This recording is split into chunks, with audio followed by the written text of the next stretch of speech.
right. Grand final rematch here.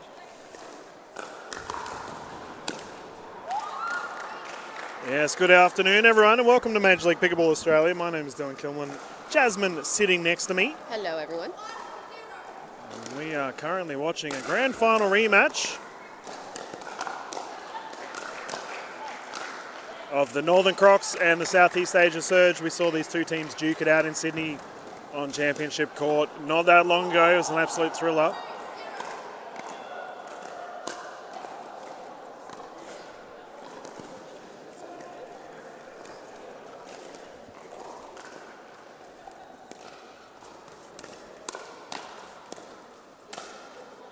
What a shot. Great put away by Captain Pei. Yeah, we saw Pei play this morning in our women's doubles events, and she absolutely tore it up. She's won 2 gold medals thus far. What a great event for her so far. Oh, she is such a superstar. I would find it very intimidating to be on the other side of the net from her. I agree.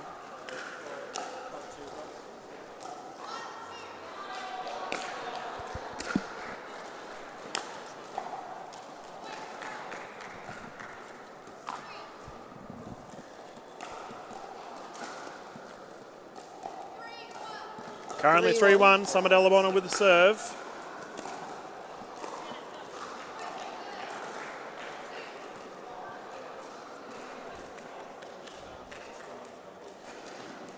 Three, 2. 2-3, Dora Sang with ball in hand. Might be 4-2 Crocs. That's correct, 4-2, Rose Van Rieck to serve.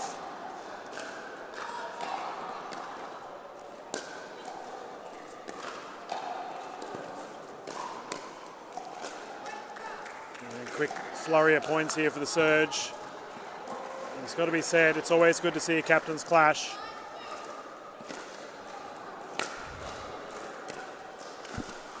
Summer Delabona with the air up.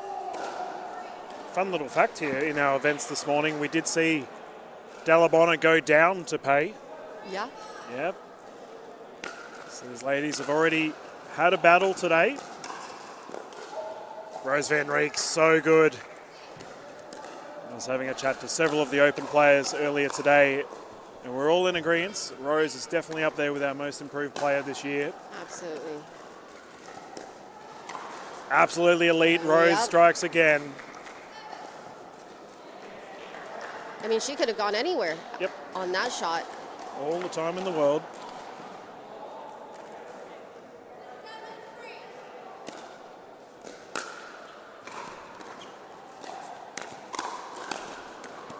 Top of the paddle, unsuccessful. Great shot there by Pei, currently 7-4. Southeast Asia Surge will get the serve back. We are using the rally scoring format, so we're playing the 21 points. Every point counts.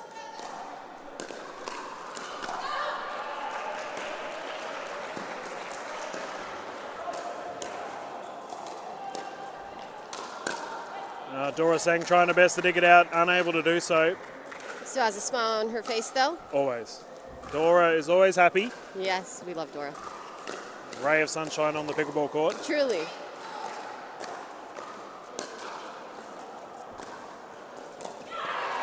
An error there. Strong start for the ladies representing the Northern Crocs. Up 9-4. Oh, top end roll from Pei, unsuccessful. Have you had a chance to play against Pei yet? I have not. And I'm not, you know what? I'm not complaining.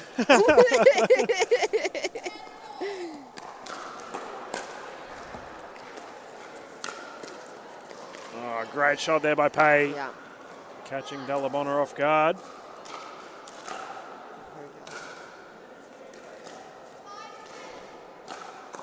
5-10, here you go. Ooh, a little long on that serve. That's a little bit about that rally scoring. You know, every point counts. And that's the 11-point mark. We've got our scoreboard back up. I'll quickly fix it up for you all. It's currently 11-5 to the Northern Crocs. There we go. Our official Kylie Dunn standing firm in the middle of the court. And we can see her partner in crime, Donna J, coming over and getting involved as well. It's been an absolute pleasure hosting these events this weekend for you all.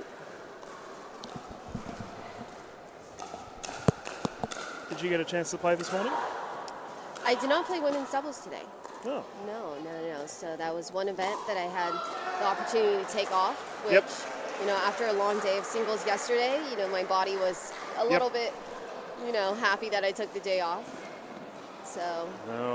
We all know how brutal singles can be, and we may see it occur today as we had many Dreambreaker situations occur yesterday.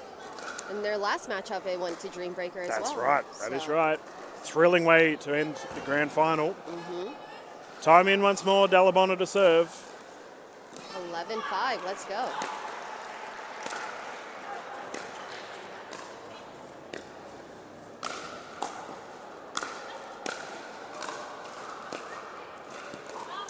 Disciplined by saying, letting that one go. We have a ball in booth.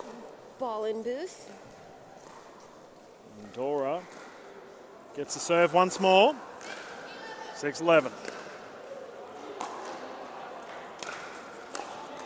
Oh, Rose Van Reek. Just out of reach. Just so much power applied to it.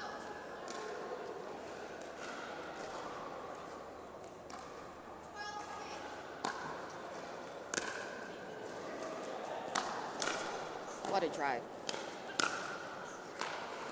Captain Pay getting the job done. It's crazy to consider, Jasmine, that when Rose Van Reek was drafted early, people were surprised. Really? I don't get it. That's shocking to me. Summer Dalabona saw the gap, put it away. Yeah. Van Reek, in my opinion, is quickly soaring up the ranks. He's one of our top female players in the Australian region. Easy to see why.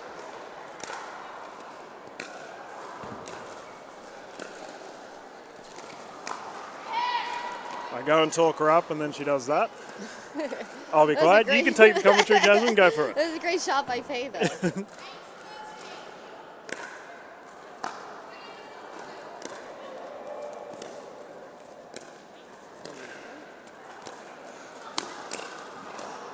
Wow. What a great reset. Good hands. Oh, great hands. Great point. It's crazy. I actually feel there might be a little bit of nerves in this one. Both teams know how important it is.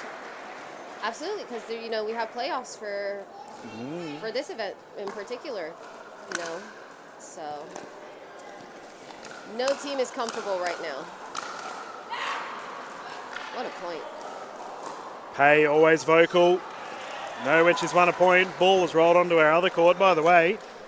If you want to tune in on that, that'll be on Showcourt 1. We currently have the New Zealand Hustle, and they're up against the Western Vipers.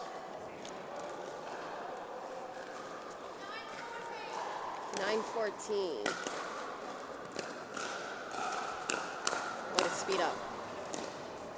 Great reset. She's going again. Pay fired up. I love it. I love seeing it.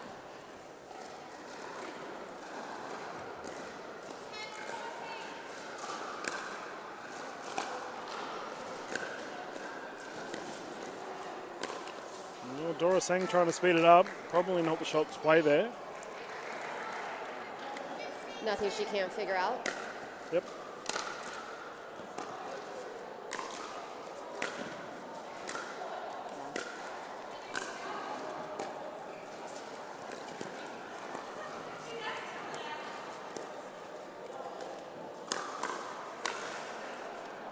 Called long. Dalabona asks the question, confirmed in by official Dunn, 11-15.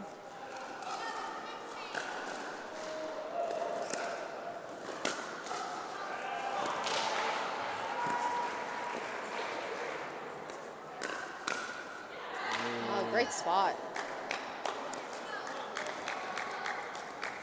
Haven't seen a timeout yet. No timeout.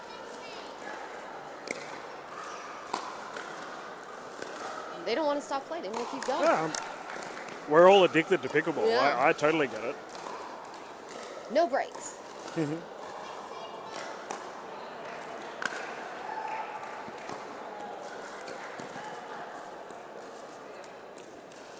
Door up with the dink air up. The Crocs inching closer to victory right now for this first game.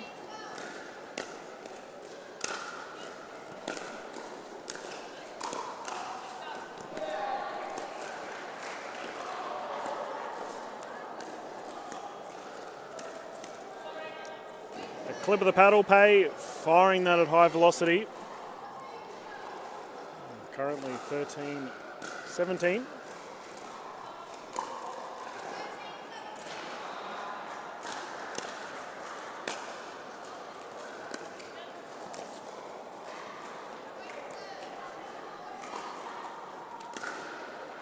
We've barely had time to talk. These guys have been just flying through the game. This game is, I'm very invested in this game. The ladies are moving fast today. All business here. Oh, just close, wide. Close, just wide. Pay trying for the highlight. Caught off balance a little bit. I think that's why she looked for the ATP at the end.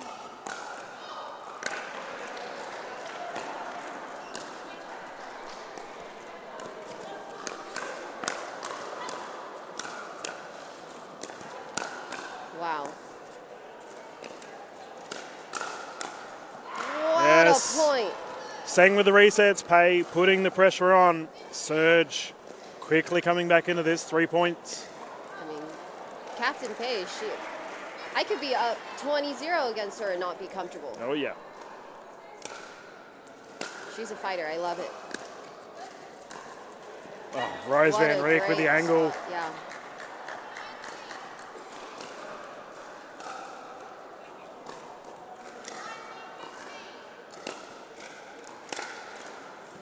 Still no timeouts.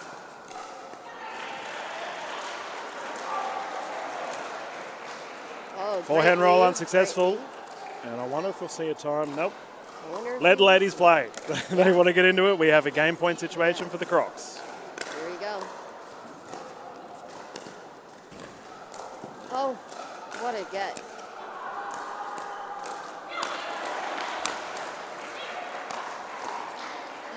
Oh, a little communication error there, I think. They were both going for it.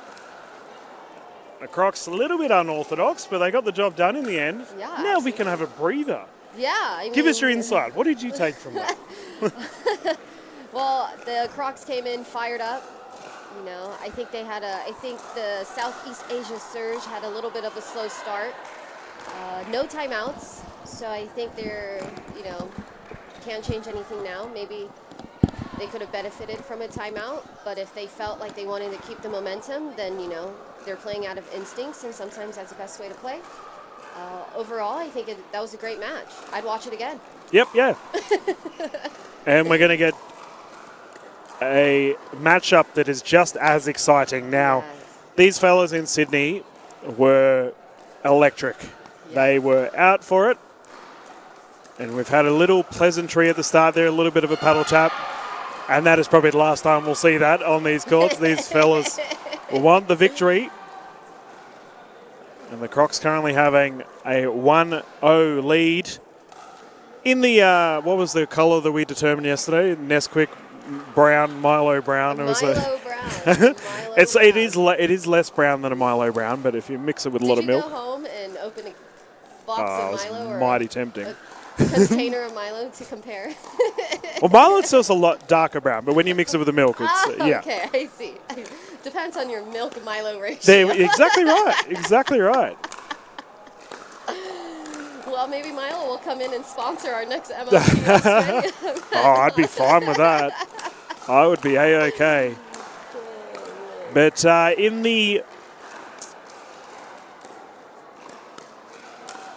non-black coloured clothing, we've got the Southeast Asia surge.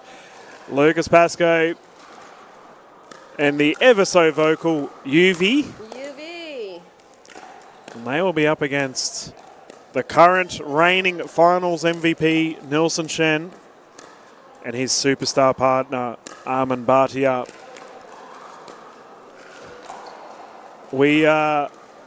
I'm just saying now, just enjoy the fact that we have a few minutes to just sit and relax, because I imagine this is going to be very fiery. Yes. Yes.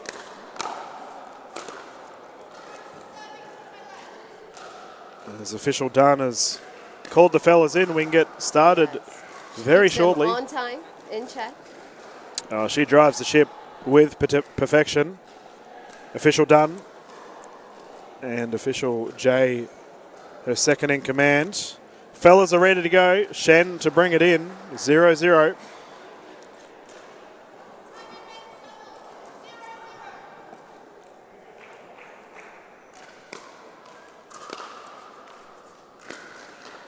That must be a very interesting event for the Crocs, because both yesterday and today they are playing against teams that they actually played in the playoffs in Sydney. So not an easy matchup for them. No, and that's a shoulder check. As predicted, fiery start to this game, 1-1. Number 1 draft pick, Lucas Pascoe with ball in hand.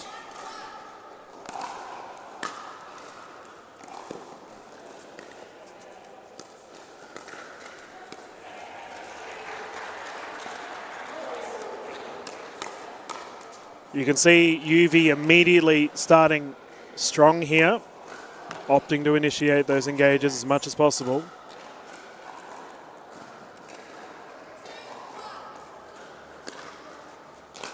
UV is just one of those players you just always want to cheer for.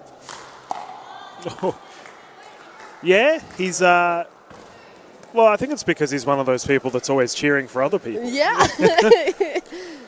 All the good vibes.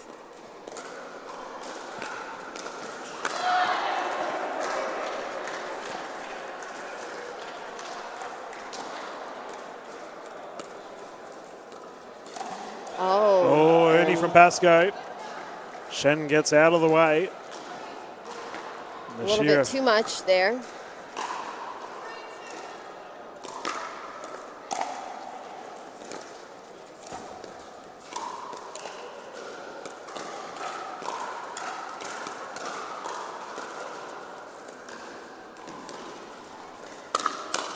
Oh, UV responds to the lob. Right. Straight down the middle. I mean, if there's any spot to go to, it's the middle. It's not going wide, is it? We don't. Hopefully.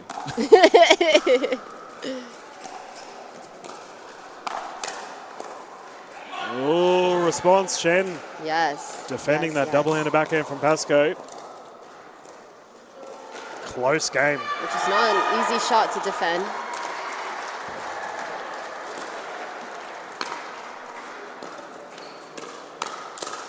What hands? And a great leave as well. The fellas are going toe-to-toe right now, 4-4.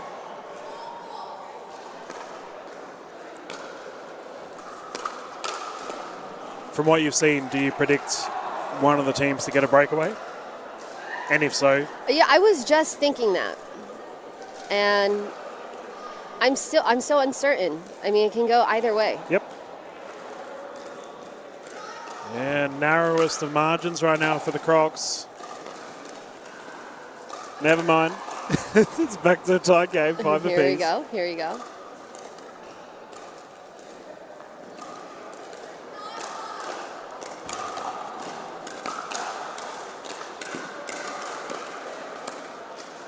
Oh, UV stroke that awkwardly.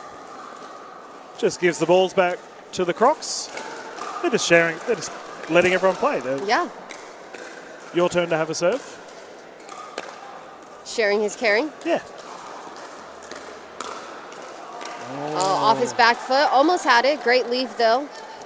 And that is our largest lead of the game thus far of a whopping 2 points. 7-5 Bhatia to serve.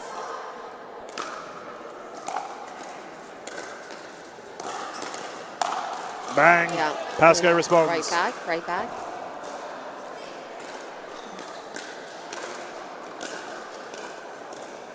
I think it's going to be really close until, we see the swap of sides. Okay. And I think after the swap of sides, we might see a breakaway, depending on who gets it. Drop attempt unsuccessful for UV.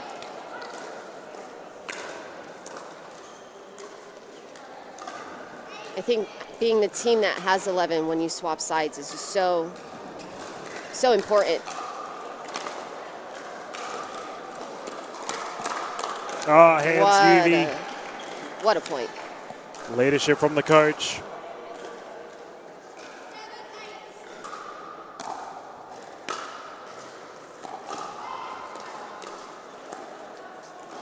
Oh, that first reset by Pascoe was ridiculous. Couldn't follow suit in the second one.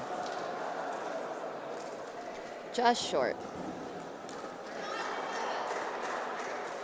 And they are maintaining this 2-point lead, the Crocs. Yeah. Which is huge in a game as close as this one. Absolutely. Whoa.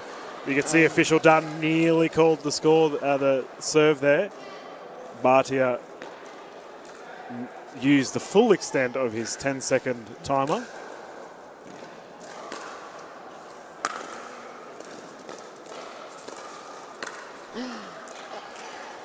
That's big for the surge. That They is. need to make the most of it. Right. Speed up on a low ball is risky business. Yeah, red light pickleball. Drive and wow. I mean, you a mentioned great the word combination. speed up, and it's like everyone heard that. This is all we saw. 9-10, Surge have responded here. Can they tie things up? Oh, No, they cannot.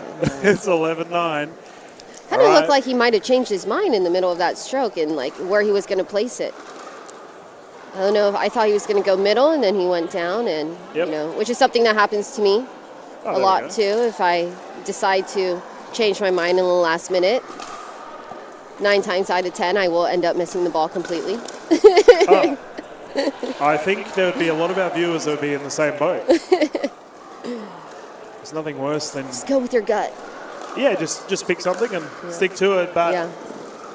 we have our rotation of sides. You mentioned earlier that you predicted a bit of a charge from one of the sides. Currently, Crocs have a 2-point lead. Right. Do you predict that lead to grow? I do. Okay. I do. Bhatia to bring it in, 11-9. The likeliness of them getting off 11 is, I think, a little bit higher than they feel good coming in, unless they relax too much. But I was wrong. That's okay. And that's the beauty of pickleball. Yeah, that's right. And to be fair, You never know. to be fair, it is against the current champions. Like, they won the Sydney event. Right.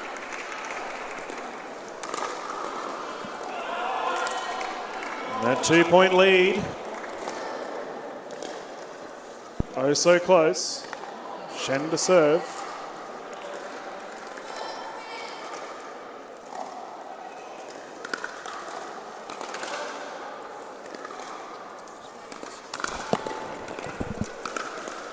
Great drive by UV.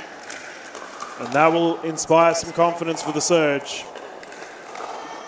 Are we going to see a tied game here? I'm all about the intensity and, you know, so I want a tied game here. I want to be on the edge of our seats.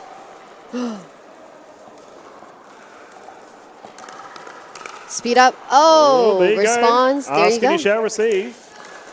Thank you. The Thank you, Surge- UV. They're just so polite. And of course it's UV, right? He's such a nice guy. All right, 12-12.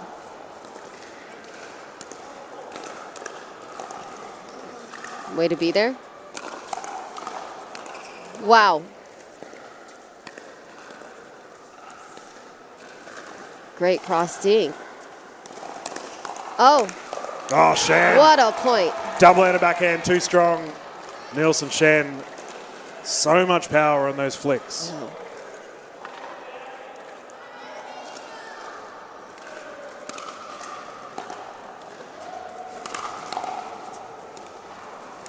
Oh, there we go. 2-point lead once more. And the fellas in black are starting to fire. They're feeling it.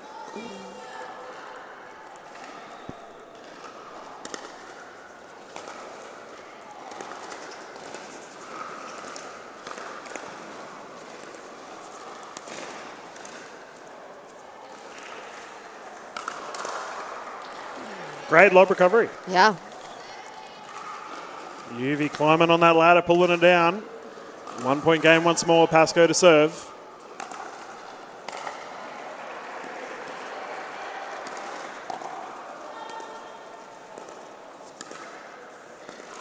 There you go.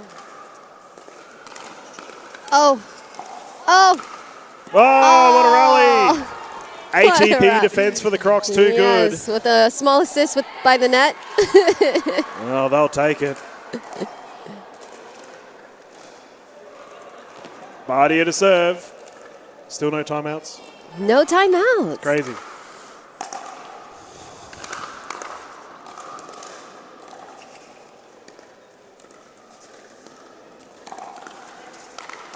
UV responding. Yeah.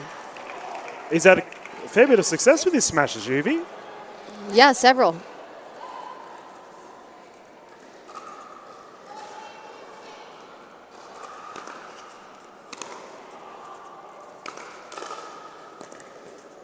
Great load. Third shot drive, fifth shot drop. Yeah, drive by Spartia. Oh, back at it, 15-15. You know, even though there hasn't been any timeouts, I don't think it's not a bad decision.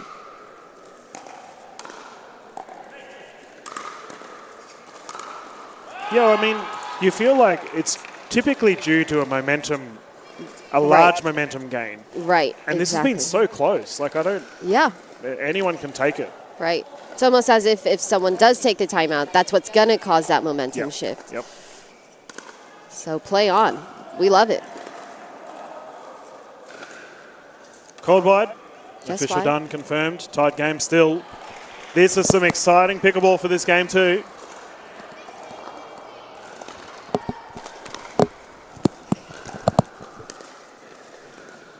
Oh, what a drop. Oh, Pascoe tried for the gap. Tried for the gap. Good idea. Absolutely. I've seen him make that shot plenty of times before, so I don't blame him for going for it. Nice deep serve. Great, really. Wow.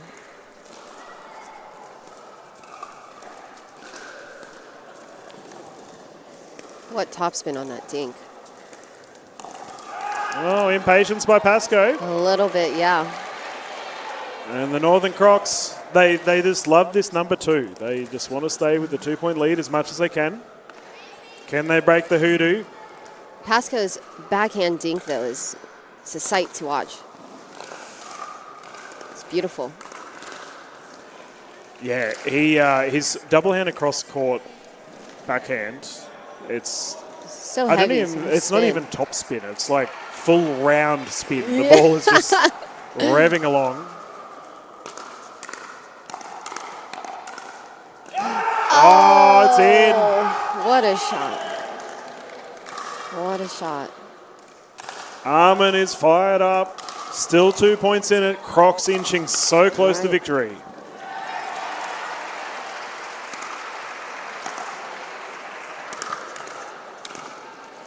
Let's go, UV. Smart play. Yeah.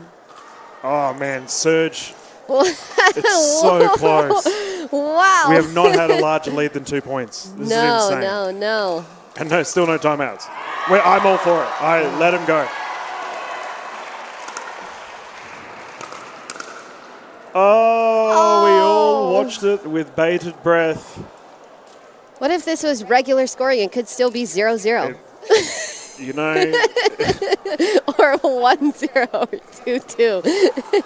Our first and there time it is, our first time out. And it is called by the Crocs, even though they have a game point situation. All right. So I like that. I'm going to request slow some it down. analysis because we've had 15 minutes of just straight pickleball. Freakishly fast pickleball. Yeah. It's like we're in a firefight right now. It is definitely it, right? So let's talk. I mean, it is pressure situation in that both teams have the same sort of tempo. If you find that you were versing a side that were matching you, is there any way that you would try and change things up? Or would you just keep on going at it and hope that your best is better than their best?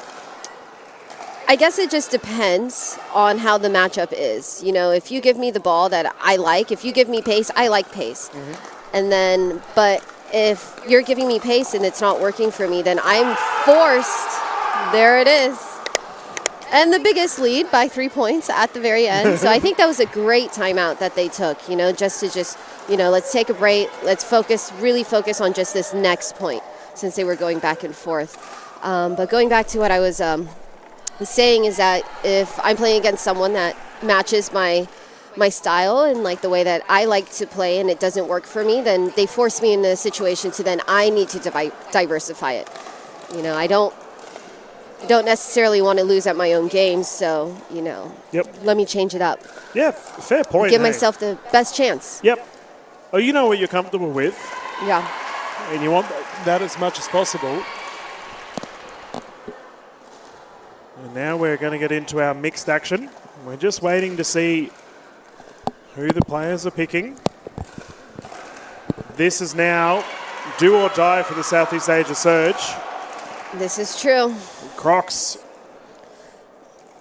absolutely firing on all cylinders right now. I don't think they had a 2-0 lead back in Sydney. I don't believe they did either. They didn't against the Surge. I can tell you that much in the grand final.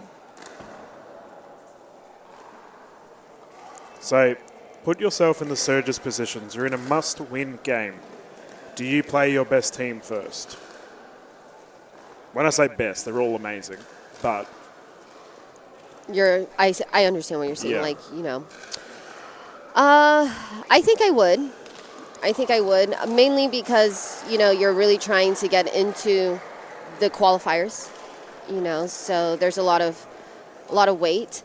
Maybe I wouldn't necessarily pick like who's the better team is, but like maybe who's going to perform better under pressure, you know, who's going to be the most calm, who's going to sometimes players play better under pressure. So whoever those players are, I think I would put them in to really just kind of hold it down so that the team that comes in afterwards, you know, maybe there's still there's always pressure, but there's still a chance.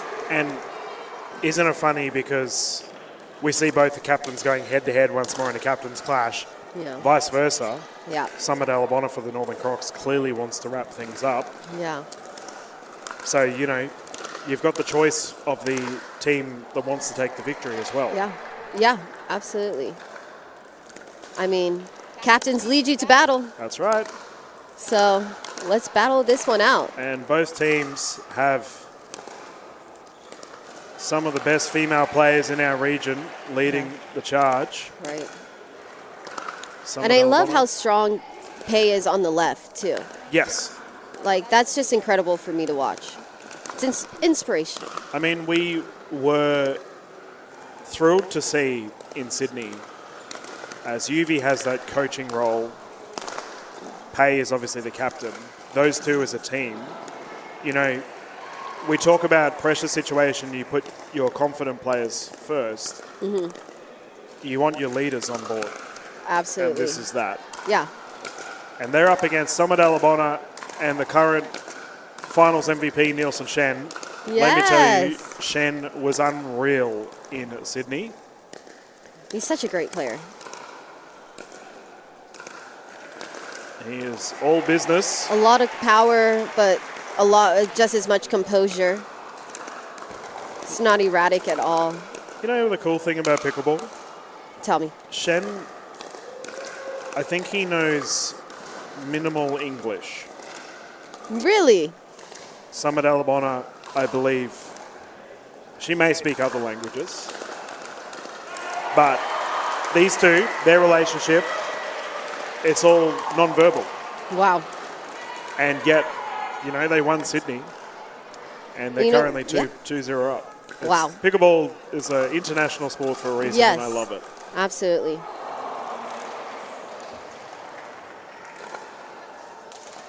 Any Any predictions leading into this? You can say no. You know, I don't want to throw you under the bus. I really wonder. I think Summer's probably going to see a lot of balls coming to her. Mm-hmm. You know, just because Nielsen is he's playing so well. There you go. There you go. So we'll see. But I mean, Summer's such an incredible player herself, you know.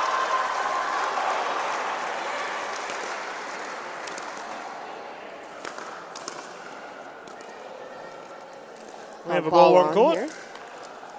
If one of our other commentators, Mike Newell, could please keep his ball on his court, that would be appreciated. Yes. He's currently playing the Masters events. And we've got an absolute thriller on our court next to us, ladies and gentlemen. We have quite the audience here. It's great. Oh, what Pay. a shot. There she is. Wow. She just hits the ball so hard. Wow. 2-0. UV to bring it in. Wow, what a dig. Ernie. Oh, Summer, great movement. Yeah.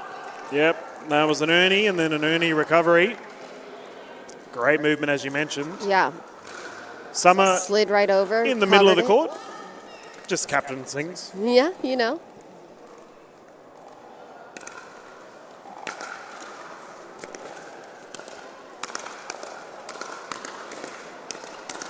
Wow.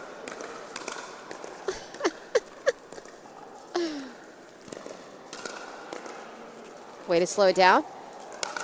Oh, what a point. Dear. Reactions absolutely on point. Lob unsuccessful for the Crocs.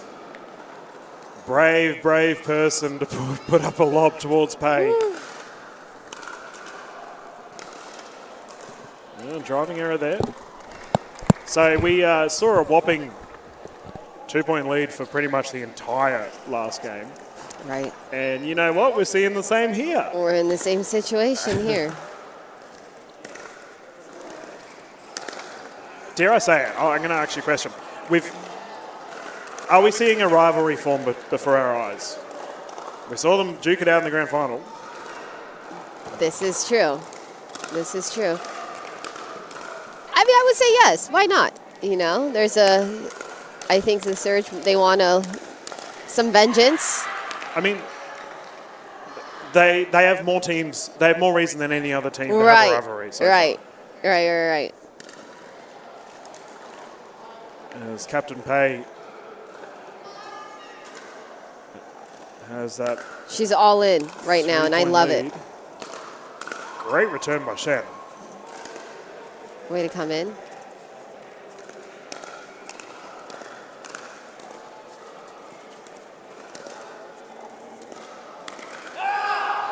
That's so good. Crocs so responding. Good. Yeah.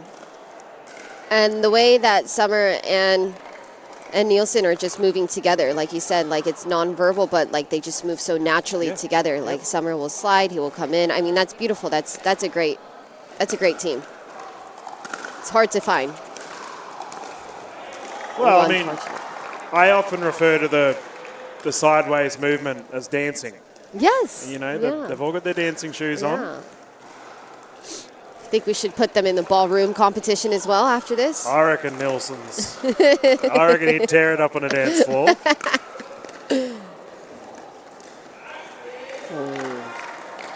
Unlucky there. Well, that large 3-point lead of the Surge has completely disappeared. Yep. Tied game once more. Tied game. We love it, though.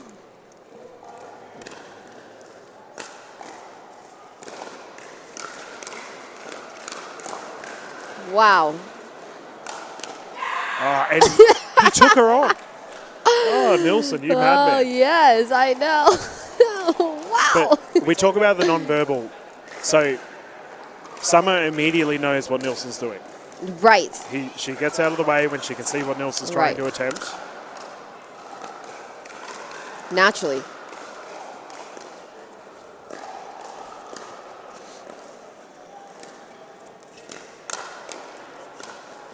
Right, fantastic. Yep.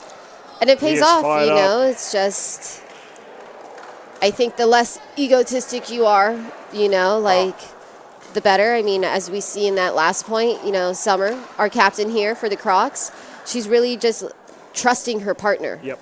You know, letting them play and letting them take the balls that they feel confident in. And if you know, if they start to miss those shots and if they, you know, if you start to lose confidence in your partner because of some unforced errors, it's nothing you can't talk about, you know. Take that time out and just like readjust yourself, talk about strategy again. Maybe instead of playing 80-20, maybe trying 70-30 and seeing how that works. But so far, it's great.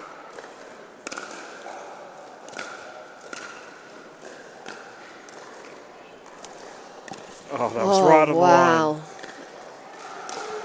Oh, Pay. Oh, Shen. Yes. What a return. Yes. He is actively taking on Pay. Yeah, I like it. I'm enjoying it. I don't know who to bet on between the two of those. It's so solid. Oh, Pay going for the corner, unsuccessful. 1 point in it. I might need to buy Nilsson a helmet.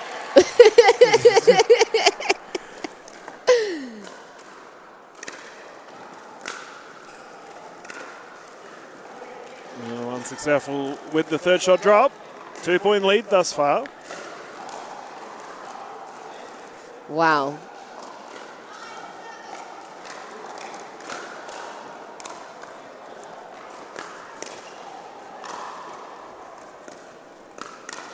Oh, flick of the wrist goes wide. Yeah. Good spot. Shot towards the body. I mean, it's hard, you know, in that chicken wing. And I do find Shen is very boppy at the kitchen. He's always... So that shoulder check from UV makes sense because Shen is always in a lateral movement. Right. Yeah. Ah, any response. Right. Shush, Dylan, you don't know what you're talking about. I mean, it was kind of just perfectly set up for him.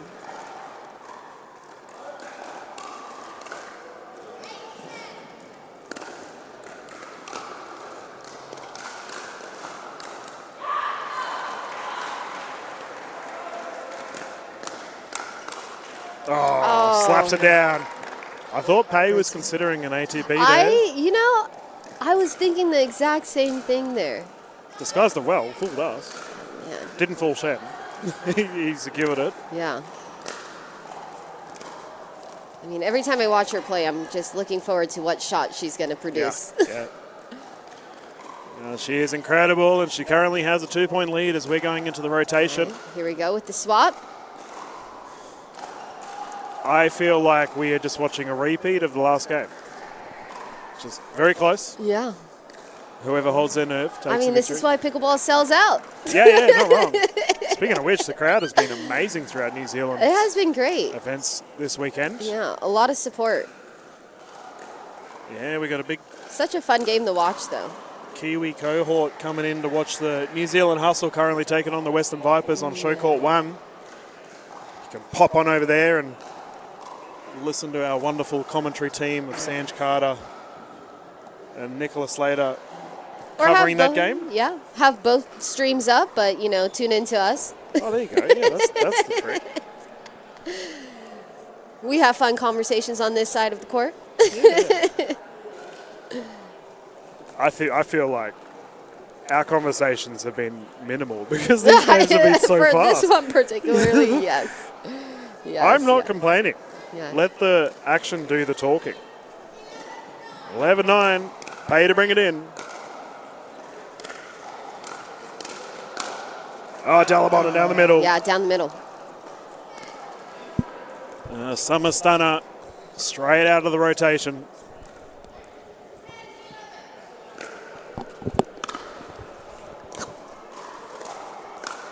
Oh, she went for it again.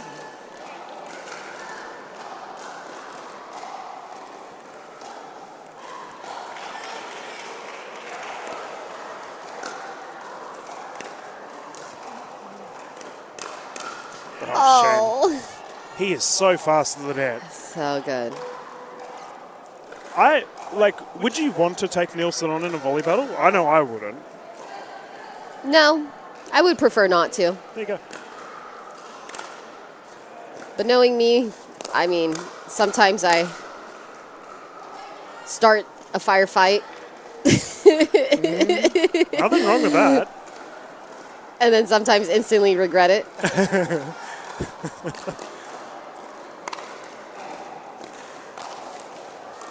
It's just so tempting, you know? Yeah. No, I get it. And I feel like Nielsen has got to have some of the quickest hands Oh, yeah. in the MLPA right now.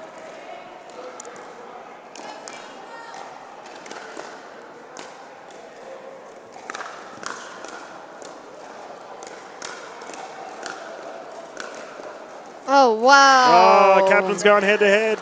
Yes. UV finishes it off. Great play from the Surge. Yeah. I love, and we saw this in Sydney, I love the ladies are actively taking each other on. I love it. Fearlessness. I love it. Oh, UV coming over? Oh. Someone saw the gap, couldn't convert. Yeah.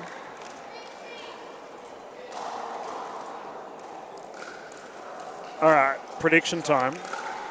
How many timeouts can we expect throughout this entire series, including next match? I'm going to go with 2. I'm going to go with 3. There we go. Because we might see a dream breaker. Oh, not including. Well, either way, that's a roll. From this game and next game. 2 and 3. Okay. I think 2. You know what? I'm going to stick with 3. My original one. Yeah.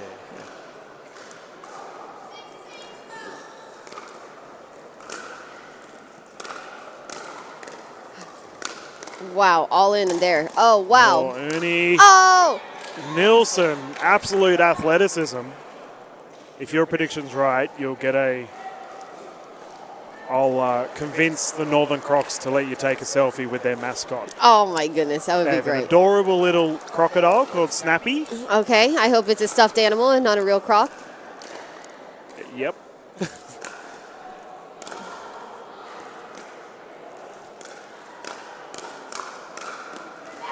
Yeah, I imagine getting a crocodile into a suitcase and to New Zealand would be a bit tricky. Oh, there we go. There's our first time out. Okay, I'm right. I'm tallying this. Yeah, I'm on 2. Okay, I'm on. Okay, we're at 1. One time out. 15-15. Wow. Yeah, thriller of a game, as expected. Yeah, as a Territorian myself, have you been to Australia? You done much in I Australia? have not been to Australia, Oh, okay, actually. cool. Well, I'm from what we call the Northern Territory. Okay. So, because you mentioned crocodiles, I lived in a place called Darwin where there are a lot of big crocodiles, like scary ones. I remember speaking to some at Ellabonna, and I did say, hey, you represent North Queensland, you know, have you should do tourism things like go swimming with crocodiles. No. No. Not happening. You know what? I'm good. I'm good. Ball on court. That is a Western Vipers smash. As we can see. I would believe that, you guys would have some pet crocodiles in there too. It is known to happen. Not from me. Yet. No. No, they're scary. I'm with you.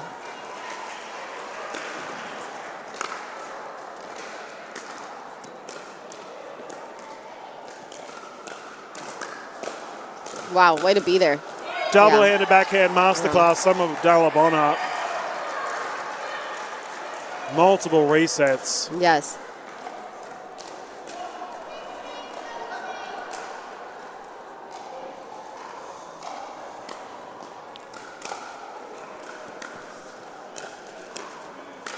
Oh, yeah, punishable. Too easy for pay. I feel like Yeah. Shen's serving warm-up is very tennisy.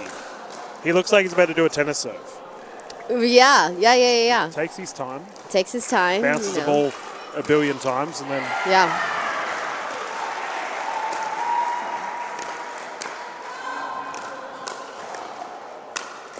Oh, UV. Oh, good to the metal. Wow. Wow. Yeah, Yep. I was looking for that. Pay has asked the question if it's out. Lucas Pascoe immediately said, no, Captain, it is in. It is in. It is in. And that is a great shot. Shen Great was dig, straddling the corner there.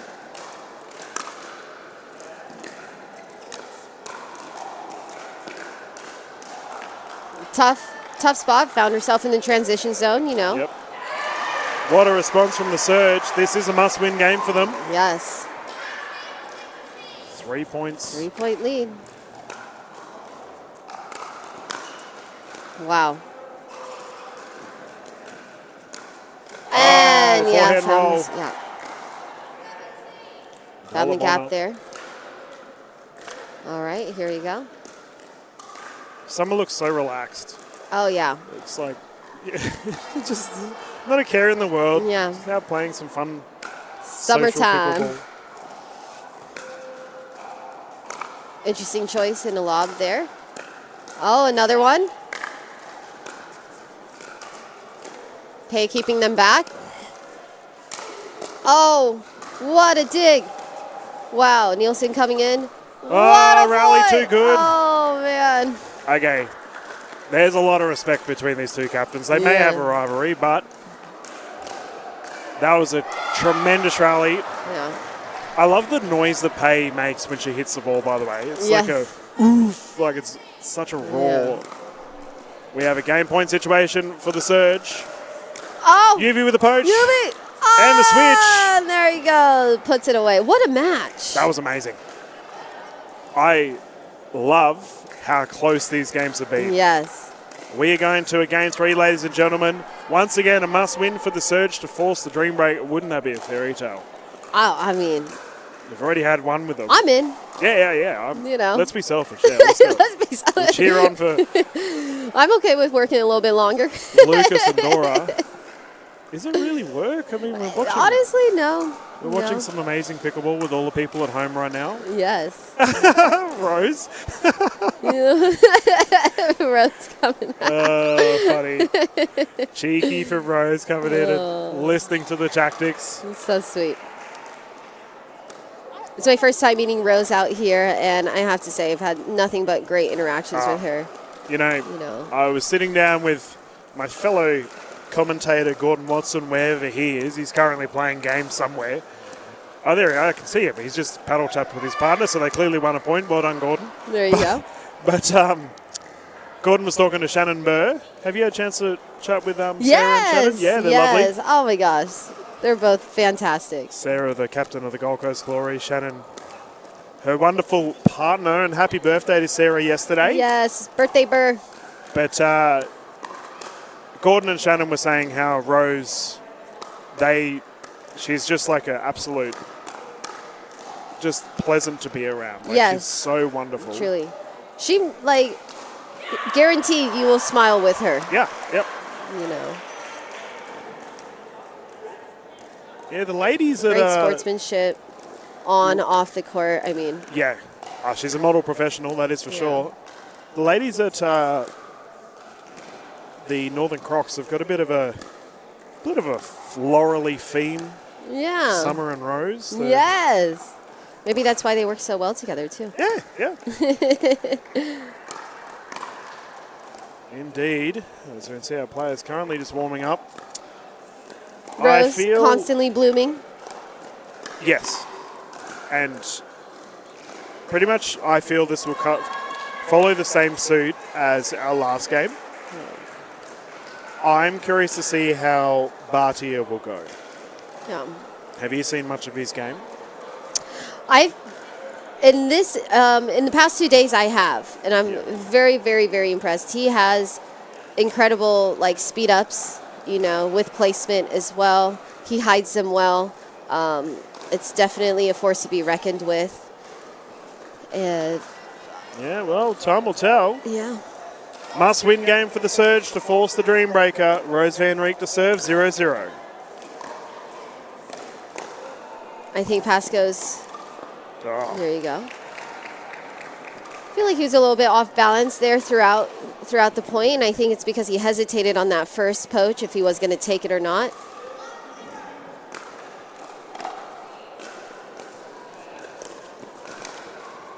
there's Bardia, went for the poach. Couldn't convert, 1-1. Lucas Pascoe on the left side.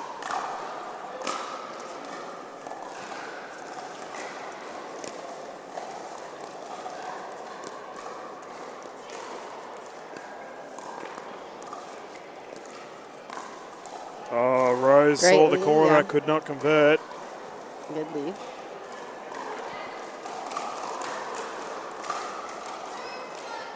Two-one run out. Just getting started. Oof, way to be there. I love how big Batia plays also in mix. I mean, that's really going to be the deciding factor here. Yeah, Seng getting moved around a little bit there.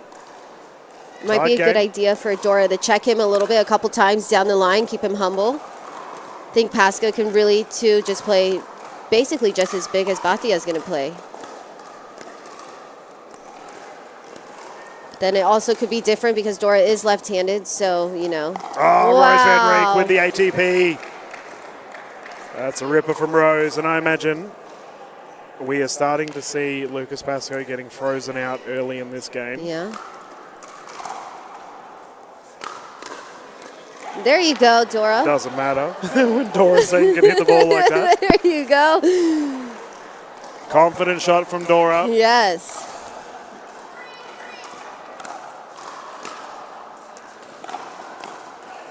Wow, nice low drive from Pascoe there. Yep. Bardia responds. Put away from Batia, yeah.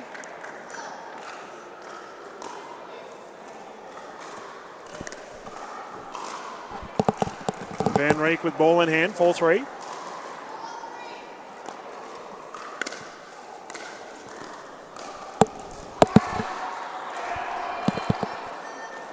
Little mishap. I'm calling it, that 2 timeout limit. It's going to happen. I know. I'm getting that photo with Snappy. I might sneak in and I might photobomb it regardless. It's adorable.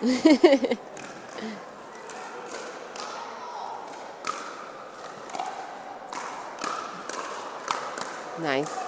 There you go. Dora with the reset. Yeah. There you go. Pascoe coming in.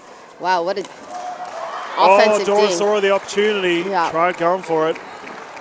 Which is great. I mean, like I said, I think it's great that she's going for that shot to just kind of, you know, keep Batia in check because he is coming over a lot.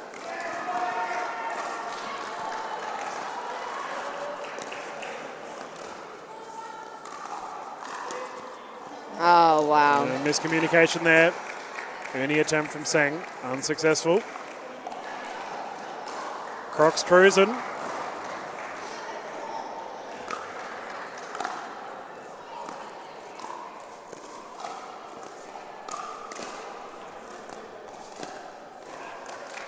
There you go. This is a solid passage of play right now for the Northern Crocs. Captain Payne nervously watching from the side. And we have an Andy Horridge on court, retrieving the ball, captain of the Western Vipers.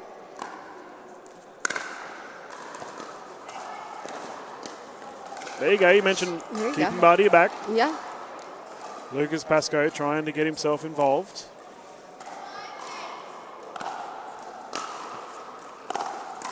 Great drive. Oh, it's so good. I mean, great counter. Yeah, Rose is very comfortable in that fast game. Yeah.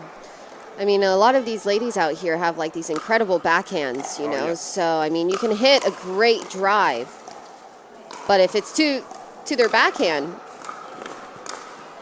you might regret it.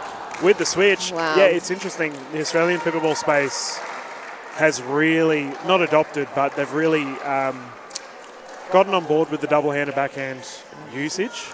Yeah. In the last 2 or 3 years, it's becoming so prominent. And now there's an 11-5 lead. Yeah. The Crocs looking comfortable. Yeah. At least within these past 2 games, this is definitely the biggest lead that we've seen. Yep. Yeah, they're going to force the rotation. Captain Pay has immediately gone and joined the Crocs. She's just sitting in there and listing. Summer's told her to rack off. Never mind, she's over there complimenting her opposition. Oh. There you go. It's so good. I love this team atmosphere. Everyone's love just it. having such a good time.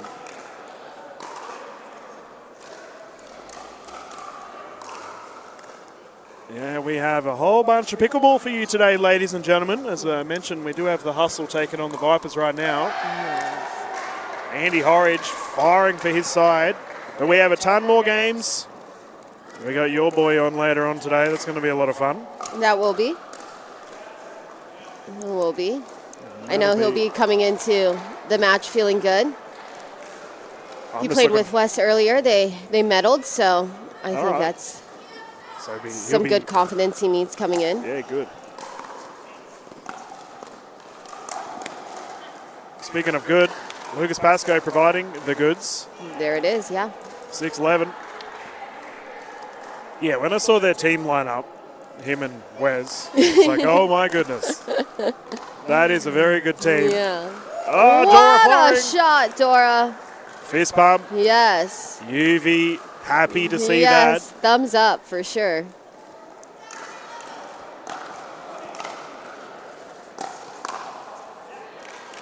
And Rose says, if you can do it, I can do it too. Yes. Dora Singh just over there saying hello to Mike. We've had a ball on court from him earlier. We returned the favour. There you go. We're even now.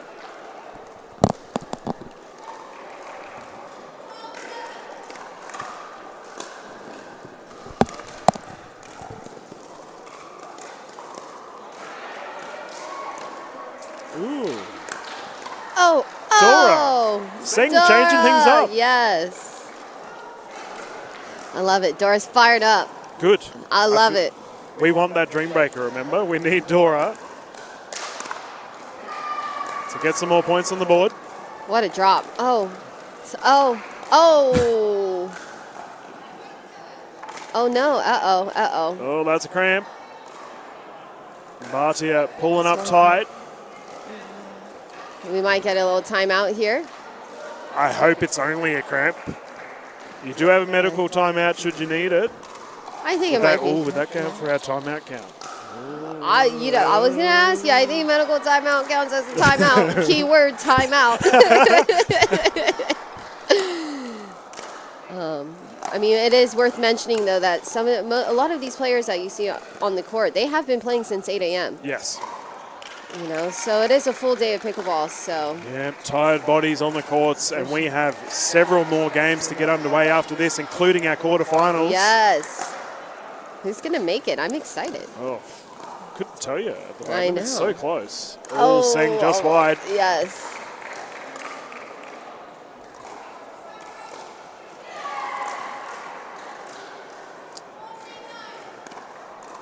$14-9. Let's see. Only from Pascoe unsuccessful.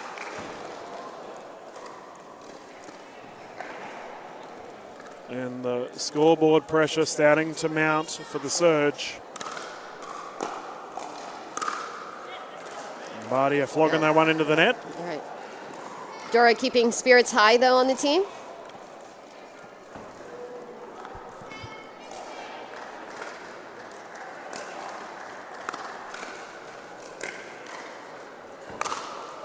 You know, it's crazy. I covered Pay. I covered Pay earlier today in the women's doubles gold medal. Yes. And we saw a crazy high amount of usage of a third shot lob. Wow. And we've just seen Dora Singh try and do that as well. It makes me wonder whether Pay has inspired Dora to do so. I mean, honestly, I love a good lob. Because it can make your opponent so frustrated. Yep. Oh, yeah. It's underrated.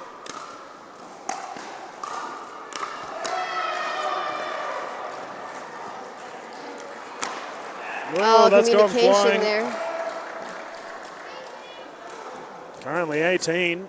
Northern Crocs looking really good right now. And you can see that happen with, lefty-righty duo there, especially in mix when the woman is the one that's left-handed. Yep. Dora obviously wants that because it's high. Pasco's trying to play a big left So he's also going to assume that he's going to take it. So you can see a lot of those communication errors down the middle. I refer to them as a high five hit. High five hits, yeah. Yep, when you paddle strike. Pascoe to bring it in. 11-18.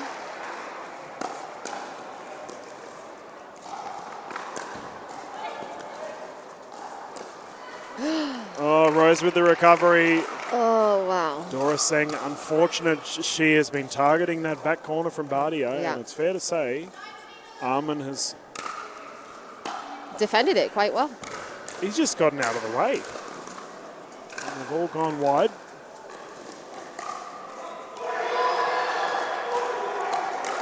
Wow, there it is. Oh, Pascoe great unsuccessful point. in the last one. And the Crocs looking so clean right now. Match point for them.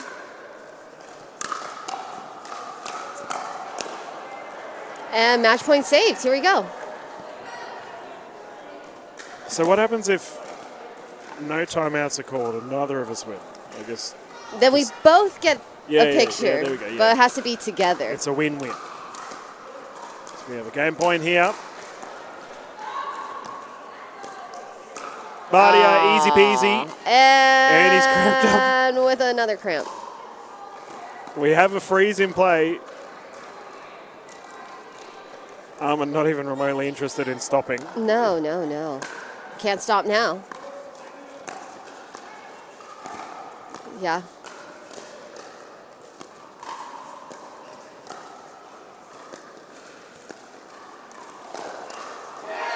That is all she wrote. The Crocs will take the victory here against the Southeast Asia Surge. Yes. With a 3-1 win. Yes. Just strong showing across the board. Right. I mean, this team, they've seen each other again. Back-to-back events. Last time in Sydney, here in Auckland. Great performances both times. I mean, both teams are fighting. Yep.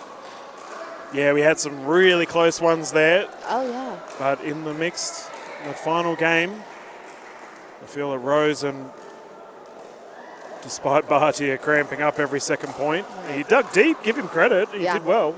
We'll get him some electrolytes. Yeah, yep. You know, nothing we can't fix.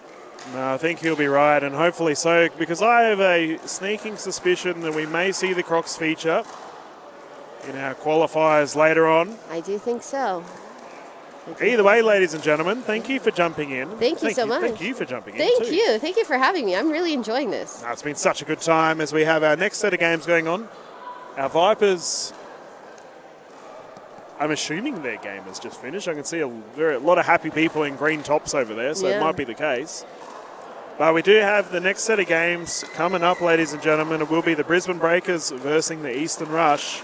Sorry, Southern Stars versus the Eastern Rush. And the Brisbane Breakers will be taking on the Asia Aces. We're going to jump into a commercial break, ladies and gentlemen. We'll be back soon with some more awesome action for your Major League Pickleball Australia. Thank you so much, everyone.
Welcome to MLP, and we're MLP Australia, I should say, and we're here live in Auckland from the Albany Tennis Park, not centre.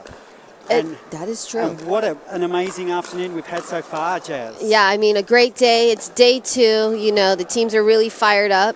Teams are playing for that playoff spot, you know. Great pickleball so far. And we've got the Asia Aces versus the Brisbane Breakers. So we've got so much talent. It's just crazy. So with the Asia Aces, we've got Captain Venice Chen. We've got Hall of Famer Wes Gabrielson. We've got Singapore sensation Penny Lee and David Yang from Hong Kong, who's just an absolute dynamo on the court. Yes. Up against the Brisbane Breakers, led by Captain Lou Shaki, who's just, I don't know a person who does more in pickleball than Lou. She's amazing. I love watching her. And we've got the Mumbai sensation, Aisha Lakhani. And tell us about the Vines, Jazz, because the Vine boys, they're on fire. They are. I mean, they've been such a pleasure to watch. I love watching them play big. They have great speed ups. They have great chemistry. It's a sight to watch. They're amazing. They're such great guys on and off the court. And this is going to be an absolute cracker. Yes. Because I believe Wes and his partner won bronze in the men's open. They did. So we had USA on the podium today. So they're in good form, aren't they? Yeah, great spirits. That always helps coming into a big event too.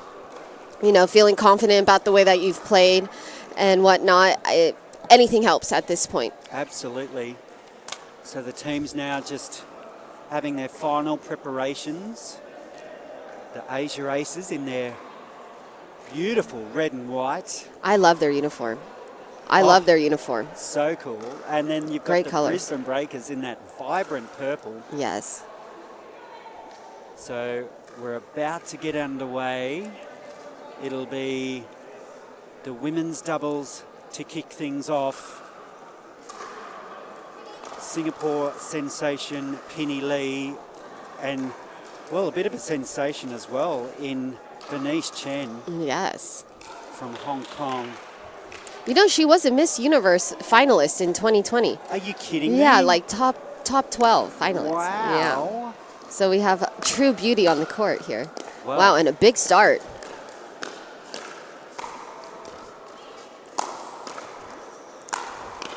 Wow. What an angle. Yeah. Shaki, just beautiful. Didn't overplay it, just beautiful angle. Place it perfectly. Great captain. Was a little bit of confusion there. A little bit of confusion. Venice was really loading up there.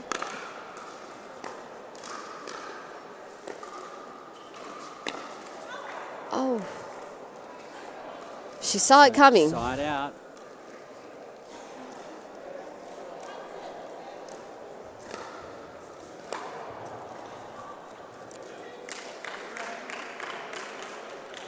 So 2-2. Venice Chen to bring it in. Clash of paddles again. So at least it's happening early on, something that they can easily figure out. Absolutely. You know, Wes is right there on the sidelines, you know, really engaged with his team. That's what I love about Wes. You know, you won't see him, you know, quiet on the sidelines. He's always right there cheering on his team, being supportive. They've got a great team chemistry, haven't they? Absolutely, yeah. Great eye by Venice there. And a nice strong start here from the Asia Aces. It's a bit of a tongue twister, that, isn't it? A little Asia Aces, yeah. Oh, lovely hands, Penny. Coming in. Oh.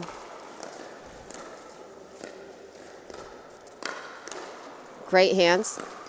Oh. Penny Lee just gets so many balls back, doesn't she? Absolutely.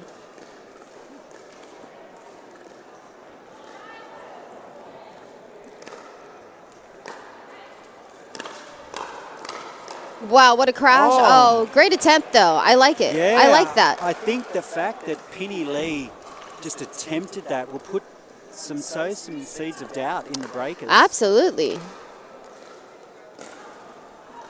Just long, was it? So bringing it back to 4-5.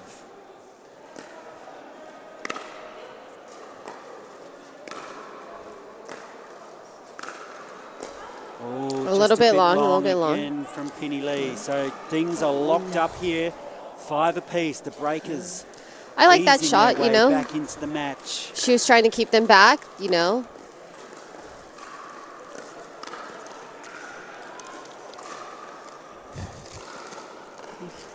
The breakers hit the front.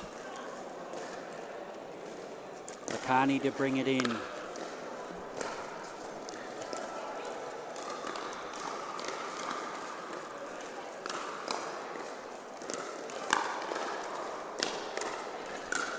Oh, great attack by Lakani. Yeah. Brisbane Breakers just jumping out to a 7-5 lead here. This is game 1. Oh, with the help of the neck cord. Yeah. It's a heartbreaker when that happens, Jazz. It is, it is. I mean, it can go either way. You know, sometimes you feel like the net's in your favor one day. Next day, it's not.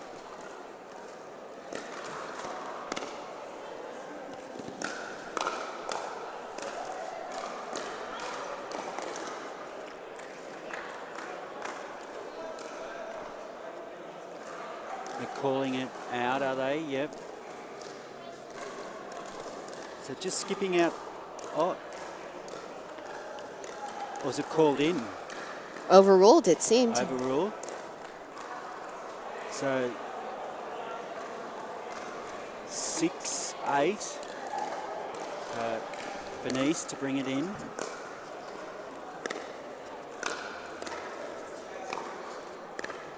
Nice net position by the breakers. Great by drive down. Bernice. Oh, but she the was second there, one into yes. the net. Great setup, though. Oh, wasn't it? Yeah. You know, if it happens again, I'm confident that she'll put it away next time. And Ludovica just missing a serve there. Yeah. Just letting the Asia Aces back in here. Yeah. 2 quick errors and Yeah. we're all of a sudden back at 8-9.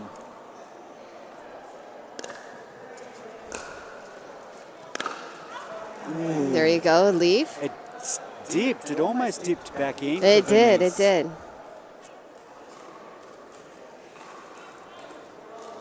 10-8. The breakers would love to swap ends with their nose in front, but Great as I slice say that, return. Shaki makes an error. Changing the pace on that return, throwing off the breakers. That, I mean, smart play. I know, it's super smart. Yeah. All And right. again, just changing it up on the serve there as well. Absolutely. Creating that unforced error. We're at 10-10. Oh, speaking of unforced errors, the Asia Aces give away a valuable point, Yeah. and we'll swap ends at 11-10. Yes. How do you feel about that start, Jasmine? It's pretty close. It's close. It's close. I definitely think there's a lot of unforced errors that can be cleaned up. You know, we'll see whichever team can really eliminate those unforced errors. I think is the team that's going to see them have a breakaway or, you know, take the win. So we'll see which team can get dialed in first here. Absolutely. Shaki to bring it in at 11-10. The Brisbane Breakers would dearly love to get the first game on the board for their team. We're locked at 11-11. Beautiful back. Oh, Oof. those backhand drives from Venice Chan have some Dangerous. venom on them. Dangerous, dangerous. Definitely want to try to get your paddle on that. Such a powerful shot. Yeah. Which I think I would take a lot of note on. You know, I would probably avoid trying to give her speed up to her backhand if she can respond in that way. So when they play like this, the Asia Aces have that beautiful balance of power and grace. Yes. The power of Chen and the grace of Penny Lee. Yeah. So the breakers just need to compose themselves here. 12-13. We've got a game on our hands.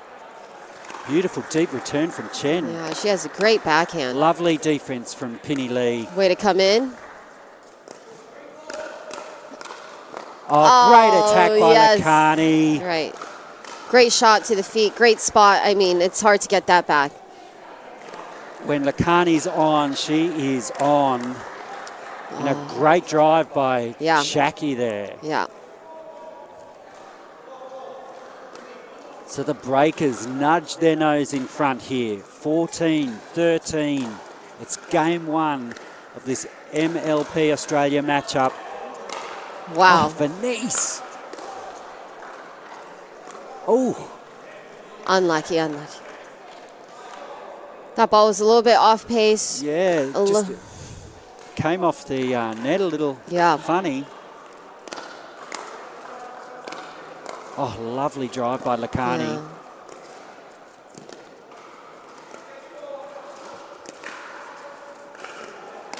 Oh, smart play spot from Lakani. Yeah. Just love the way she moves on the court. A timeout? Timeout to the Asia Aces. So a little bit of a turn there, Jazz. What do you think? I mean, you know, the breakers came out on top on the swap. The Aces were able to come back from that, have the lead for a little bit, and now we have the breakers back in the lead. I think this is a great time to take a timeout. You see Wes there really, really engaging with his team, giving them some pointers, probably giving them some feedback, what he thought was great, what they thought, you know, they could clean up. I still think it's anyone's game. Yeah, it's only 3 points in it. Brisbane Breakers here.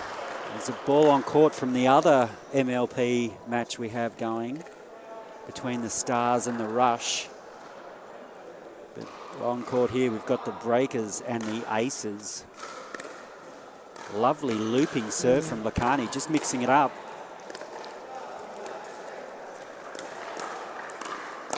Yeah.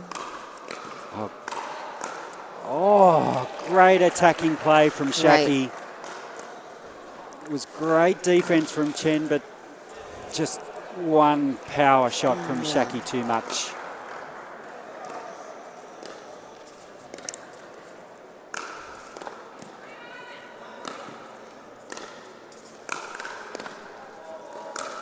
Nice angle from Penny Lee. Oh, what a shot. Shaki, what a drive. What a rally. What a point. Great drive. Venice came back. Perfect counter. Because the way we're situated here, Jazz, we almost eye level with the net, and just watching some of these drives. Yes, they're perfectly right above the tape. So nice and low. Oh, lovely attack. Right at the toes of Penny Lee. Yes, great setup though from Isha.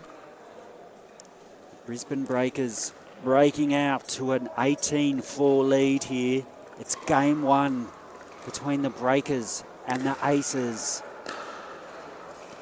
Denise Chen, she has hit some backhands with venom in this match. Penny trying to keep them back. Missed a little long.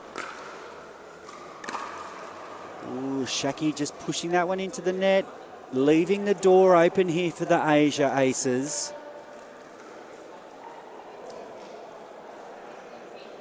(15-19).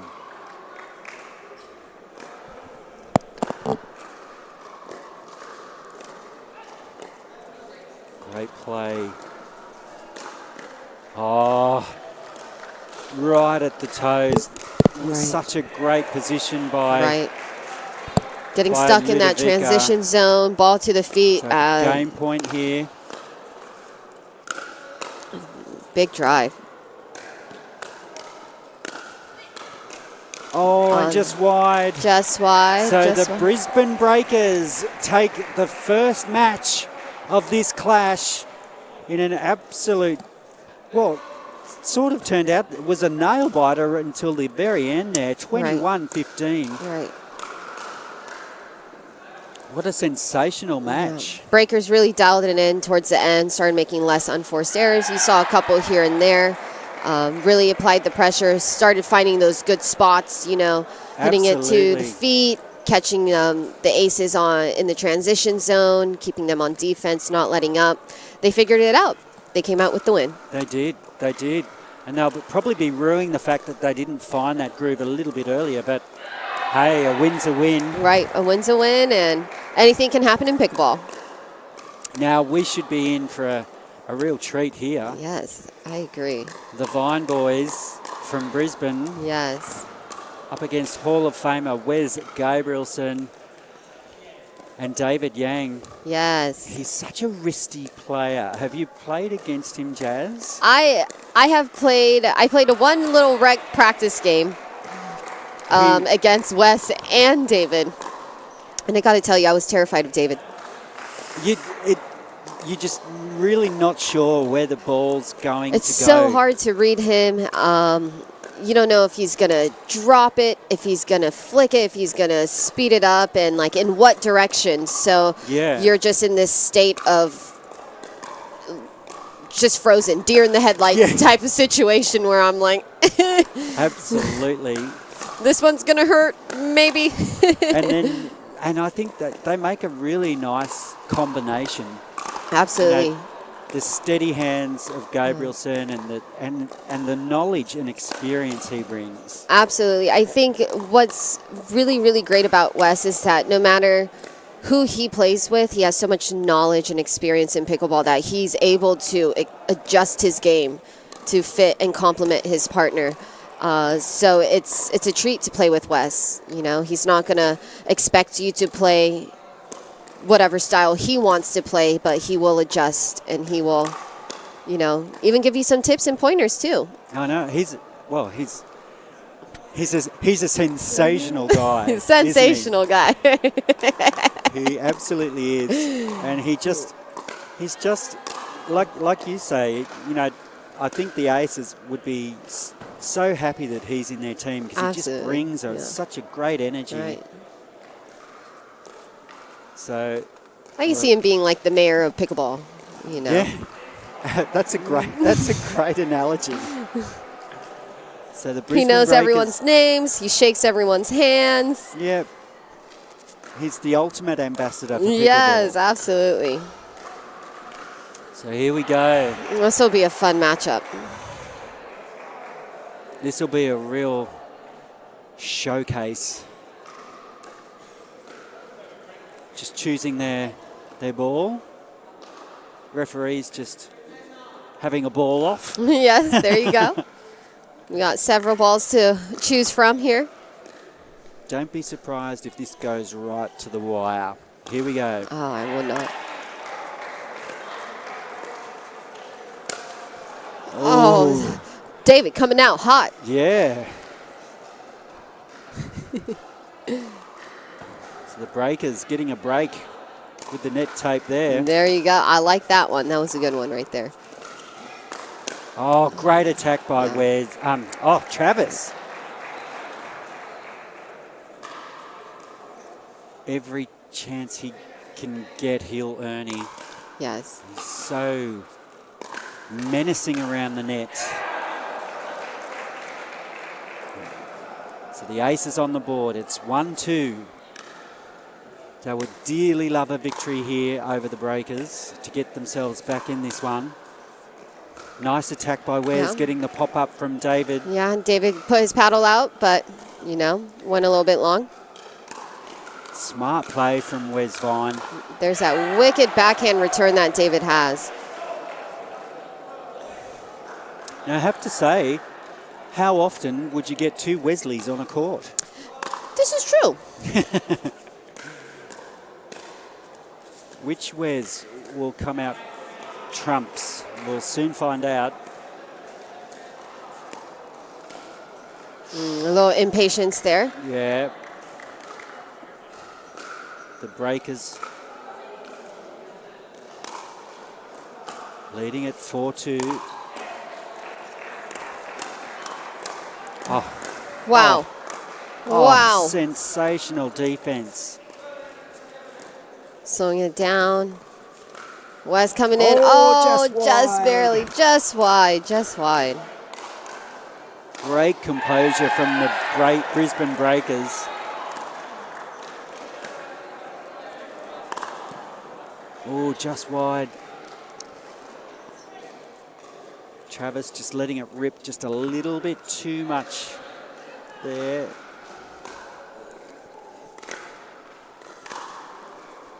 Lovely deep return by Wesley Vine. Great attack by Gabrielson. Great counter. Really fantastic pickleball. Yeah. It's a great point right there. It's definitely going to boost their confidence coming into the next point. Lovely. Oh. Great shot. Great spot. Wes going straight at Wes.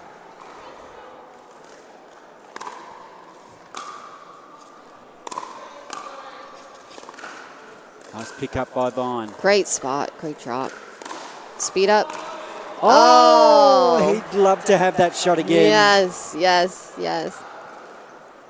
5-6. Keeping it close. What a tussle. Lovely return again by Vine. Oh. Wow. Oh, there's that wrist action by David Yang again. Oh, what a point. What a point. So good to watch, Jazz. Oh, my. I'm shook.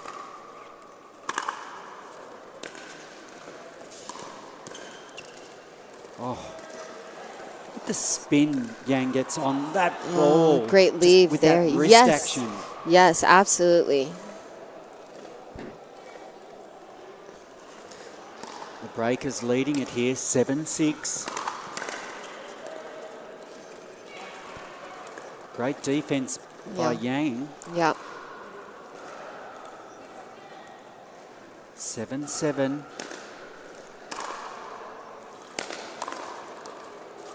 Oh! Close, but that's such a tough getting ball the to get pick up back. there, Yeah. Gabrielson. So the Breakers just edging in front. It's 8-7. Oh! You can feel it. You can feel it. It's so close. So close. Minor adjustments there. 9-7, the Breakers. And again. Coming in. Oh, just a little bit too hot there, but it's all right. I like the move. So's that seed.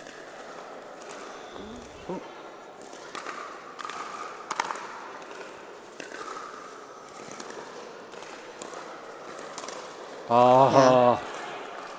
When Trav winds up like that, yes, you know some trouble's going to happen. Yes. It's like time stopped a little bit there. What a return. Oh, what a return. What a return. It didn't look much, but it was perfect placement. Jazz. Yes.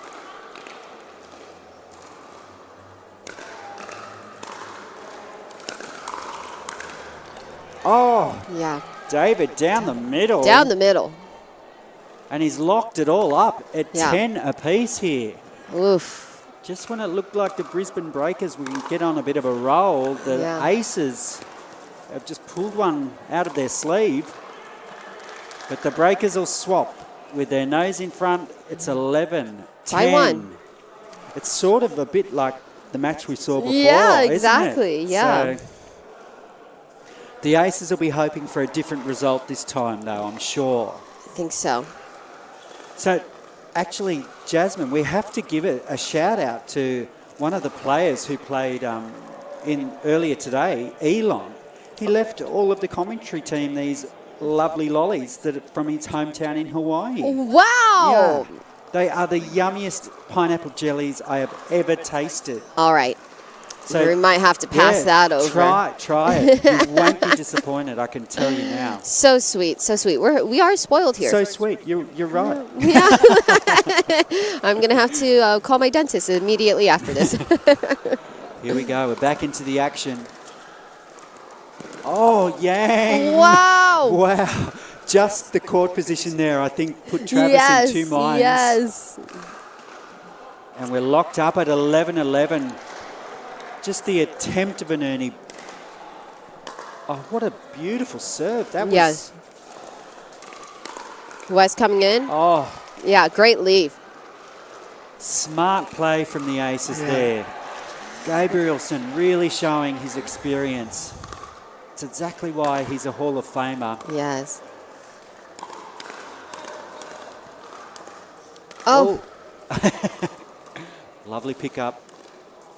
Little reset of the point. Here we go. Oh, David making his presence known. So. Oh, there you go.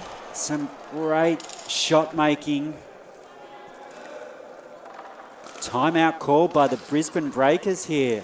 I think that's a good timeout. I think so too, just to break the momentum there. Yeah. Because after Brisbane changed with their nose in front, the Aces have really come back strong. They have 4 points in a row. So time to... Which is a big run in pickleball. Yeah, yeah. And if they can keep this momentum going here, the Aces would dearly love to draw this level at one apiece. Yes. Here we go. We're back in. 13-11.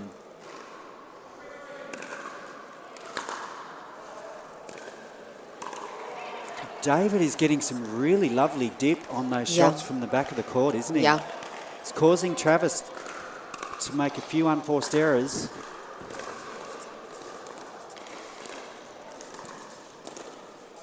Ooh. The Breaker boys forcing the Aces into a few unforced errors of their own. Bringing it back to 12-14.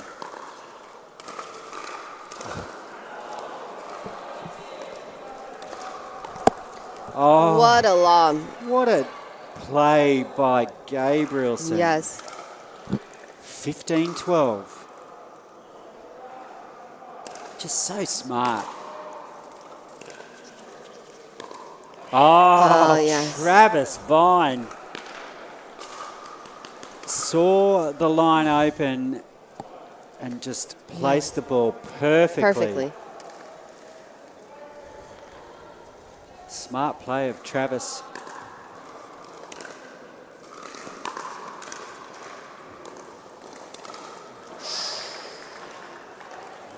Two unforced errors letting the Breakers back in here. So 14-15. It's back to within one.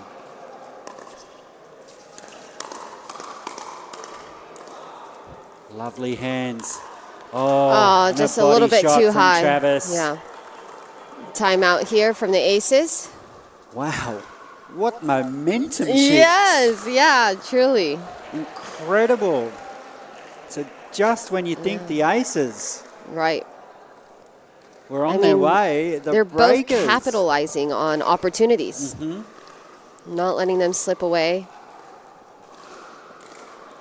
You can never discount the Vine brothers, that's for sure. No. They're a bit of an icon from Australia. They've I love it. won so many tournaments. I've lost count. I'm sure they're in some sort of Australian pickleball record book. Yes. Oh, and Yang, just that menacing Ernie movement again. Yes. Catching. I love how hungry he is on the court. Yeah. It's twice it's forced the error from Travis Vine. Nice speed up from Wes to Wes. Oh, and a great lead by great Mr. communication. Gabrielson. Yeah.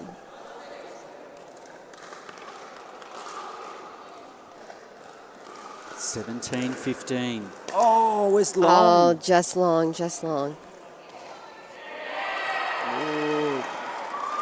16-17. It's a nail biter. Oh, what a drive. It is a nail biter. Oh, lovely. Oh. Oh, Wow. Gabrielson. What a my word. How do you even explain that, Jazz? You can't. I can't. Oh, the hands of a god. Yes. I think I'm tearing up a little bit. That was beautiful. Oof. Ooh. Quick point So there. maybe just a little bit of scoreboard pressure here now on the breakers. little bit, yeah. It's 19-16. Yeah. Can the Aces close it out? We got both the ladies on both teams standing up. No one sitting down on the Lovely third sidelines. shot drop. Oh, and a great put away from right hand switch, put away. Gabrielson. All set up from that beautiful third from Yang. Yeah. All right, game point here. Game point. Oh, just caught off a little bit off balance on his back foot. The breakers aren't done with Here yet. we go. Here we go. Here we go. Lovely slicing return. Yes. I need to learn that. Oh. The Vine brothers edging their way back here. They're it's not done yet. 18-20.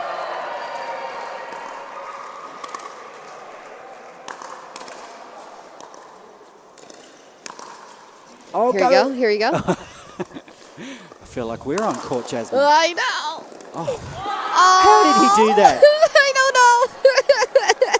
know. Wow. Oh my. Game point here.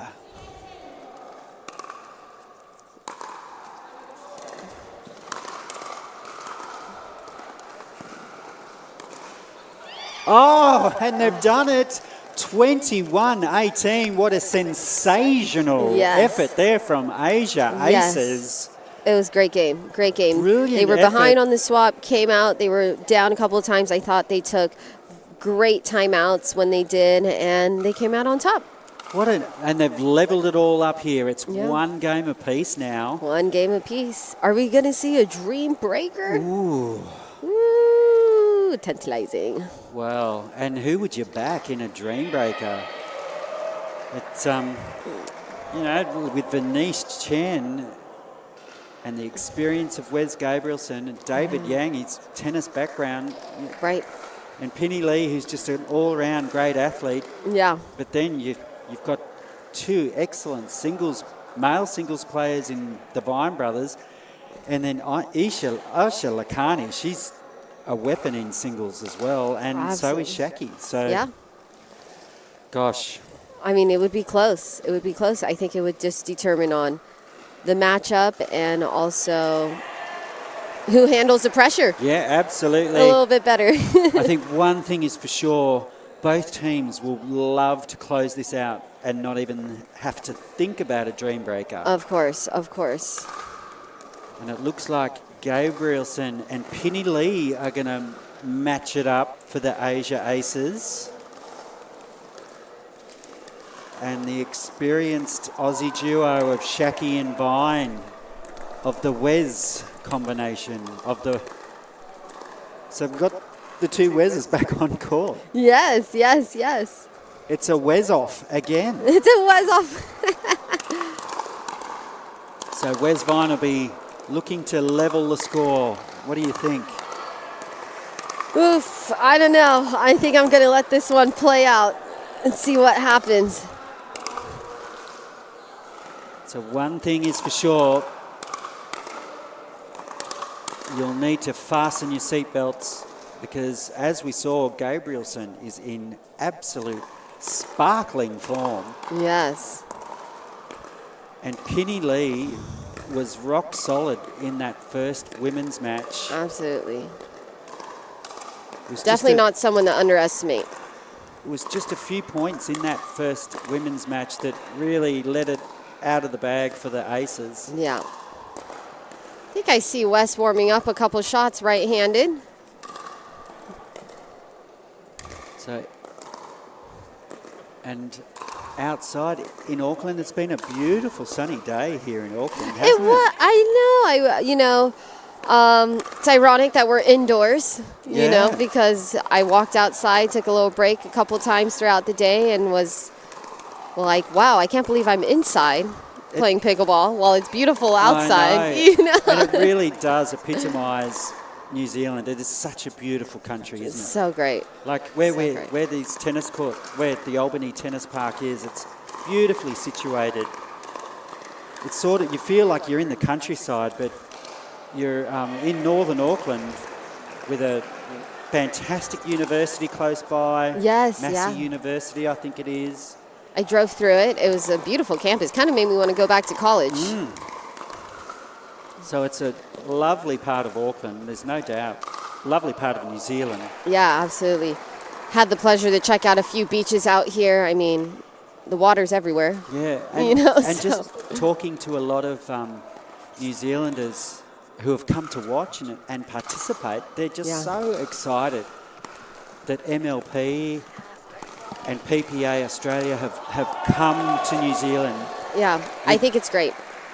spreading the love of pickleball. Absolutely, and I'm so glad that, you know, MLPA decided to, you know, have one of their events out here for that same reason. It brings out a lot of the locals out here, inspires, you know, the next generation of pickleball, the juniors, the youth.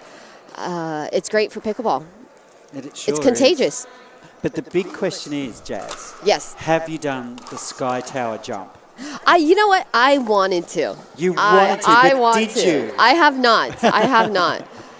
And, you know, I still have a few days You still here. have a few days. I still have a few days. This is definitely something like I'm 100% into. Well, I don't want to boast, but I've done it 4 times. Really?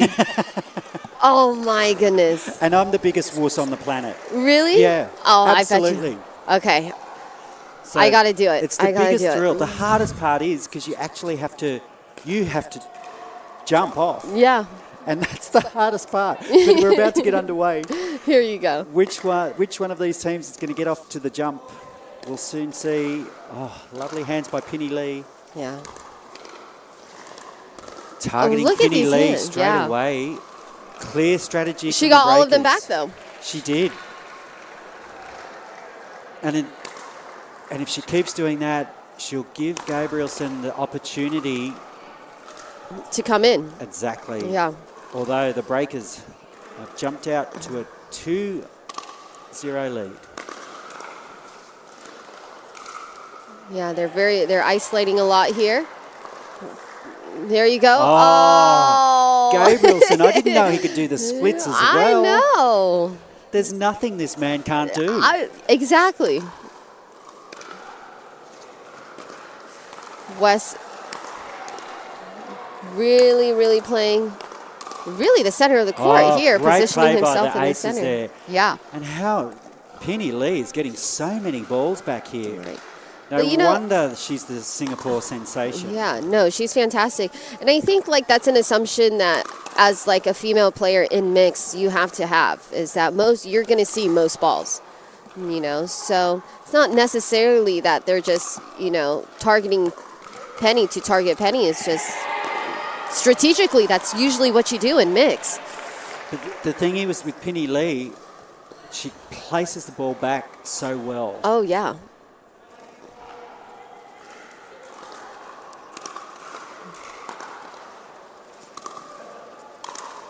Oh, lovely shot by Vine. Oh, yeah. Just a beautiful angle, didn't overplay it. And the breakers out to a 5-2 lead.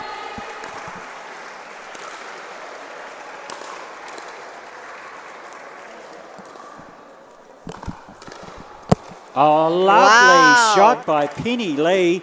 And there's that placement we were talking about. Yeah. Right at the toes. 3-5. This is game number 3. It's all locked up at 1 apiece. Wow. Wow.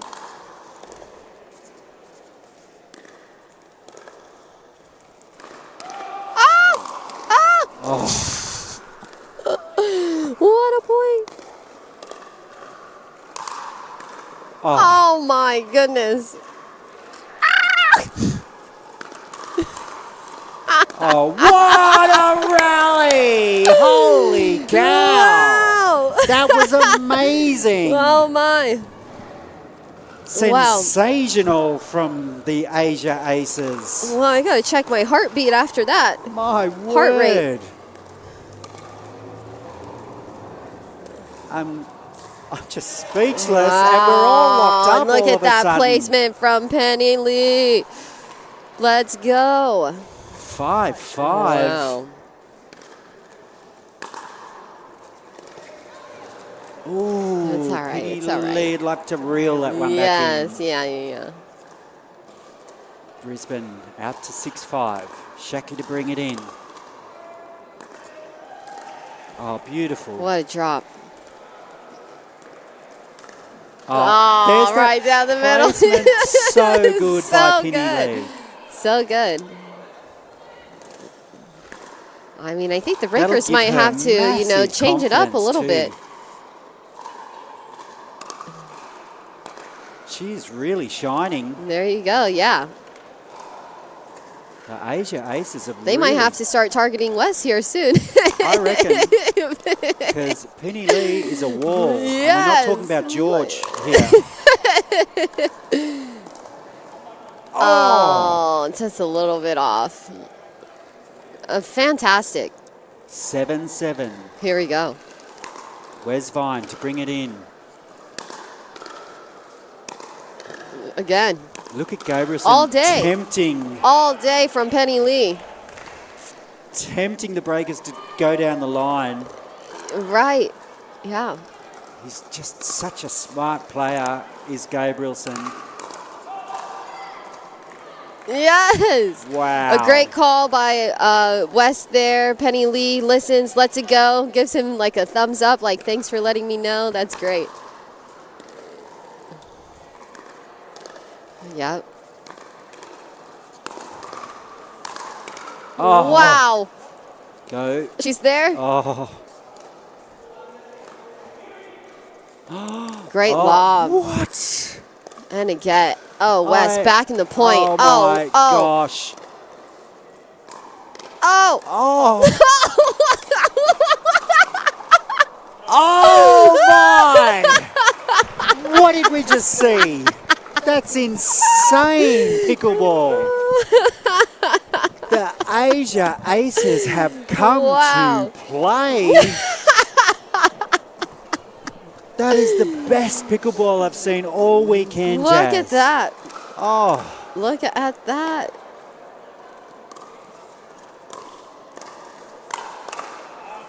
There you go. There you go. All right. the Breakers will be starting to think, what do we have to do to Yeah. get a point here? Yeah. And honestly, for the Aces, that's where the Aces wants them. You know, that's where you want your opponents. It's like, okay, if our original strategy isn't working, what can we do? And you can catch them flustered, and that can give you the lead that you need in pickleball. So They're fighting their way back here, the Yeah. Breakers, though. It's 9-10. mishit Just there. catching, yeah.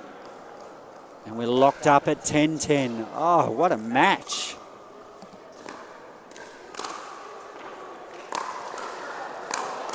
Oh, Wow.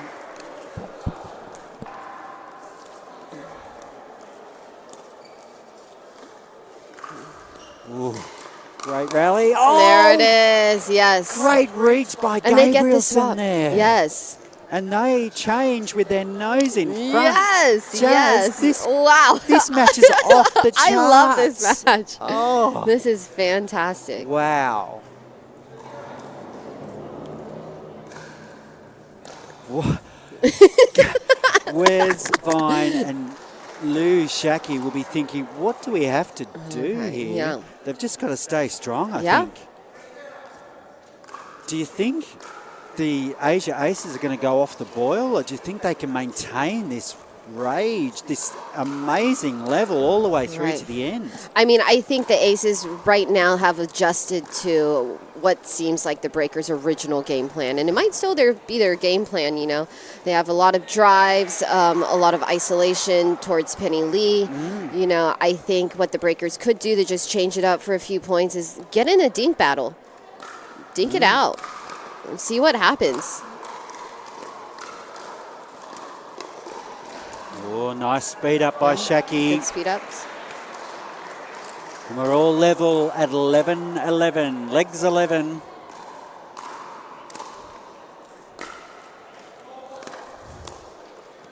Nice. There you go. There you. Oh, Lou. That's great. Great play by the Breakers. And they sort of needed to do something like that. I totally agree. Because the Asia Aces were starting to get comfortable in that game. Right.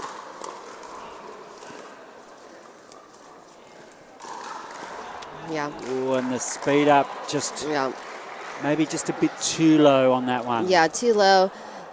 I think the Breakers should just, if that's not working for them, slow it down. Wait for that opportunity. 12-12, and he's like a, well, I know they're called the Asia Aces, but he's like a viper at the net, Gabrielson. Yes.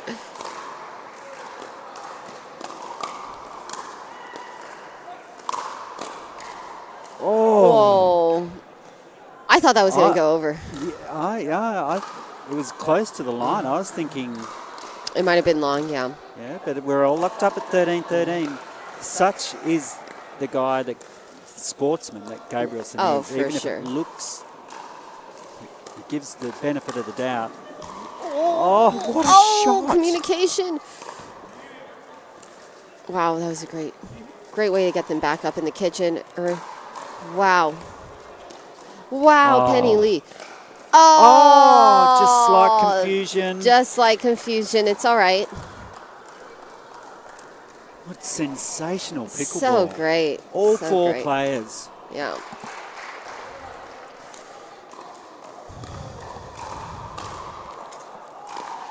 And I love how Lou Shaki's now positioning herself for that earning opportunity. It just adds another level of pressure. Oh, is I it a think foot fault? we're calling a foot fault. Yep, foot fault. Oh, Penny Lee just pegged on a foot fault. So a little 2-point lead here to the Brisbane Breakers here. Right. 15-13. Gabrielson just having a quick chat to Lee. Just wide, and again, Gabrielson really tempting Shaki into that. Right. And she got to give her credit. She did go for it. Oh, was it good? Oh, an overrule. Huh. So that last point was good. So it must be 16-13. Yeah, I think so, Yeah, so overruled, perhaps. Wow, so the Breakers getting a break. Yeah. And extending out to a 3-point lead here. Right. And I think it's partly due to that change of strategy where Shaki's now looking for that earning opportunity. Absolutely, yes, yeah. It's just sowed the little seed of doubt in the Asia Aces.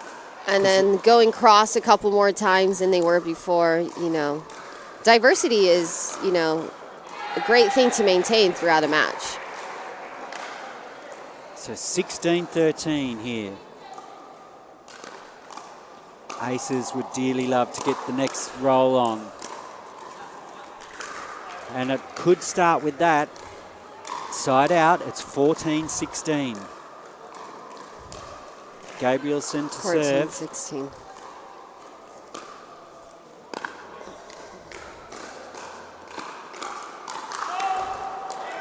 Oh.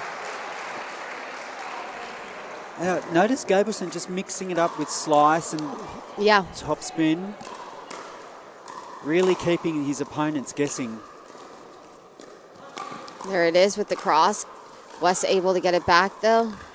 Penny Lee keeping it in control.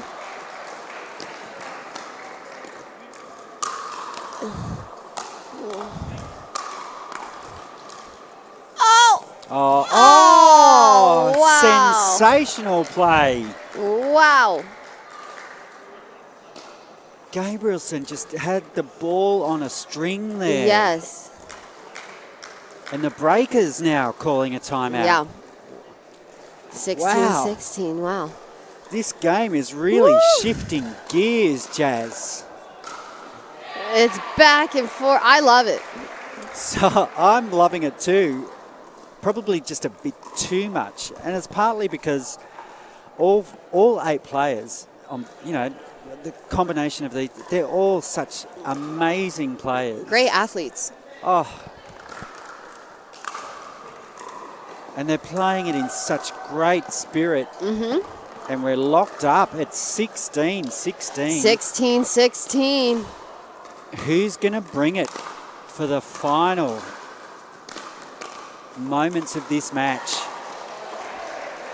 Did that catch Shaki? Yes, it did. So the Aces. In the lead now. A great run from the Aces. Oh!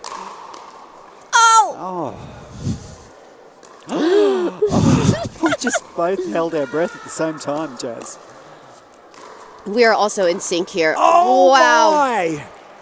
Oh, my. Oh, man. It's so hard to put this game into words. It is just unbelievable skill. Only thing I know what to do is check my heart rate right now and see where it's at. Wow. Oh.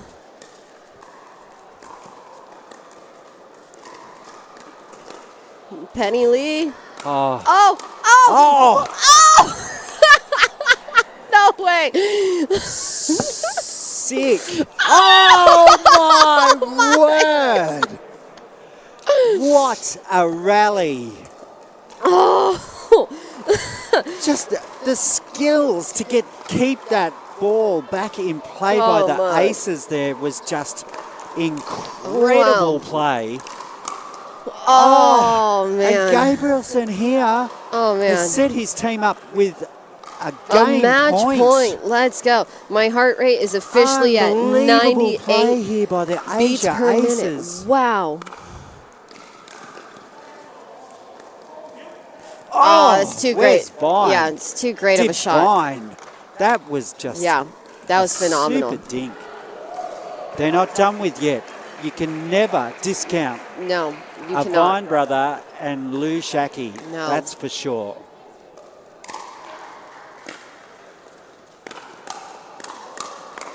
Great play. Wow. Yeah. The two Wezzers going head to head. They're fighting their way back here. They are fighting their way back. Yeah. Oh, did that go long or in? I think that caught. Yeah, you're right. It's good. 19-20 now. Right back in it.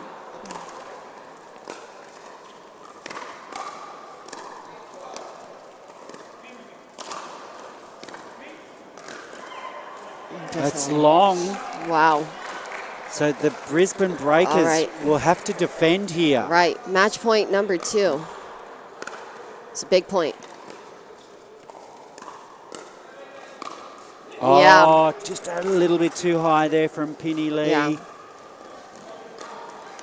Sneaking it out to the Breakers, and it's now 2020. 2020. Oof.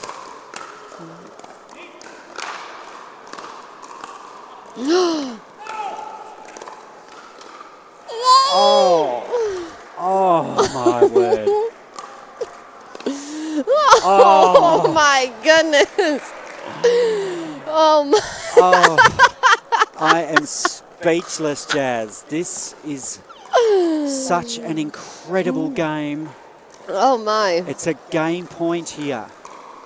Lovely deep serve from Penny Lee. Wes looking for it. Oh, right there. Oh my. Pushing it into the net. I think that's the first error he's made all day. Yeah. 21-21. Where's Vine to bring it in now?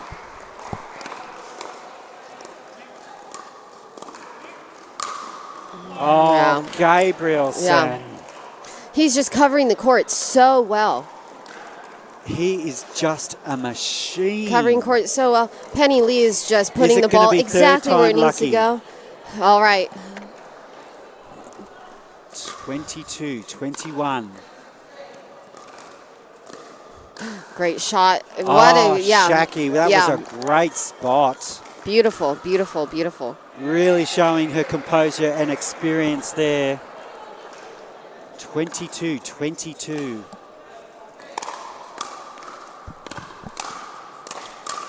Oh!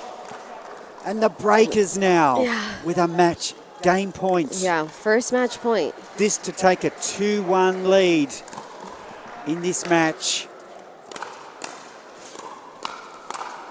Oh, there it is. There it is. There it is. What an incredible What a great effort. match. What a great match. 24-22, Oh, Jazz. my goodness. My heart rate was over 100 That just watching it. was just unbelievable pickleball. Wow. Whew. Wow. I think both teams will be pleased to have a little bit of a breather after that one. Yes, us included, please. And I tell you what, one player who should be really proud of themselves after that effort was Penny Lee. Wow, she what had an to amazing do so performance. much defending there. Oh, yeah. And Gabrielson was just like a jackrabbit. He was everywhere. Everywhere and doing his shot selection is incredible. Even when he's in trouble as well, you know, not only is he able to dig that ball back or, you know, Just chase that ball incredible down. defense. It's just amazing.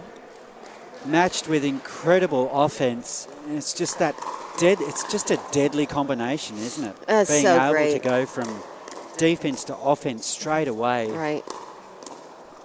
That's definitely a match I would rewatch. Oh, I'm going to have to watch that match back when I get home. Yeah, immediately. So now we've got the fierce hitting of Venice Chen Oh, yes. and David Yang. This is going to be a banger. I'm excited. It'll be Travis Vine and Aisha Lakhani for the Brisbane Breakers. They would dearly love to close this out in straight games, or 3-1, rather than have to go to a dream breaker. How do you see this one going, Jasmine? What do you think the strategy will be from the Brisbane Breakers for them to win? You know, I think playing against this deadly combo on the aces, I think I would probably try to approach this game as slow as possible. You know, I would be very, very cautious of when I speed the ball up, when I initiate a firefight. I think both David and Venice, they thrive in that type of environment. And they have great counters. Definitely probably want to avoid Venice's backhand. That's vicious. We've seen it a couple of times. Not only does she have great placement, great power, precision. This is going to be tough. So I think I would just, you know, play it slow, keep them off pace, and yeah. And for the Asia Aces to win, to look at winning this one, what do you think they have to do? How do they approach the Brisbane Breakers? You know, I think they should just come out the gate playing their game, what they're comfortable with. I think they're comfortable with a fast-paced game, and I think that, you know, they should, you know, not stray away from that. I think the one thing they have to make sure is just to keep their unforced errors at a minimal. And if they can do that and maintain control of the points in the way they want it, so that they can put those balls away, and when they have the opportunity, then I think they'll come out on top. Absolutely. So Lakhani just come out onto court. She looks focused. Yeah. I mean, she always does. She's Oh, yeah. a supreme athlete. Absolutely. Absolute professional. And such a great ambassador for Indian pickleball. Yes, yes. And the Breakers are on the board first Yeah, from so an error. those are definitely the unforced errors the aces don't want to have. Whoa. And a pop up there from Yeah. Venice. So A few easy points for the breakers to start with here. They'll be happy with that. The aces just need to tighten up. Right. Dial in. Here we go. Ooh. So 3 errors to start with. So maybe a few nerves. What do you think, Jasmine? I'm sorry. Can you? I'm just wondering if there's a few nerves out there from the aces, because they really need to win this one. Well, they do need to win this one. And David smashes that with some authority. He did not hold back on that one. Nuh-uh. No. There was power plus. No, in that, yeah. in that Check the ball, away. please. He wanted to put a winner in that winner column. Yes. That's for sure. Yeah. You know, I think if you're coming into this game with, some nerves because there is some pressure, I think I would just be a little bit more conservative on the shots, So that's 4 errors now, and it's cost 4 points. I would just focus on just getting the ball back in play until you can have that 1 point that gives you, like, that confidence. Oh! And another killer. Right. 5-1 here. The breakers. Yeah, lovely slice. Yeah. He hits that ball with so much slice on that return. Yeah. That you really have to watch it onto the paddle. Yeah. Oh, just getting the net and it goes long. So the breakers 6-2 here. A nice start. Yeah. And they haven't really had to do much yet, No, Jazz, have no, they? yeah. Oh, lovely shot by David. So he's racking up the winner stats. Right here, yeah. 3 winners.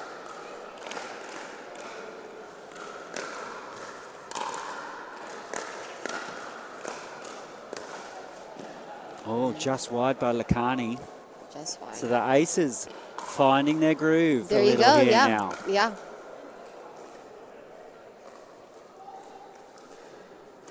Four, 6.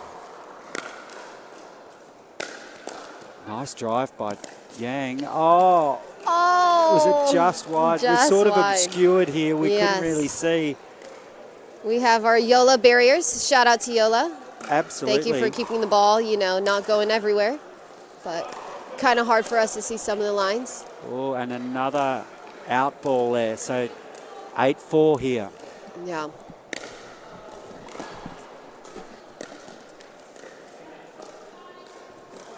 Just another unforced error. Just giving a point to the Asia Aces here. And another error. Yeah. Just off the paddle of Chen, and it's 9-5.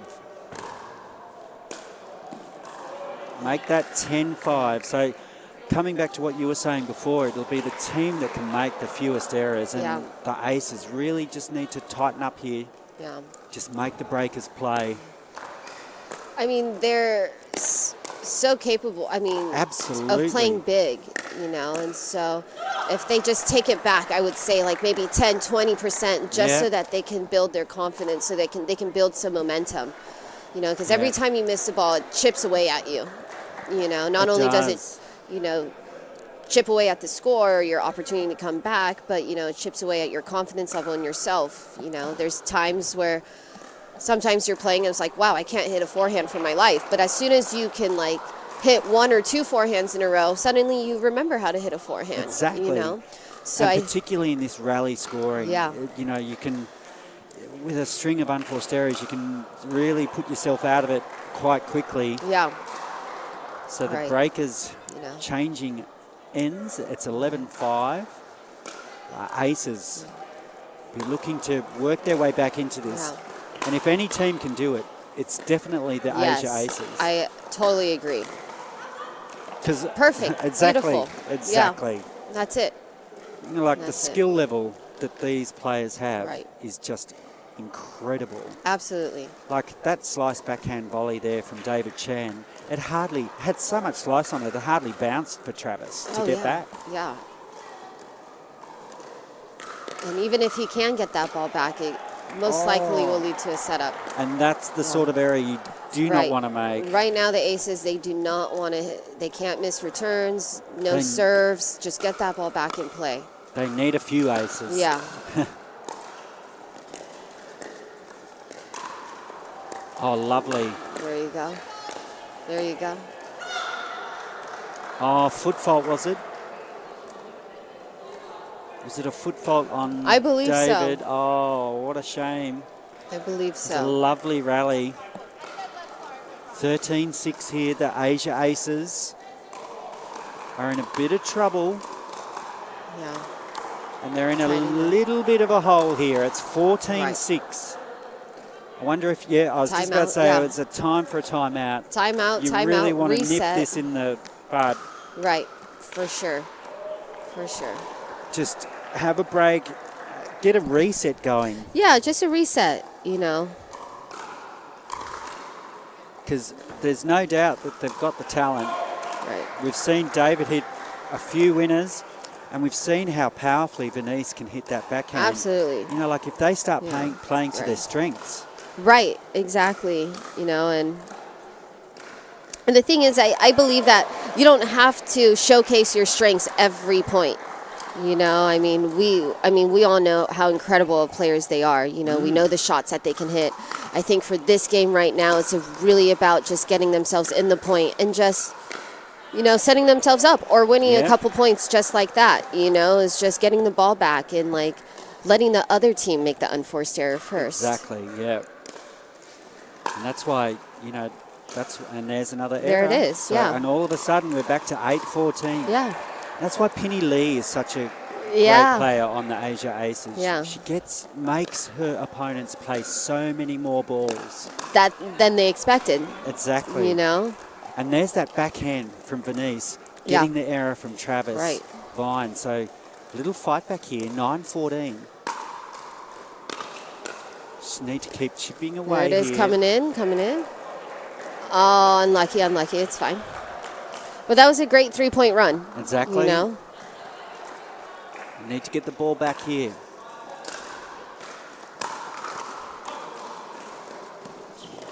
Oh.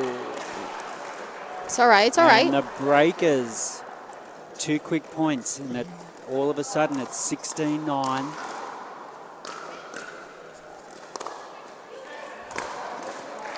Oh. And unlucky. 17-9. You sort of get that feeling because the Aces need to win this one. They may be a little bit overplaying. Tight. Yeah, overplaying a little tightness, you know. But when Travis Vine's hitting those forehands like that, that makes it extra difficult. Right.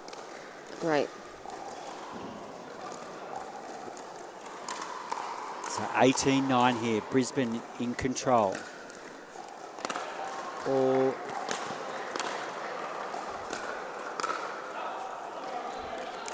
And that's 19-9. Here we go. So Brisbane looking like they're going to take this out. And if they win this game, we won't be going to a Dream Baker. Yeah.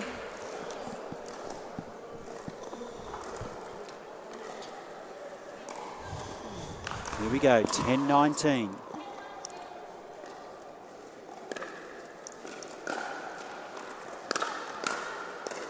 Oh, lovely. There you go. Oh, just a little bit too much. There.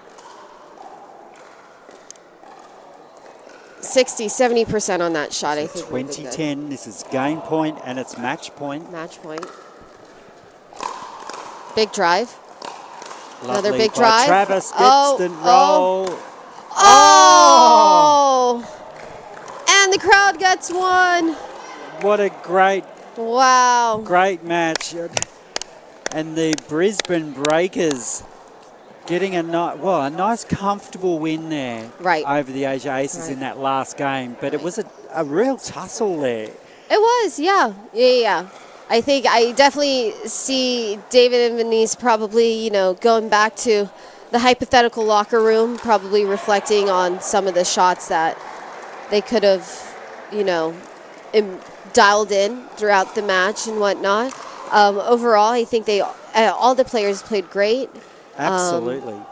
I think my favorite player of this entire event here, this matchup, is definitely going to be Penny Lee.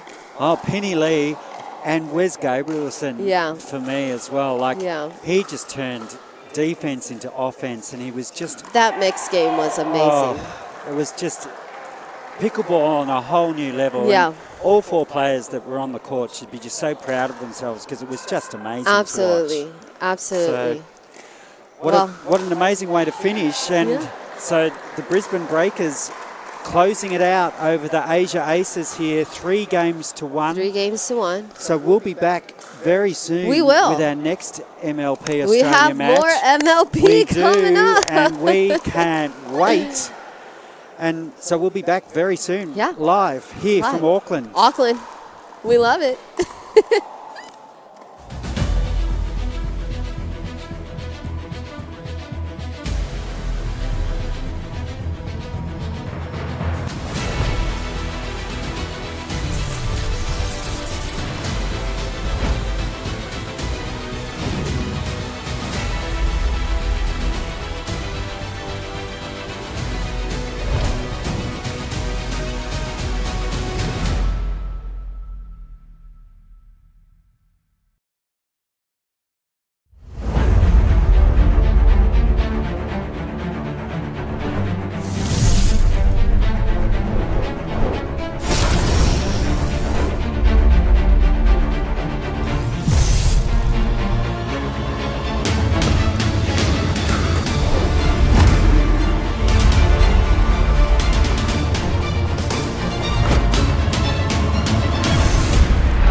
Good afternoon, everyone, and welcome back to Auckland. My name is Dylan Kimlin. You're live with the Major League Pickleball Australia here in the Albany Tennis Park.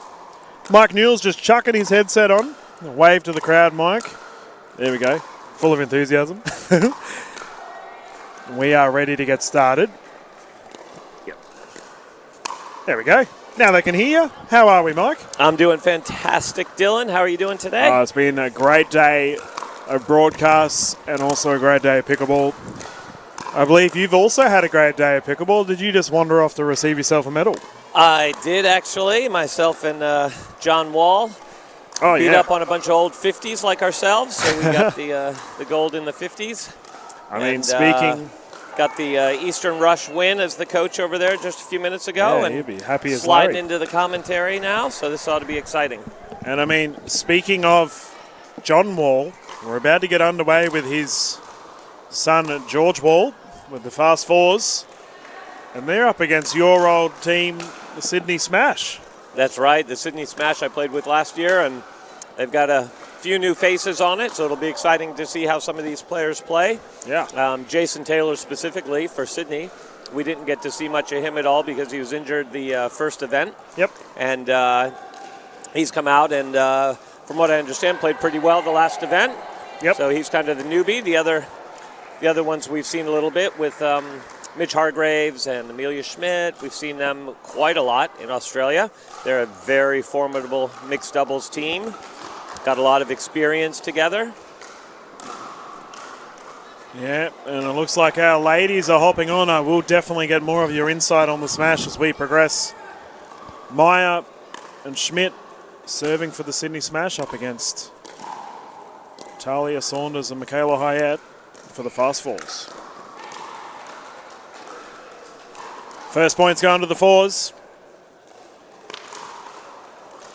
And the highlight Hyatt to bring it in.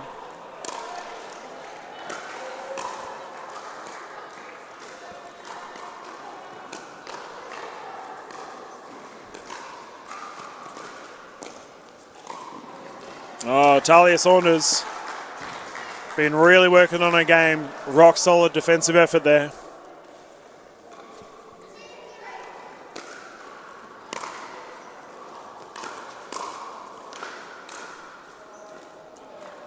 Well, just the commentator curse there compliments Dylan. Just missed a little dink there. We are yet to see Maya hit a ball. There we go. Oh, Great Amelia move. Schmidt. Amelia will look to be the aggressive one out there, that's for sure. She's going to play a dominant left side, look to take a lot of balls, and she's very comfortable speeding the ball up out of the air or off the bounce. So that was a good example of how she likes to play.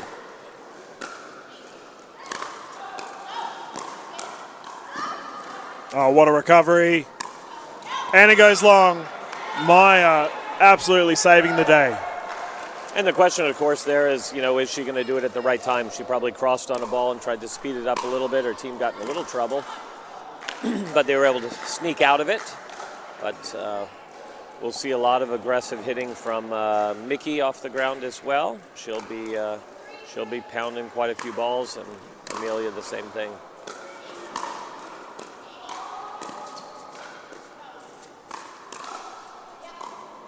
Oh, speed up. Scored long. Fun fact for you, Mike. We had Schmidt and Hyatt come onto the broadcast earlier today with the ladies' doubles events.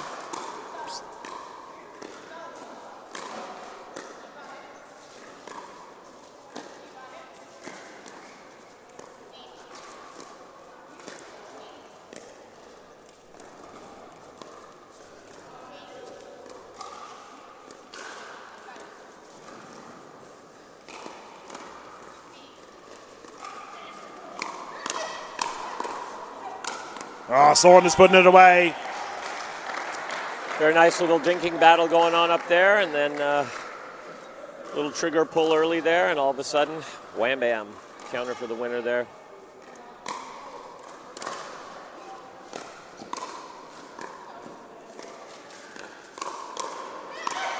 Oh, AC threw his shoulder out. That was amazing. Very nice from AC there. Got the ball down low.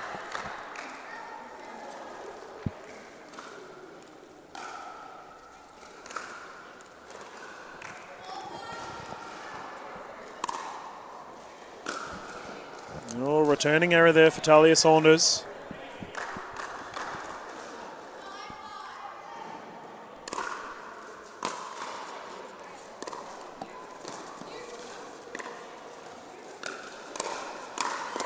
Oh, great shot. I was about to bring up Hyatt. She was on the Sydney Smash when you were on the side. Is that correct? Correct. Yeah. She and Amelia were both on the Sydney Smash last year with me, and very strong players in singles and getting much better at doubles as well.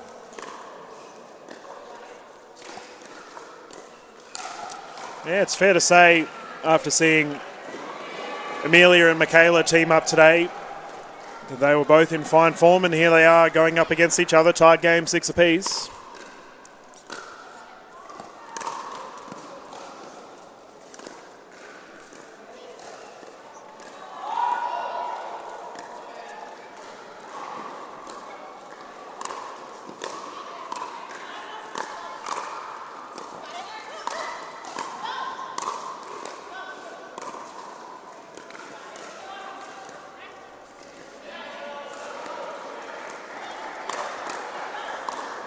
Oh, incredible rally. Defensive effort from the fours. Gets the job done. Yeah, we've seen that middle of the point there early on. AC threw that lob up cross court. That's very common play from that right side player. It's worked twice so far.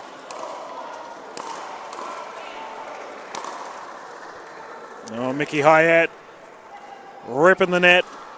Getting a con bounce.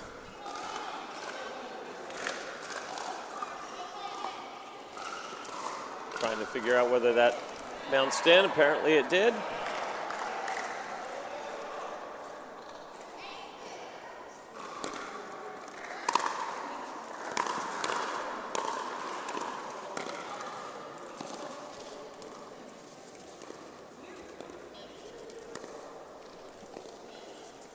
Nice from AC there. Great little forehand flip cross court.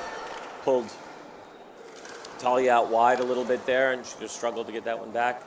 I like AC's dinking game.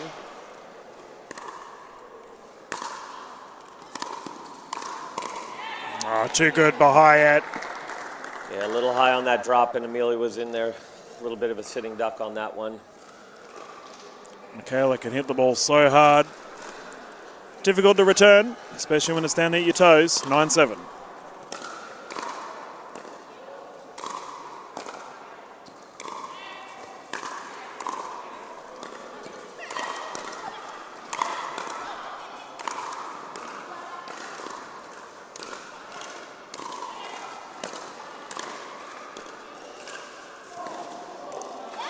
All day, baby. Sydney Smash took that net and just stayed there. They played so smart, just keeping them back, keeping them back, keeping them back. As soon as Mickey snuck her way in, they got one down at her feet. Perfect position there, putting that ball down low. And AC with a little move across the middle and taking that backhand. Very nice. She didn't put it away, but she got it down low, and that placement down low gives you that next one up that Amelia could take care of. Very nice.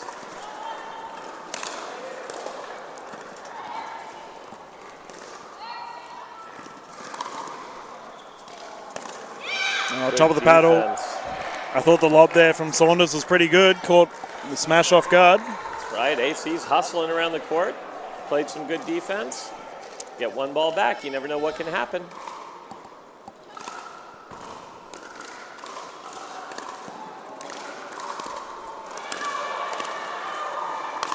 Michaela flogging it into the commentary booth. Mike Newell with the fine motor skills to be able to catch that. We have a tied game, 10 apiece.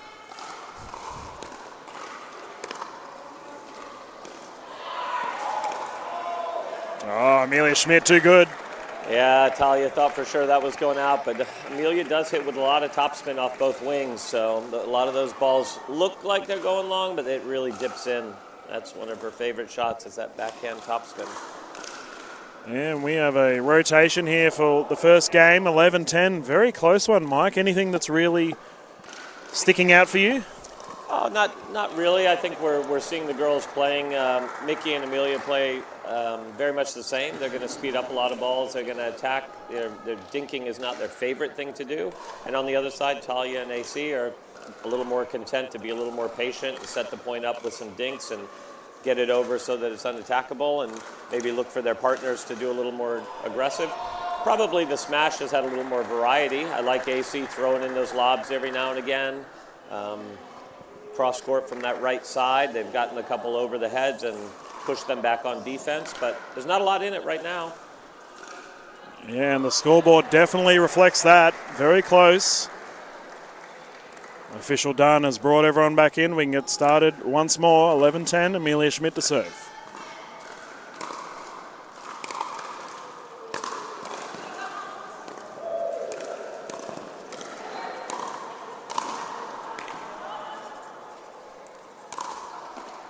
Michaela Hyatt absolutely ripping that ball. We got a finger pointed up, called out. I think they weren't too sure. She hit it so hard. Sometimes it's hard to call those balls when she rockets them like that, but ref Kylie saw it out.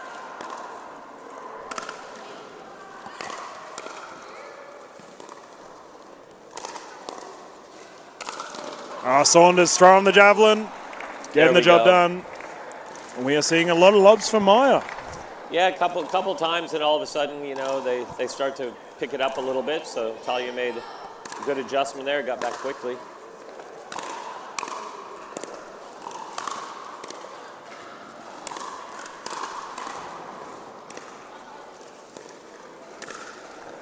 Yeah, well left. Amelia Schmidt getting out of the way.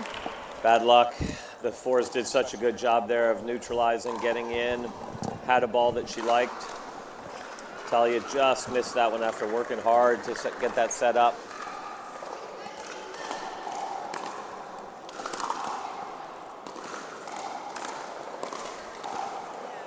Yeah, disciplined Talia letting that one go.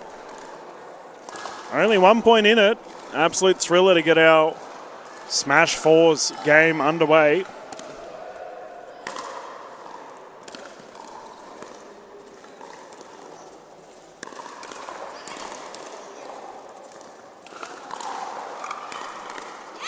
That's a great speed up from AC, and she hasn't really done that off that forehand wing yet. She's been dinking, she's been lobbing, and so just that disguise there.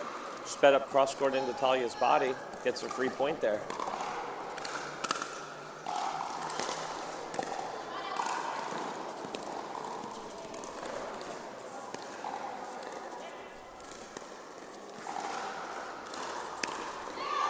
Disciplined by Maya.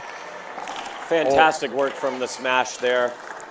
Amelia crossed over to take one of those little dinks. AC immediately crossed behind her, switched positions, and then was really comfortable from that left side, playing a few backhand dinks cross court. Well done. They're looking good.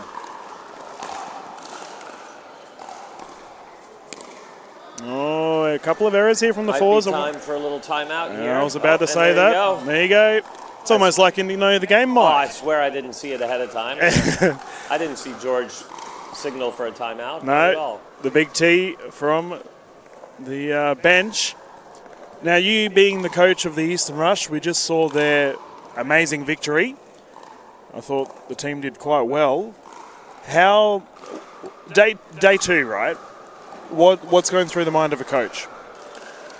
Well, first thing is let's get out there and play some good pickleball. So you just want everybody to perform, the way that that they can. So I know all these players. I've been coaching them for a while. Some of them personally, and I've seen them play for a long time. Other than Naomi, but I did get to spend a lot of time with her in Sydney. And look, the first thing that we want is to just worry about ourselves and get out there and play the kind of pickleball that we know. Come up with some basic game plans. We all, relatively know each other, the opponents, so we come up with some plans and then just get out there and execute. Execute that plan. Worked really well today for them.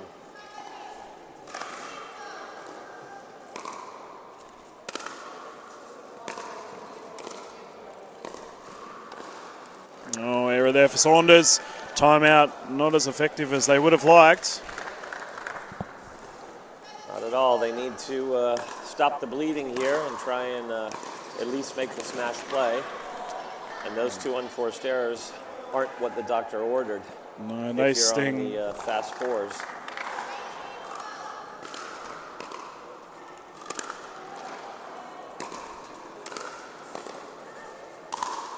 Oh, there we go. A little bit of a better shot there for Hayet.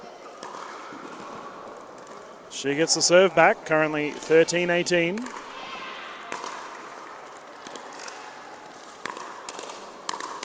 Oh, great shot. Another speed up off the bounce from Amelia straight ahead, which always is the best place to go. Go with the person closest to you, and then a nice finishing shot down at her feet.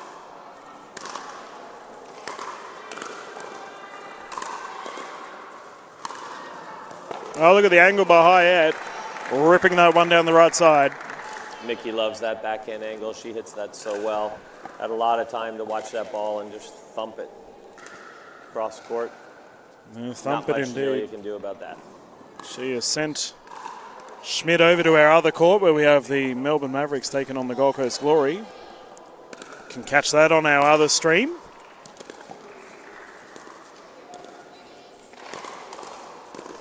Ah, good speed up by Maya. Unfortunately, AC did the speed up, and Talia was ready for it. She's catching on to a few of these patterns that AC has, whether it's the lob or the speed up off that forehand.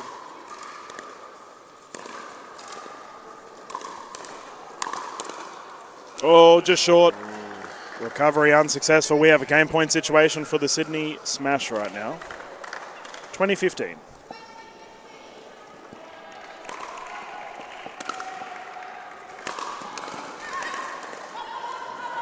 Well read. You just called it, Mike. Nice from Saunders saw Talia it. there, good hand. She saw AC cross over.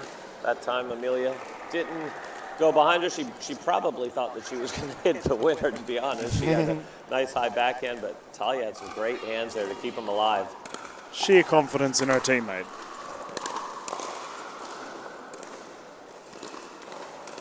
Yeah, talking about confidence, Saunders starting to soar. Yeah, it was a great little drop and a timeout from the Sydney Smash. Smart idea at 2017. They served for it a couple times, didn't quite convert. So I'll have a talk over with Coach Hargraves over there, figure out what they want to do. Get back to what was working, I assume. Momentum is a funny thing in pickleball. The fast fours doing exactly that, playing fast. Fast change of score as well.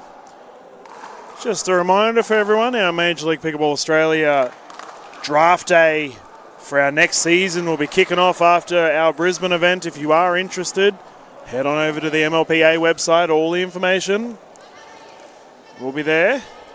Game underway.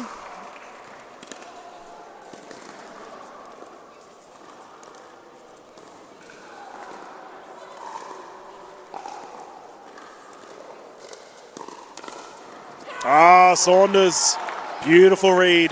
She was all over that. She was just sitting waiting for that one. She knows Amelia likes to speed that up. She was all over it.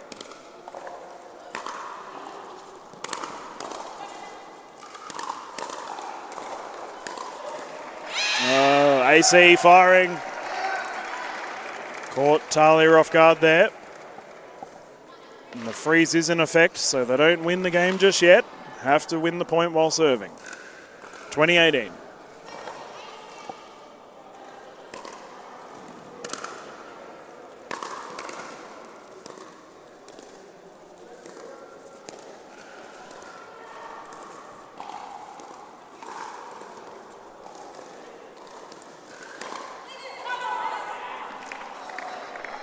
Little impatient there from AC. I know she wanted to try and create something there, but that was awfully low. Giving the fours another chance to get back into this.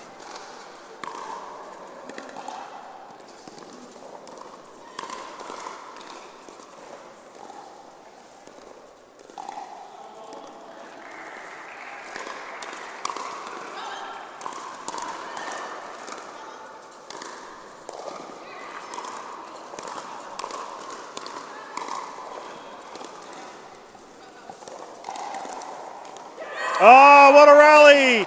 Fast Fours putting on a defensive clinic, reset after reset. We have a tied game, Mike.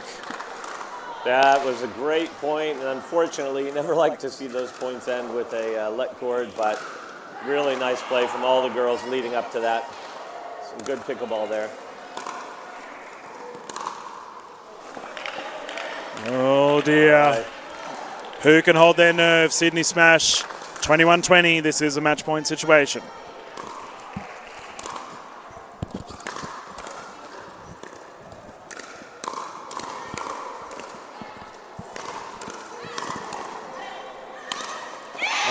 Too good. Absolutely relentless offense from the Sydney Smash. AC thumping that one around, taking the victory. Wow, that was close. Hey, they really, the Fours did a great job of coming back there and trying to put some pressure on and get themselves right back into contention, but the Smash just too strong. They really held tough and battled it out there in the end. So we're going to see the gentlemen step out to the court for the Sydney Smash. We've got Mitchell Hargraves and Jason Taylor. And we haven't seen too much of Jason Taylor, like I mentioned, but they've seen a lot of each other. They practice together. They're both from Sydney, so they get a lot of practice together.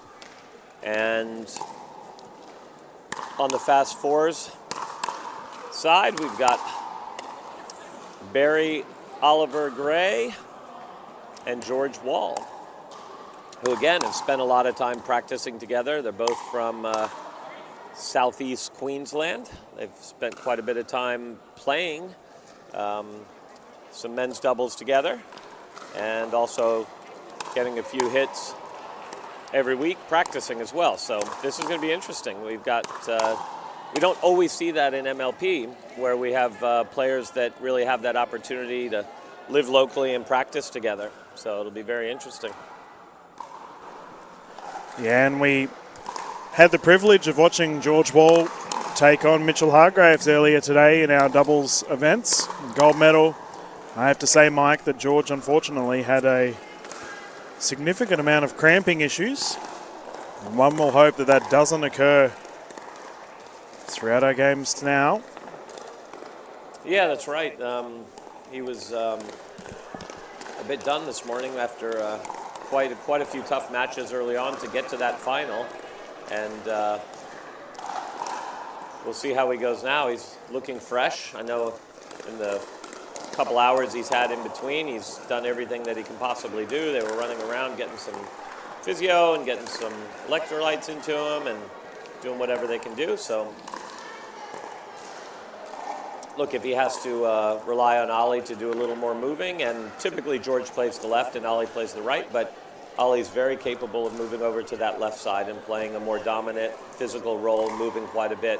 As a matter of fact, Ollie would probably really enjoy doing that. But I'm sure they'll start with George on the left, Ollie on the right, and see how they go. But, you know, typically we do have, you know, George, if he's feeling healthy, he is going to move a lot around that left side of the court, over to the middle, crossing over a little bit in front of Ollie. So it'll be very interesting to see how this plays out. Yeah, captain's clash is about to get underway.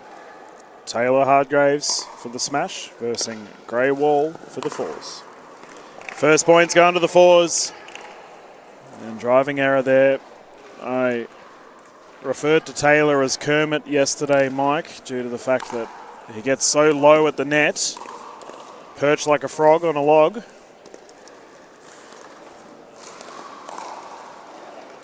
Maybe a frog on a lob.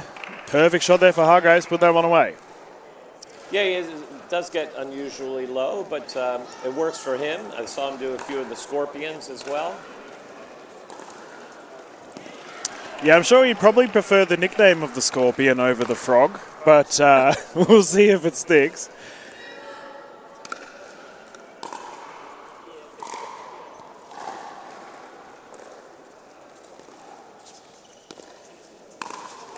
Gray with the pop-up.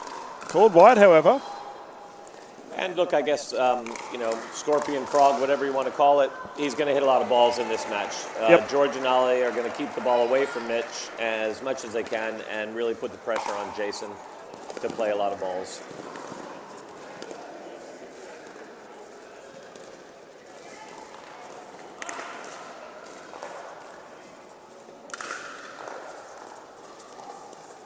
Oh, double Ernie threatened.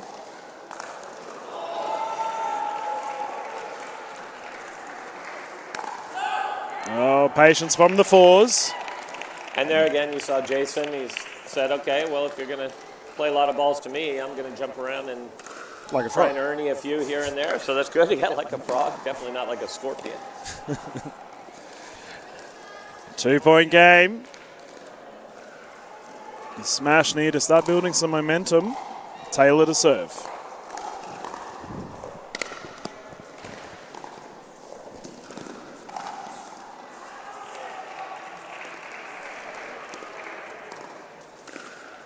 Oh, nice shot. Just short. Great attack by George. Stepped into that middle ball, flicked it right into the body of Jason, and with that reach forward, very little time for Jason to react.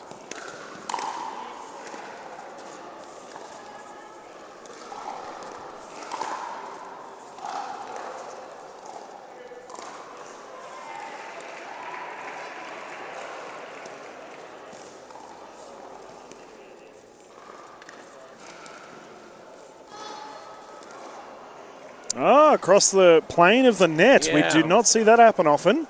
Yeah, that's one that she's having to explain to him. And when you do decide to fake or go for an Ernie, you're allowed to cross that imaginary center line of the net if you contact the ball.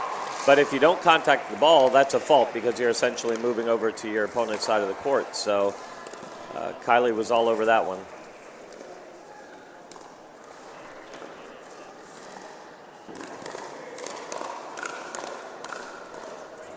Oh, what a reset by Hargraves.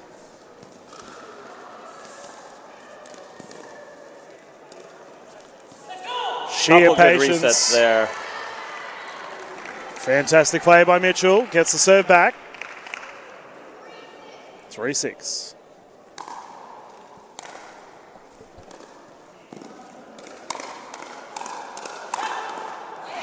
And again, repeat strikes from the smash.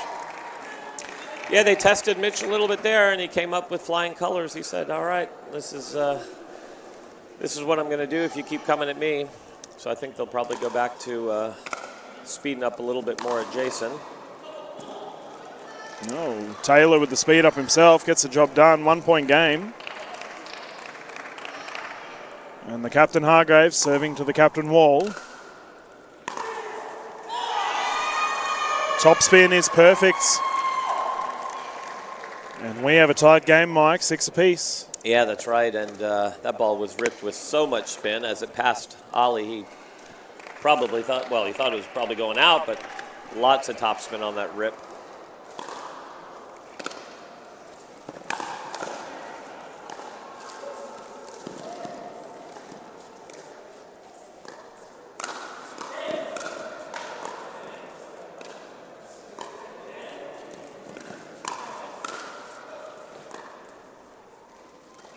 Yeah, George Wall letting that one go.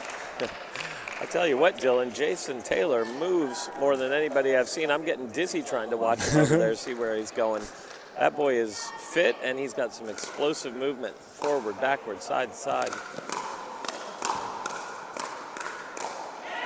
You talked about explosive movement. How about an explosive ball? That is flying around like crazy. And there we go. We saw a ball that was barely above net height, and Jason Taylor was in a squat sumo position and played it as a nice tomahawk forehand or scorpion, whatever you want to call it. Oh, great going for the ATP. Not to be. And there you go. Captain George had a quick comment to Ollie on that one. And I think it was something along the lines of, be patient.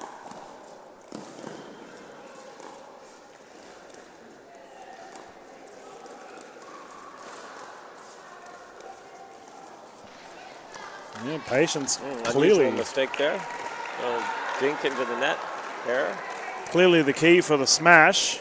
They've tied things up. Neither team getting a big break right now. And that is a returning error there for Ollie Gray. Smash take the lead.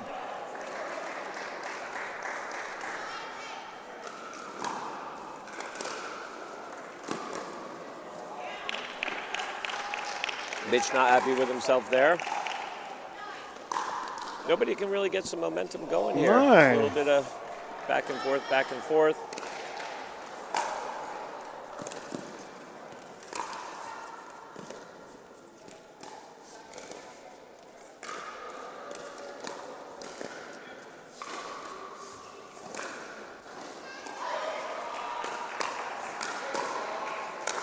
George Wall not perturbed. However, Kylie Dunn, our official, is. That is a kitchen fault.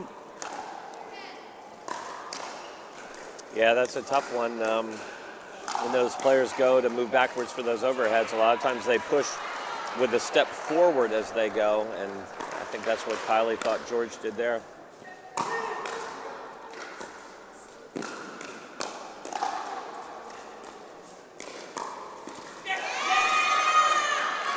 Little confusion there in the middle. Yep, solid play for the Smash. They will take the lead into this rotation. Sorry, nearly called you Gordon, Mike. I've been talking to him all day. With Ollie Gray, so he's a younger player. You're a very tenured coach. How important is it to have a strong mentor like George Wall for a younger player like Ollie Gray?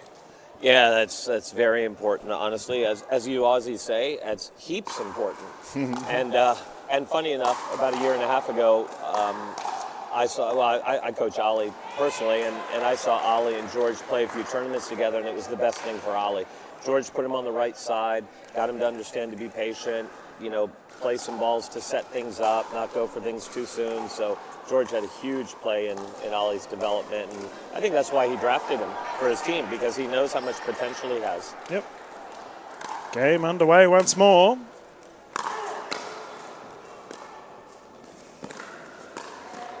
Kermit getting the job done. So hard to return when it's that low. Yeah, George's got to be a little upset with himself there. He just left the dink up a little too high. Jason slapped it down low.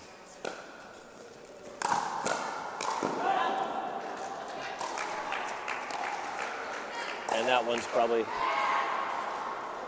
Mitch is probably telling him a little something that maybe George said to Ollie before, a little more patience. That wasn't really there to attack, crossing over on that two-handed backhand or low ball.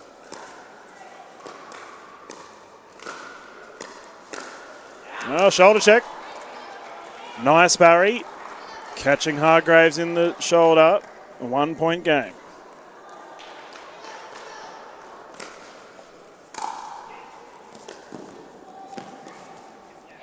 Make that tied game. Solid response from the Fours. Yeah, look, they're getting back to just making them play, put the pressure on, and don't make unforced errors. Jason wasn't really ready on that one. That was unfortunate. He was kind of looking up at the referee after she already called the score. Played the return anyway.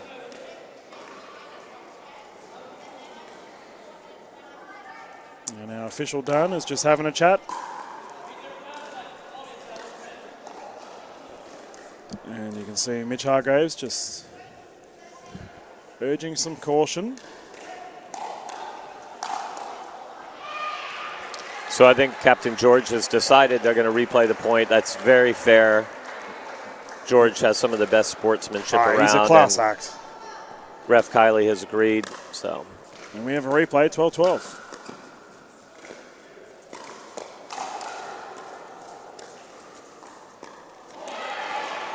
Didn't matter. George Wall. Well, I tell you what, I'm going to go back and watch that one on replay because I've got to come up with a name for that shot he just hit because I don't know what that was, but it worked. So well done to George there. It was unorthodox, Mike.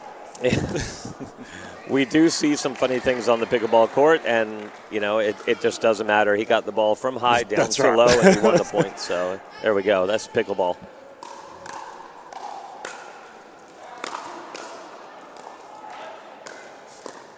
Oh, pick up. Great firing. Very nice from Ollie to reach in there and flick that straight into Mitch's body. He's got those long arms, leans in and takes that ball really early. Not a lot of time to react when you reach that far in. And I like the idea that he's attacking straight at the person in front of him.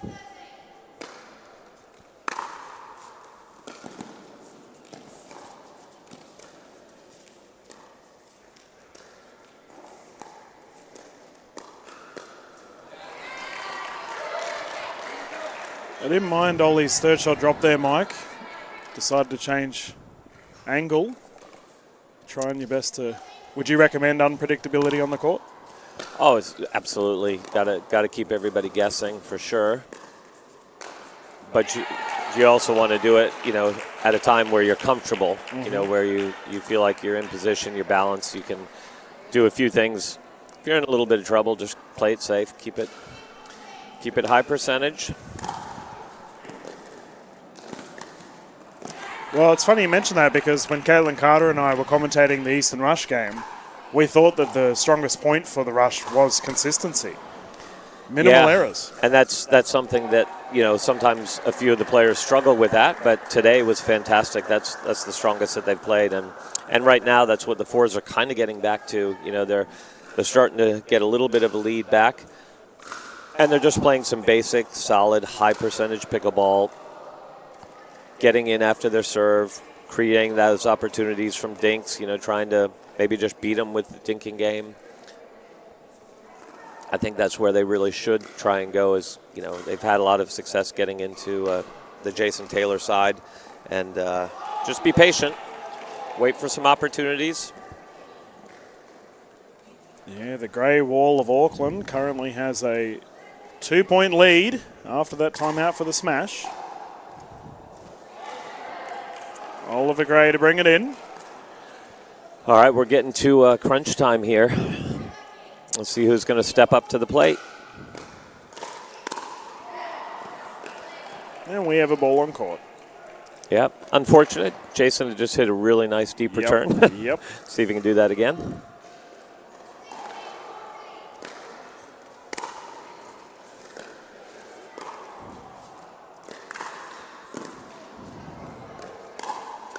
Ollie Gray, full of confidence. There we go.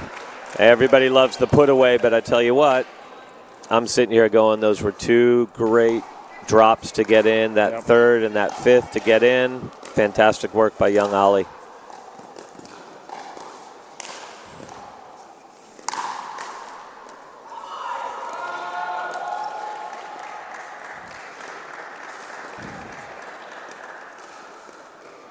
And there we go. You preach patience. That's exactly what the fours need to do. That's the recipe. That's what's been working for them. It's something that they both can do well. Ollie and George both dink exceptionally well, and they look for those opportunities to attack if they come. If not, they just continue to keep pushing that pressure on.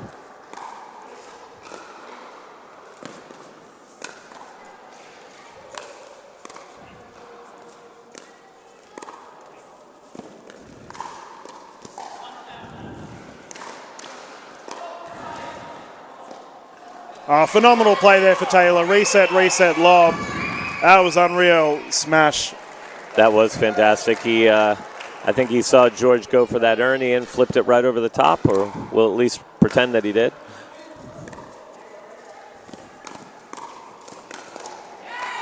Kermit getting way too high. Not impressed with himself after that one. Falls 2 points away from a victory.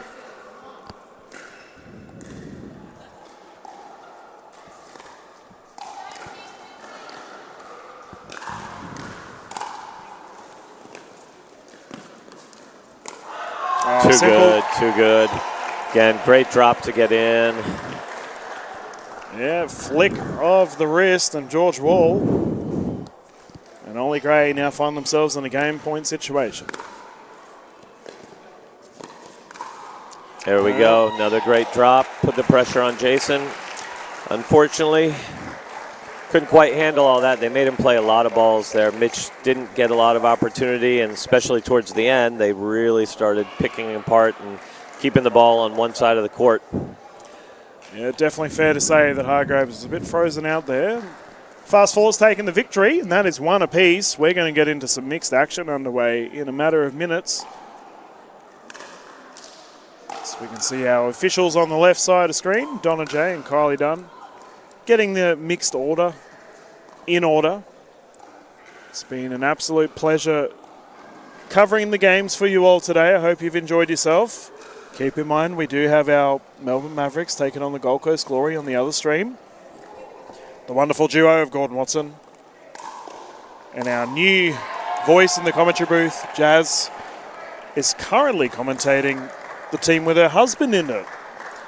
So if you want a little bit of banter, definitely pop on over there and see those guys. We do have our quarterfinals on today as well.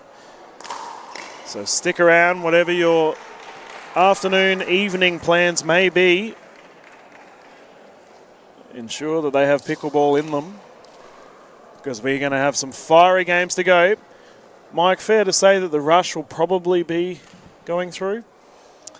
Well, they're definitely in contention to go through straight into the semis, but we don't know yet. It really depends on, I think it was actually this match we're calling the fours. I believe that was one of the ones, but look, I let that stuff take care of itself. I know Captain Katie Hart loves talking about it, and I'll leave that all up to her. It's nothing that we can control, so let's just see what happens. But the part that we could control is the rush. We did. We did the job out there, and now let's just see what happens. But I'm sure that Katie's on top of that. She's been watching the matches, and hopefully her cheering one way or against will help. However that'll happen, but. Look, there's a big advantage to not having to play a quarterfinal match tonight. Yeah. That's for sure. Big time. It's not that it's not important, but for me, I'll stick to just the coaching side of it. Fair enough too. I mentioned earlier, Mike, I want to get your insight on this. I brought up the draft. We have season 2 coming underway. Did you assist the Eastern Rush at all, or provide any insight for Captain Katie Hart? Look, Katie's very knowledgeable. She really did her due diligence. She studied, and like a lot of these captains, they had their spreadsheets, and they had players that they had ranked, and they knew who they wanted, but nobody knew who was going to go where. So I did provide some assistance with her, but honestly, her first pick that she wanted, one of them was Joey Wild, and she was fortunate enough to get him. And so once she got him, he really stepped in and helped a lot, because he's got a lot of experience. He knows a lot of the players as well, especially some of the ones that a lot of the Aussies didn't know, because Joey spent quite a bit of time over in the U.S. So he was based over there in Austin, Texas. So he knew a lot of the players and how they played, and we didn't over here. So he provided a lot of assistance there. But I threw my 2 cents in a little bit later, and it was regarding the one player that we didn't know a lot about, Naimi, who plays in India. She lives in India and plays, and we only had a limited amount of footage that we could actually watch, and there were a few players that we knew a bit better. But Katie and Joey really pushed to take a chance on her, and it's been fantastic. She's played great, especially today. She was absolutely on fire today. I love seeing that, performance, and they all did. Vish as well. He's been working on his game. We train all during the week, and he came out and added some really good offensive plays to his game and just executed really well. So overall, it was. Yeah, double-handed backhand from Vish Masand. Racked up 6 points, I believe. We were counting. It's filthy, filthy. And the beauty of it is he can hold it. He holds it, the paddle's still, and then he can do a lot with it. And it's very difficult to see what he's going to do. He's got that disguise. And, look, that's what, a lot of these players, can attack the ball. That's great. But can you attack, and can you disguise your attacks, and do you have multiple attacks? And, from certain positions, what can you do from those positions? So, we're all learning over here. It's a fantastic game. We're all trying to get better and improve. We'll see what happens here. Sydney Smash is a little bit behind. They need to get this.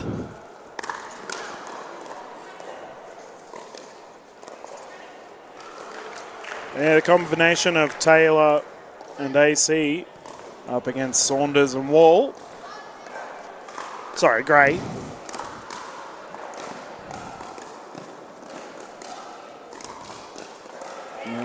Ollie Diggin, unable to pull it out, however. 1-1. Yeah, nice by Jason there. Just took a little pace off and rolled it right down at Ollie's feet. I love the shoe hunting. I preach the shoe hunting whenever you can.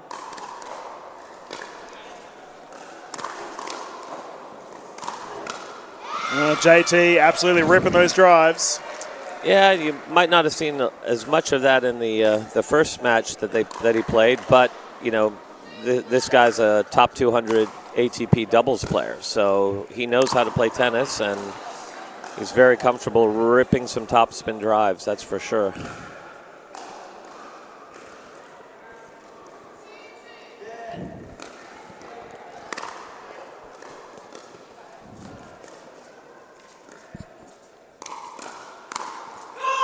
Shoulder check. And that's a shout as well. Fired up for the Sydney Smash. He's definitely pumped, isn't he? And he's not afraid to take it straight at Ollie Gray. After that last men's doubles loss, he's decided, let's go.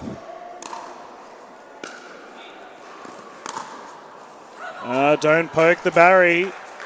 Ollie Gray is renowned to fire as well, and I find that he typically fires when someone else starts it.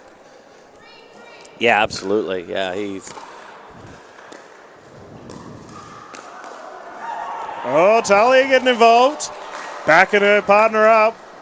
Yeah, Talia stepped in there and said, you're not going to beat up on my male partner over here. Take that. But again, leaning in, speeding up at the person straight ahead of you. Textbook.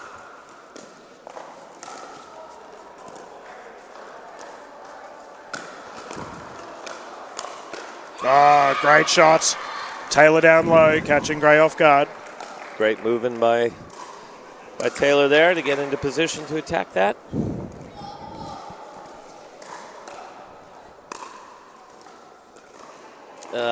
Bummer. Don't want to miss those serves. In a traditional scoring, it doesn't matter as much, but in rally scoring, you gift a point away. Oh, miscommunication there on the side of the fours. Sydney Smash are happy. Ollie trying to create something there and didn't quite execute it. Left Talia in a position wondering.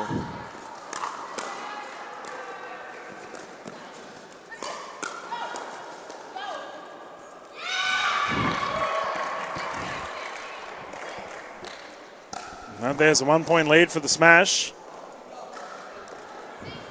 AC Meyer to bring it in.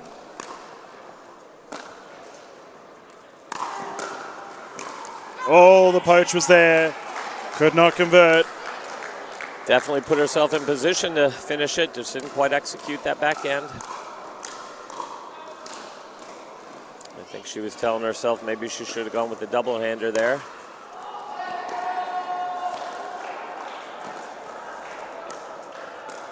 Ah, Talia Saunders ripping it into JT. Talia again, she's on top of that. Reaching in, speeding up straight ahead.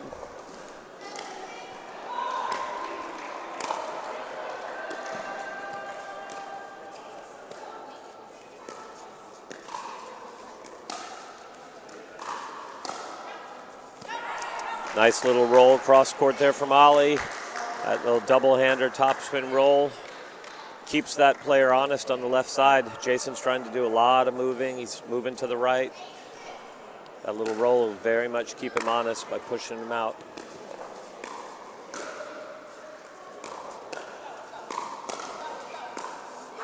Great resets there. One from Ollie, one from Talia. I love seeing that in that transition area. It's not all about attacking through that transition. You can play that soft little reset.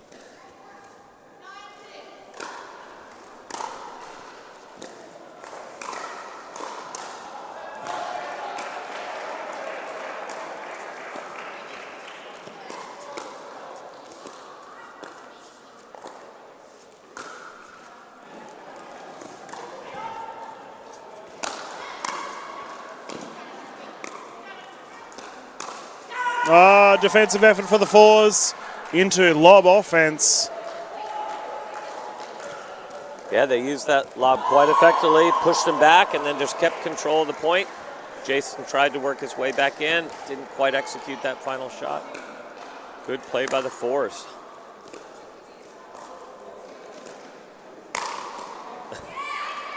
Yeah, not that time. Not that time. Not when you've got about a 34, 36-inch vertical. Jason was ready for that one and went airborne.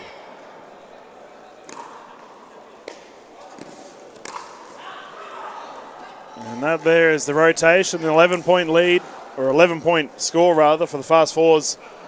I had Nicola Slater jump in the commentary booth yesterday, Mike, after we saw a JT smash. She dared use the term leapfrog. Leapfrog, I like that. And he definitely can jump, that is for sure. Got a question for you, Mike. I do feel like in that particular duo that we just saw with Saunders and Gray, as well as Maya and Taylor, it feels like the ladies were the barometer. They were the loud ones. They were trying to fire their side up. How important is a strong female presence on the court?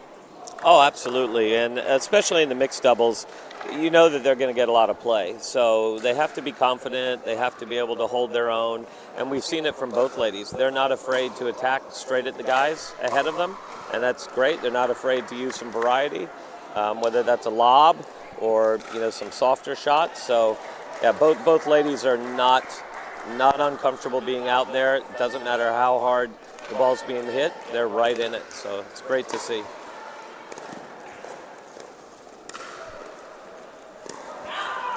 Shot goes long. Talia decided she's just going to keep a few balls to Jason. Maybe they feel his dink game isn't quite as strong as AC, so maybe that's the plan from Coach George Wall over there, is to do what they did in the men's doubles and just keep testing him with some of those slower ones. Ollie decided to test AC, and it didn't work. As AC screams out and says, "Not today," with a two-handed counterattack winner right past him. So maybe young Ollie will go back to dinking to the other side of the court.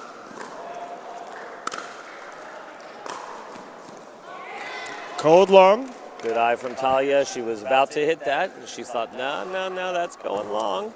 Good eye. Yeah, we had a challenge Always fun to take those cheap points where you don't have to work too hard. They're huge. Had a challenge from Taylor. Official done, confirmed it was out. Didn't matter. Smash, get it back.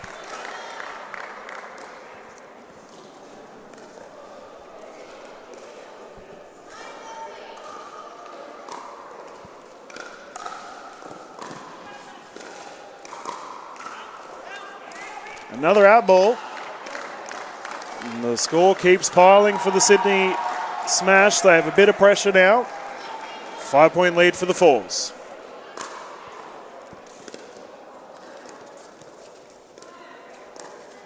Ollie Gray. That's a nice drop from Talia, and then Ollie making himself known there in the middle, moves across, and a lot of times it's not that Talia can't drop that ball again, but by Ollie moving across there, it gives Talia a chance to maybe set up an Ernie, puts pressure on. They're really taking away a lot of space. Maybe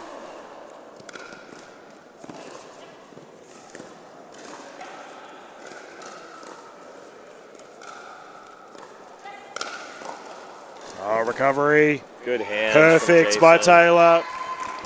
He probably wasn't too excited with his lob, but I tell you what, he made up for it with some really quick hands that reset that ball after Ollie smashed it.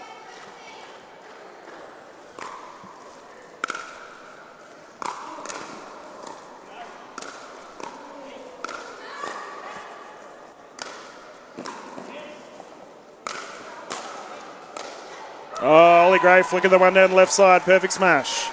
Great use of the angles there. It's not always about how hard you hit it. Got to place the ball, and they've called a quick timeout over there on the Sydney bench. I think Coach Hargraves wants to settle things down a little bit. The Fours have got some momentum, up 16-10. They're kind of knocking on the door, so that was a smart timeout by the veteran Coach Hargraves. Yeah, Mitchell Hargraves. Just the leadership for these two sides, George Wall, Mitchell Hargraves. Some of the best in the business here in Australia. No doubt they'll be guiding their side along. And no surprise, Talia and Ollie are back on the court ready to go. There's probably still at least a good 30 seconds, 40 seconds left. And they're ready to go. They're moving. They're shaking. They called the Fast Fours for a reason, Mike. Yeah, that's right. And they are ready and ripped up, ready to go. We can so let's see if the Fast Fours can keep it up. And vice versa, if the Smash can respond. Saunders to serve, 16-10.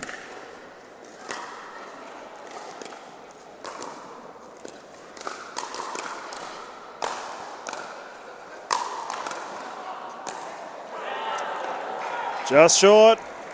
Interesting, we don't see that technique very much. We saw it a little bit earlier, but Jason prefers on that high backhand to flip his grip, use his forehand grip and slap it. We've kind of seen that from Zane Navratil at times, but not too many players do it. But it usually gives you a little bit more power on that side rather than a high backhand. They just flip it over and play that windshield wiper forehand instead. And here we are, 18-10. Fours are definitely pulling away. Switch. Double switch.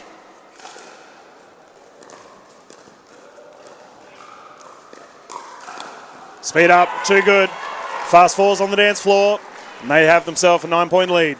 Fantastic play by young Barry Oliver Gray there. Sped up a forehand through the middle, and then he's just right there on top of the backhand to finish it off. Great job.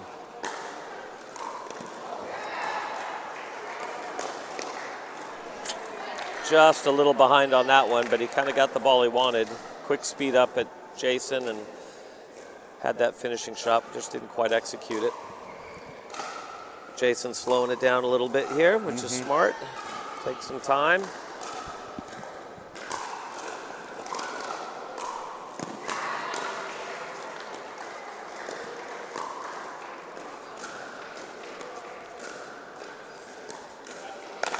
Oh, how did Talia reach that? Just out. Oh, we got a both call. No one goes Look, long. I tell you, that ball was lobbed over Talia's head, got behind her. We like to say it's Saturday here. She hit that one on Friday, a day ago. It was so far behind her. And Great just like job from Friday, Talia. it was good. And so is that shot there for Taylor. And that there is a 20-12 score so far. They're not going away, are they, Dylan? Jason's playing a little stronger there, keeping them right in it. Let's see if they can get some points here as the fours are frozen at 20.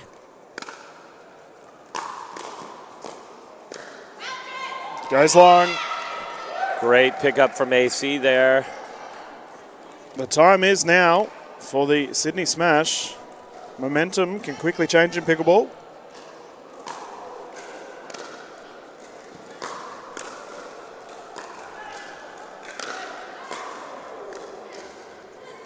Oh, hustle from Iron, not enough.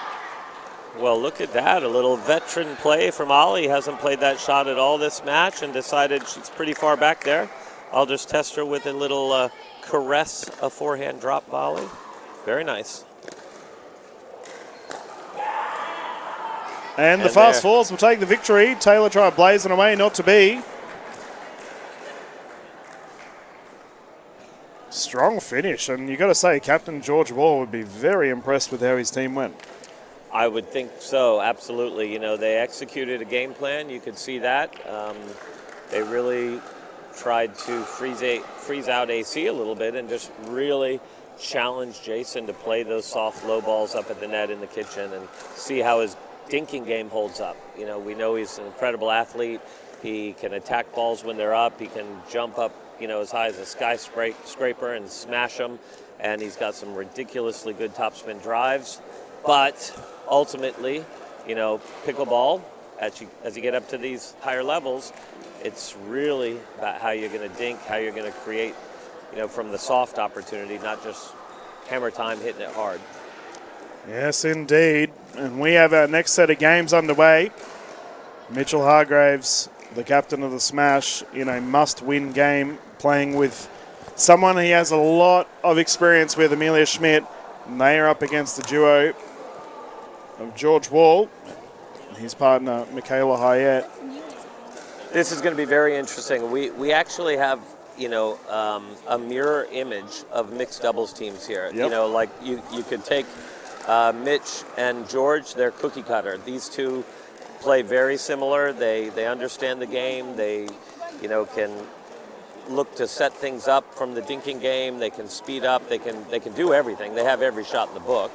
And then you've got Amelia and Mickey, who actually, you know, are a doubles team, and they're a cookie cutter image as well. They play a lot of speed ups, a lot of balls off the bounce, a lot of top spin. They're not afraid to start attacks. I guess Talia's going to jump in there and warm George up.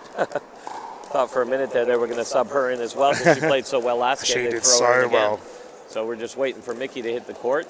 But yeah, it's going to be very interesting. I honestly think it'll come down to which team is executing what they do well, because they are very, very similar in what they do well. So it'll be exciting to see here.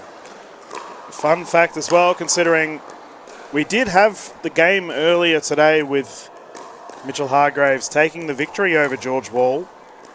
This is a must-win game for Sydney Smash. We know Hargraves would like to repeat his victory that he had this morning. And vice versa, Amelia Schmidt, Michaela Hyatt played together. Exactly. So they're all familiar with each other today. They are. And look, if you really had to go out on a limb and give a nudge, I guess, all things being equal, there's one thing that's you got to count in, and that's the experience that Mitch and Amelia have playing together. They've played a lot together outside of MLP. They've even traveled to the States and played together over in the U.S. Yep. So here we go. We got a good one coming.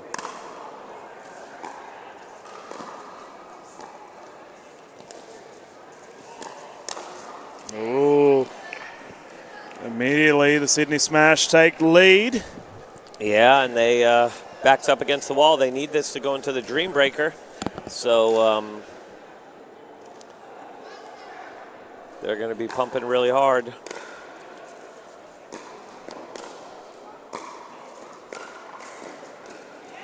So, question, Mike, you mentioned earlier that both Schmidt and Hyatt have phenomenal double-handed backhands, but they're playing with two gentlemen that have such strong forehands. Who takes the middle ball?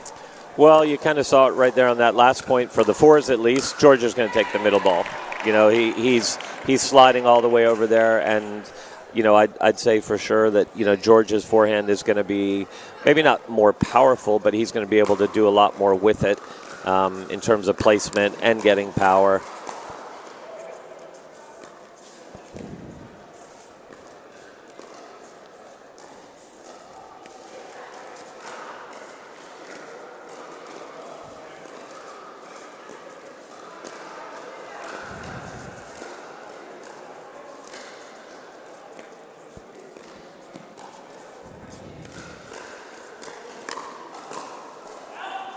Goes wide. Amelia Schmidt trying to rip it into the corner, unsuccessful. Yeah, and even in the middle there, you saw Mitch move across. He didn't attack the ball, but he definitely went across that middle line and took a forehand volley that Amelia could have hit a backhanded two-hand. So I think, again, I hate to say it again, but the cookie cutter image there going to be playing very similar. Ah, what a rally. There we go. Highlight Hyatt. There we go. Getting on top of it. There's a double-handed backhand I mentioned earlier. Fantastic play by Mickey. And if George doesn't get there with the forehand, Mickey is perfectly capable of putting that ball down low. I love it. She got it down.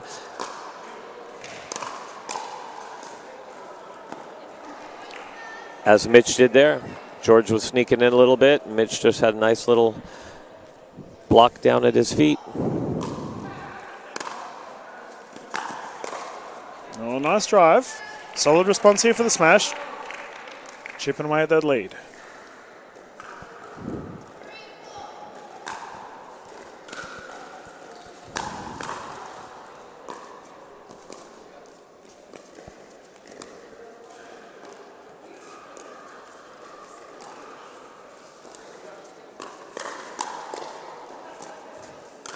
Ah, footwork.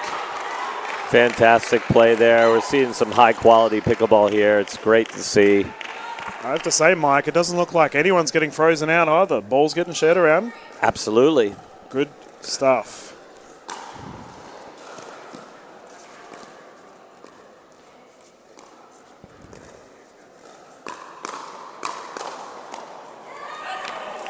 There you go. You see Amelia on that forehand wing attacking cross, and it gives Mickey that little extra bit of time to counter with that backhand, and she countered straight down at Mitch.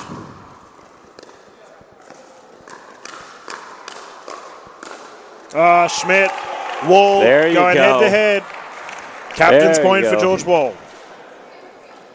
George is getting fired up there. That's good to see because he can be somewhat passive at times, but he knows how much this means. So he's truly into this. And I wonder if we will see a timeout soon, Mike, as we have a 5-point lead here for the Fast Fours.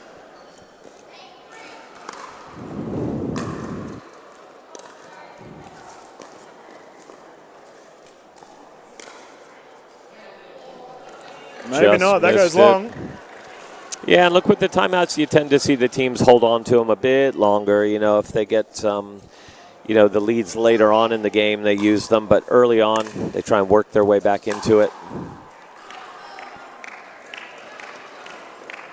They can really help out later in the game, especially after your players on the sideline maybe see some stuff and they can give you some advice, you know, as you get into it a little bit more.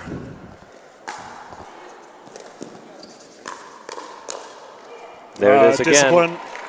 Amelia with that forehand low ball attack cross. And Mickey's sitting on that backhand, as she should. Yep. She knows it's going to come over there. It's kind of impossible for Amelia to get it all the way across to the forehand aggressively. So Mickey's sitting on it.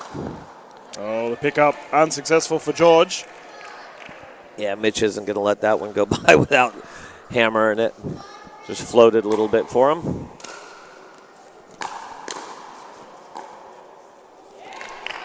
Schmidt unable to recover that one. Mitchell Hargraves had a chance, couldn't convert. However, we have an 11-5 game, rotation underway.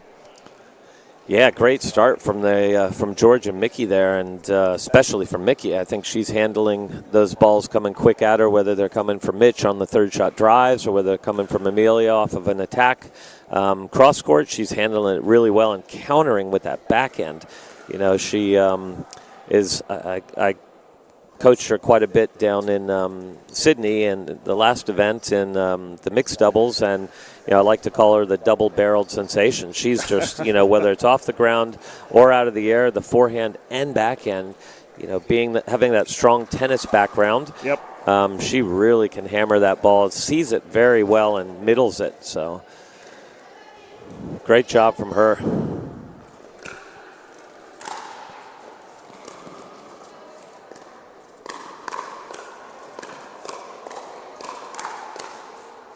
Oh, that's a fiery way to start our game after rotation. Smash getting it back. 6-11.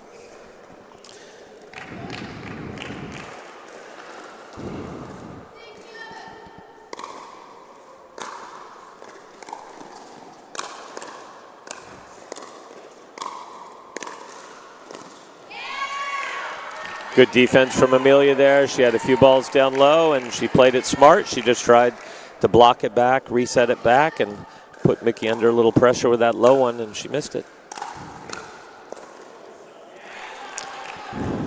But George got her sneaking in on that one. Again, you heard me say it before, Dylan, shoe hunting, it's the way to go. As soon as players move into that transition, get after those feet.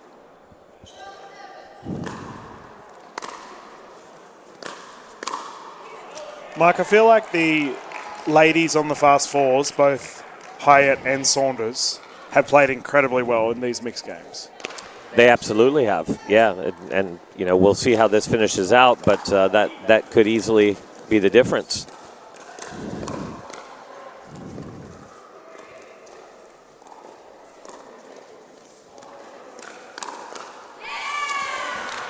Okay, so a little chink in the armor there by George. Out wide backhand low, trying to attack that cross court. Mitch is sitting on that forehand in the middle, and that's not going to go anywhere but down.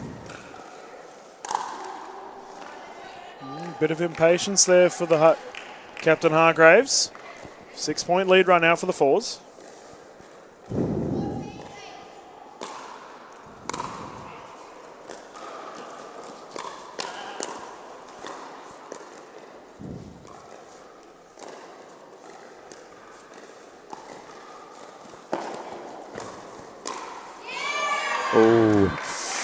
And we saw a little glimpse there of Mickey, the tennis player. She had a forehand that she would normally rip with topspin. She just visualized it there again, and she tried to play a little more of a traditional tennis volley. Probably one of the big areas of transition from being a tennis player to a top pickleball player is that kind of mid-high, waist-high volley.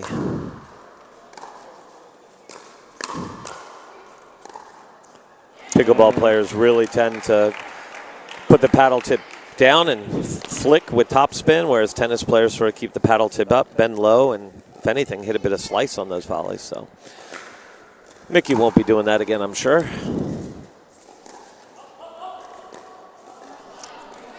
All right, here comes the Sydney smash. Yep. Confidence surging. They're not that far out of it.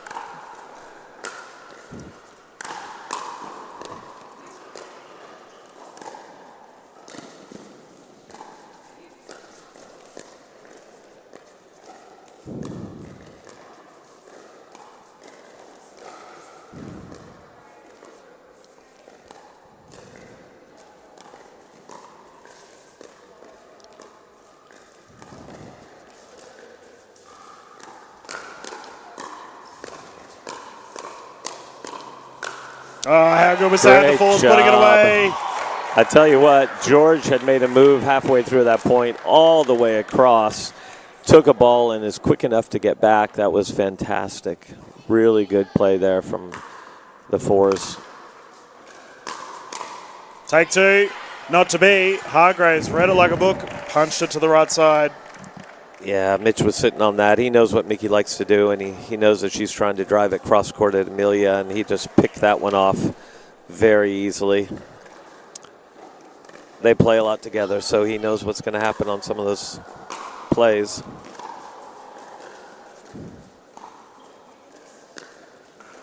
Oh, forehand roll, perfect for George Wall. Nice from George there. Little forehand inside in with a lot of topspin, just dropped in. 17-12 lead. Let's see if they can pull away a little bit more.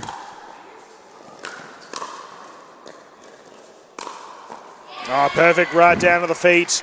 Amelia says, not today. Gonna have to work harder than that. Can't sit that ball up.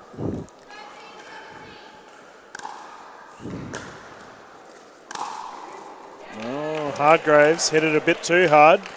Good eye. I know Mickey was tempted to have a crack at that one, but did the smart thing, let it fly. We have a timeout on the side of the Sydney Smash. Fast Fours 3 points away from a victory here. Mike, you're coaching a side that's a little bit down. They're not out of it. What would you be recommending the side and the captain? For the Sydney Smash? Yeah. Look, I'd be saying let's get into a game plan that we like. I think that they do well patiently dinking and waiting for their opportunities. You know, earlier they're just pulling the trigger a little bit too soon. You know, just be patient, wait. Probably focus a little bit more of the soft game towards Mickey's side and see if you can't get something a little bit higher and then start the attack from there. But there's absolutely nothing wrong with being a little more patient. Yeah, I do think it's fair to say that the Fast Fours have played that patient game and it's paying dividends right now. Game back in, 18-13.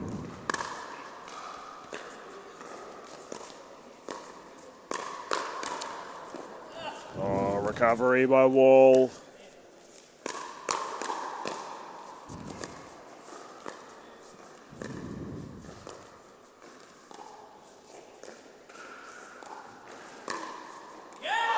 Forehand roll by Hyatt to finish. Fast Fours 2 points away from victory. What a point. And I tell you what, I think Mitch did a great job of keeping him in that point. Amelia had a couple cross-court attacks, and Mitch just reset a few of those ones right at him.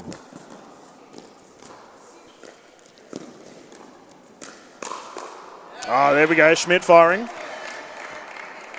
Yeah, look, when the pressure's on, Amelia's showing her comfort zone. She's going to pull the trigger as soon as she can, whether it's cross or line. So I think Mickey and George need to be ready. They need to be ready for a serve for the game right now. Michaela Hyatt. And not only the game, but this is match point, isn't it? That's right. This is for the Fours to take the tie.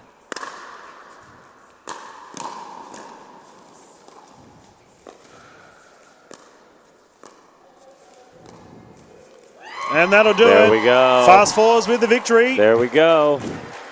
Very solid match from the team in blue and yellow. Unbelievable play there. George really tried early on in that point to cross over and poach and just hammer a ball, and it just wasn't there. And just being the strong player he is, he did a soft little reset and then just got them kept them in the point, and then eventually an unforced error. And look, that's what it kind of came down to. I think the smash made a few more unforced errors than they normally would, but the fours executed a great game plan there of keeping the ball nice and soft and being patient and looking for their opportunities to attack. Great job by the fours. Yeah, fair enough. And we're going to wrap things up here, ladies and gentlemen. We have quarterfinals action coming up here for our Major League Pickleball Australia, live from Auckland. Evening on its way here at Albany Tennis Park. Thank you for jumping in the booth, Mike. And we will see you sometime in the commentary booth soon. Yes, you will, Dylan. I'll be here tomorrow. Thanks, buddy. Great job. And we might see you on the sidelines should the Eastern Rush be required to play tonight. One way to find out, we will know very shortly, ladies and gentlemen. We will have a little bit of a break, 10 to 20 minutes, as our tournament directors will quickly get everything ready. I can see League Commissioner Sanj Carter talking to Matt Hort, two superstars here of the Australian pickleball scene from an administrational point of view. But we'll be back live very soon. Same streams will be up, ready to go for our quarterfinals action. As soon as we know who will be playing, we look forward to seeing you then. Thank you. We won't be too far away.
electric. What an afternoon it's been, Nicola. A very wild afternoon, especially in the end. They're really trying to figure out which team had made the cut for these quarterfinals. Because let's face it, 12 does not go into 6.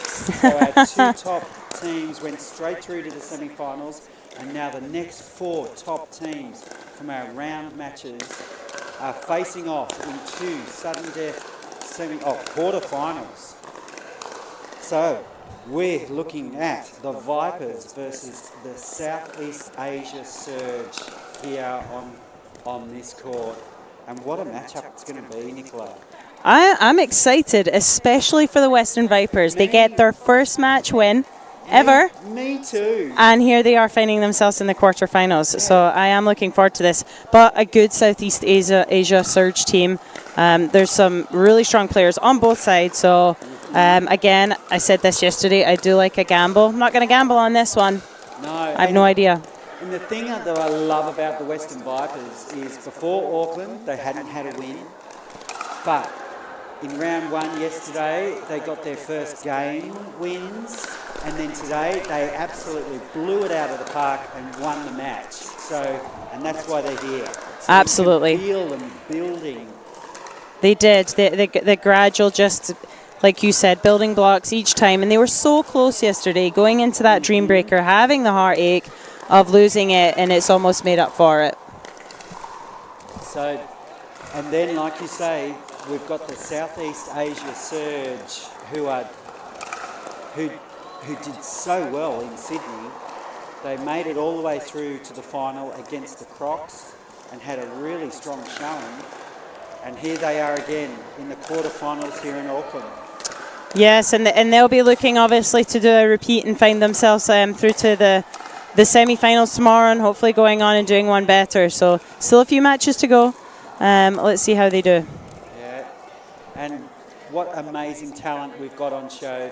So for the Southeast Asia Surge, we've got Pei Cow, who is just in phenomenal form. Played amazingly today in the women's doubles. She's also won the singles. The singles in the too, PPA yeah. She's Australia. got 2 golds to her name already. Yeah. She's trying to go, I think, for the quadruple crown. Yeah, I don't think Annalie Waters even has that to her name, does she? Well, there you go, because the mixed doubles of the PPA Australia is tomorrow. Mm-hmm. So if she wins that, and then heaven forbid, should she win MLP Australia Auckland, it'd be a very rare occurrence that someone wins the Triple Crown plus a teams event. I know, right? That would be a phenomenal ask. So yeah, she's got a lot to play for. No pressure, no pressure pay. Zero. So that's her story. And then you're also on the Southeast Asia Surge. You've got Lucas Pascoe, who was obviously the #1 draft pick. Oh, here we go. We've just had Andrew Horridge place his lucky mascot on the commentary table. He's placed his snake on our table. Superstition aside, that's one of the things we were actually joking before the match. They were wanting me to come and commentate. Yeah, get yourself a picture there. They were wanting me to commentate because, again, not superstitious at all. They thought, oh, well, you commentated our first match, you have to commentate our second, and here's the second lucky charm, apparently. We shall see. Lucky charm, to be sure, lucky charm, sure. I'm not Irish, but hey, I do get that a lot, but yes. So we'll see. Will it work?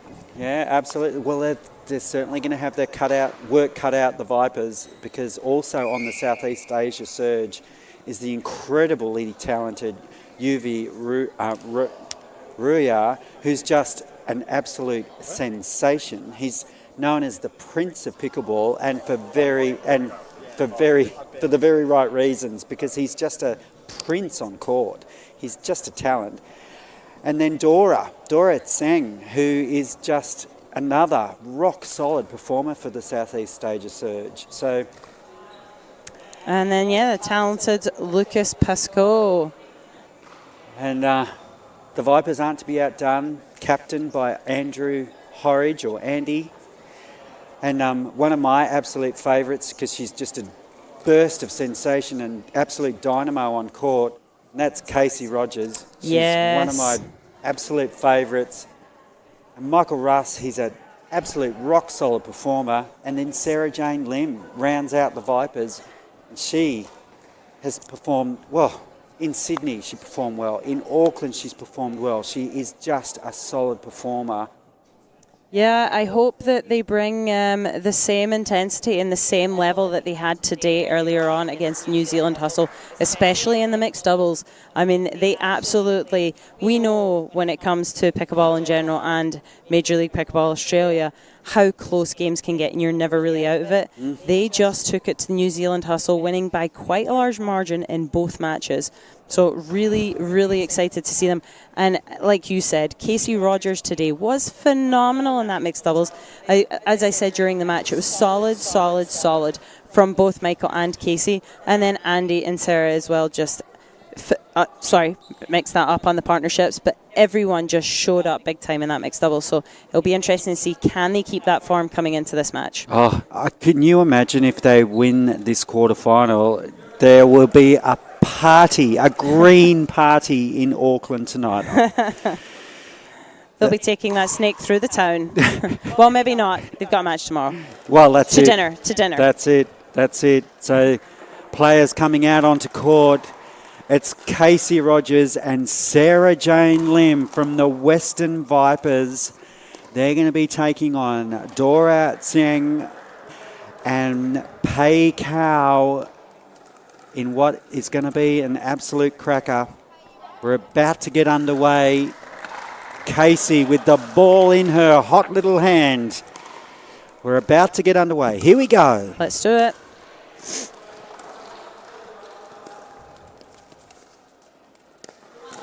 Ooh. Oh, Pei coming out early, showing them. And Sarah, this is why I've won golds. Oh, and Sarah was there, but just didn't get the right read on it. But it's great that she tried it. So two quick errors. 2 points here, yeah. Quick 2 points here for Southeast Asia.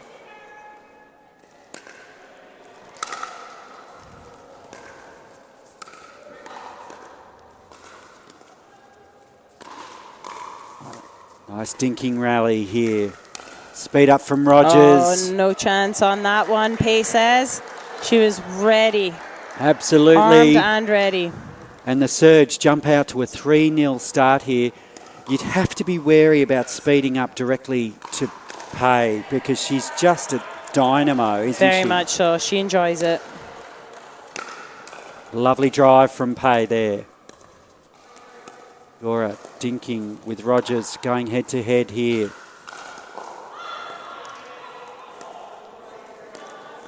Oh, unlike Casey. Just going for a little too much there. So jumping out now to a 4-0 lead here. The Surge surging at the start of this match. Oh, ooh. Just long. Need to settle in a little bit here. Just calm down. Maybe just play some solid nerves. shots. 5-0. Oh, lovely lob from Pei.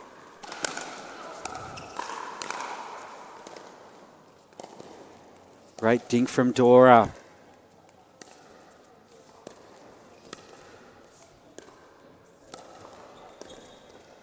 Singh and Rogers going head-to-head here. Lim to Cow. And Cow just too strong with that speed up. So 6-love here. Would you take a timeout now, Nicola? I probably would have. If it wasn't last point, I would definitely now.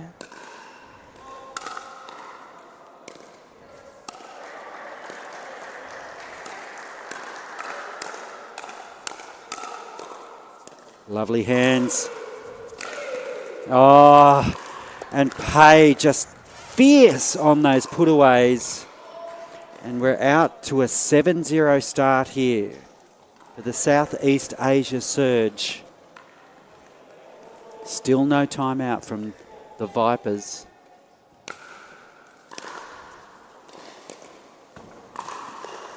Great attack by... Oh, there we go. She was ready. It was a great move from Pei, but Sarah Jane sitting on that, just saw it coming. Loaded to go. Great hands, great reaction. And good placement to put it behind Pay, considering her momentum was going the other way.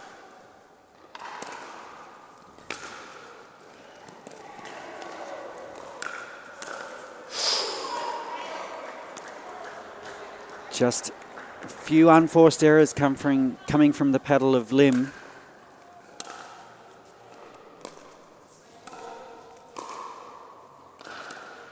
Rogers. Oh, nice little change of direction on there. Beautiful play from Rogers. I think that might be the first dink that they've made Pay play. So 2-8. Can they get some momentum going here, the Vipers? Oh, Dora going for the draw. Unforced error from the other side. Yep, like you said, she wants to come under that, give it a little bit more arc.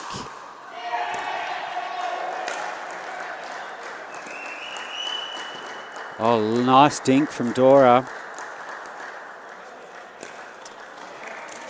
A little undisciplined there from Dora. I mean, that was a great dink from Casey, though. Kudos to her for that. And great depth, making Dora step back. But one thing I've been taught, and know better, is you don't want to speed up off that back foot. Never, ever. And the Vipers clawing their way back in here. It's 4-8.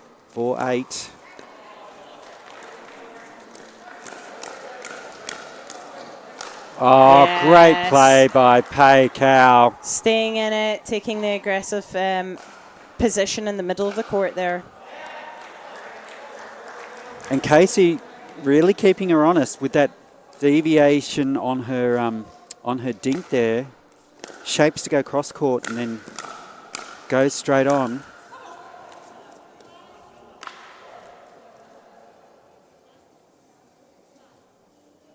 So 5-9 here. The Vipers clawing their way back. Nice pick up by Singh. Rogers and Singh head to head again. Rogers, nice get. And just wide. Great discipline from Casey Rogers. That's what we were seeing from her earlier. Just solid as when it came to the dinking. So good.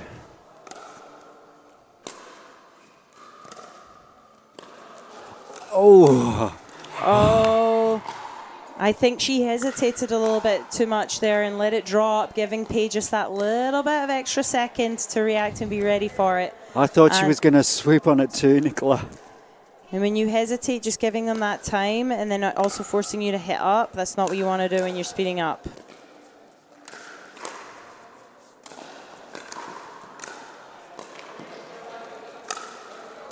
Great defense from Singh.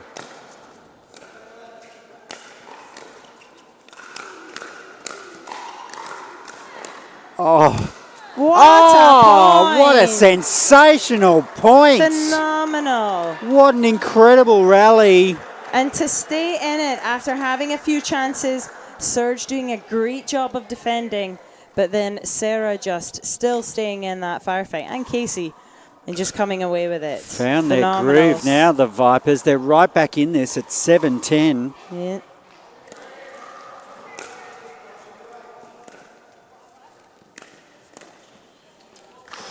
That's tough. And we'll swap ends. And that was like a half of two halves. Yes, it was. I mean, you felt for a second the Surge were just going to surge away with it. Absolutely. But kudos to the Vipers hanging in there, keeping it a little bit close. 4 points, very doable. Yeah. And you know, making reference, you know, I thought they were going to take a timeout, but they had the confidence to know and believe in their game plan to not take the time out and just push on, and it has paid dividends. It's got them right back in the match. Yes, they certainly, like I said, I think a couple of unforced errors in the beginning, and they've certainly settled in now. And then we saw a couple of errors, obviously, from the Surge, so maybe wise not to take the time out. I don't know. One thing is for sure, the seems to be the strategy from the Vipers to keep it away from Pei, keep the pressure on Singh. So, because when Pei becomes involved, it can escalate quite quickly. Yeah, I think it's important, and as far as when you're playing with against someone who really enjoys the hands battles and speed ups, is that you try and play those shorter dinks, play it up the middle, not give them any chance to really speed up. That's if they're going to play on pay, they need to find the middle. So what will this second half of this match provide? And there we go, Pay taking control at that point, and the Surge taking control on the scoreboard. It's 12-7.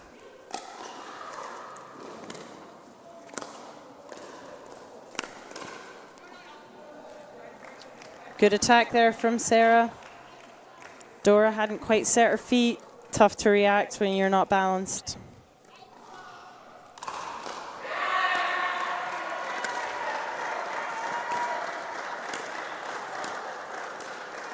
Oh, I do Lim. like the move. I feel like she hesitated because she felt Casey was in her space there. Yeah. So I feel like just another half a step there and just really commit. It was a good move, though.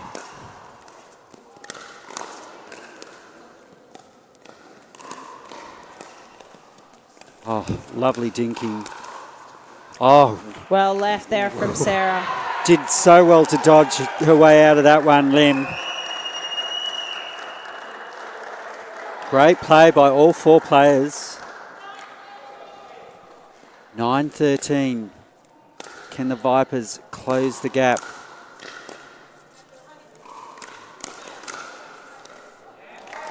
Just going long. So the Vipers edging their way back in here. 10-13. This is semi-final number one, or quarter-final number one,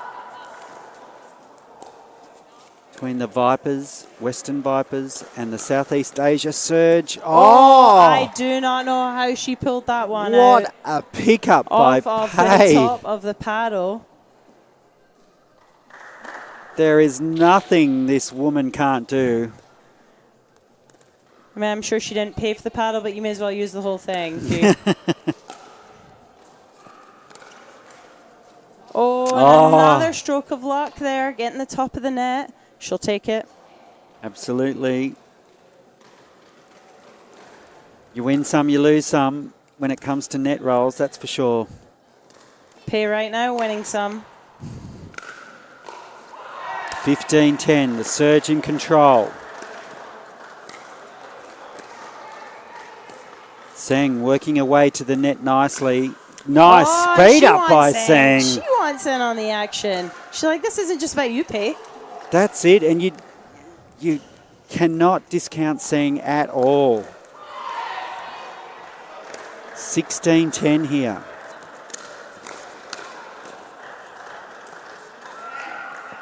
Seng has that ability to lull you into that false sense of security almost.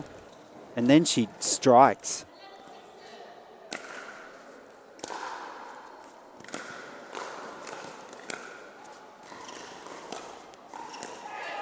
Oh, lovely from Seng.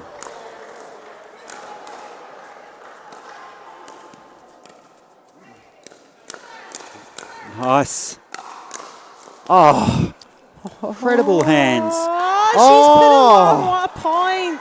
What unbelievable hands by the Southeast Asia Surge there. Yeah, Pay showing us that she also has some defense in her game. It's not just all attack, attack, attack. That And was the a phenomenal point. Vipers calling a defensive timeout here. The Vipers are being charmed somewhat by the Surge at the moment, you could say. A little bit. Again, they've had their opportunities, just missing out. Just a couple of errors again. And even though the scoreboard says 17-11, if they can just make a few of those minute adjustments, the Vipers, they can be right back in this. They absolutely can. And they've certainly got the players to do it. Sarah Jane Lim and Casey Rogers, a Canadian-Australian. We've adopted her. A Kanazi. A Kanazi. Well, I'm told all my time my family are officially Scozzies now. I was about to say you could be a Scozzy. A Yes. Scozzy. She's a Kanazi. Oh, again. And the net roll. I don't think they've had one net cord go against them. Working in their favour today. Oh, they just got to let it roll off the Ducks' back, so to speak. It's 18-11 now. Nice drive by Singh.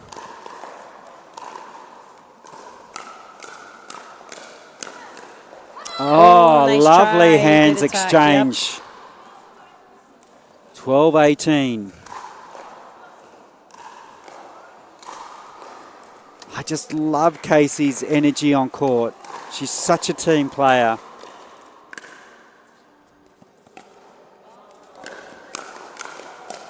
Oh, What great a get. What a get from Casey Rogers. And a great read on that play. I thought that ball was in, but clearly out.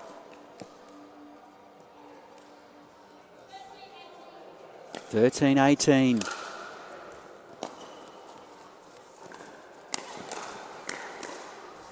Oh, great hands by Sang. Oh. Great get from Rogers.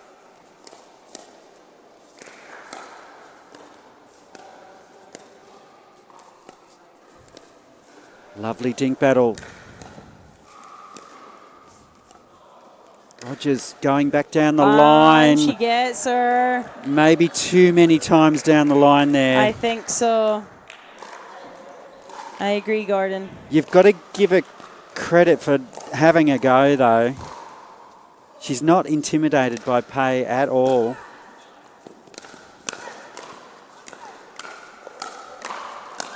Oh, lovely put away from Lim. Making sure she didn't miss that one. Great put away from Sarah Jane. 14-19. What can the gals in green do here?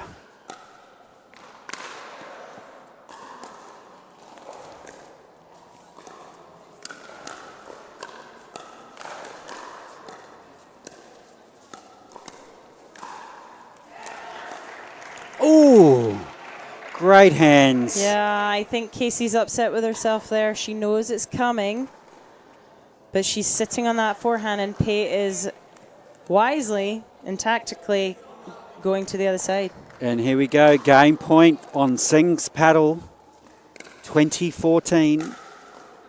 Lovely deep return.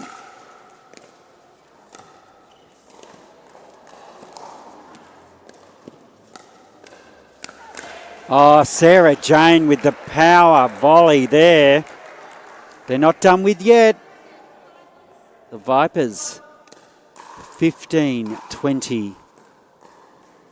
Can Sarah Jane create a bit of limb magic?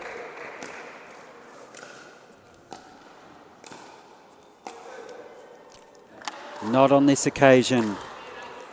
So a second game point here for Seng. 20-15. Oh, she's missed it. I loved what the spot she was going for, but just didn't get it over. And it's 16-20.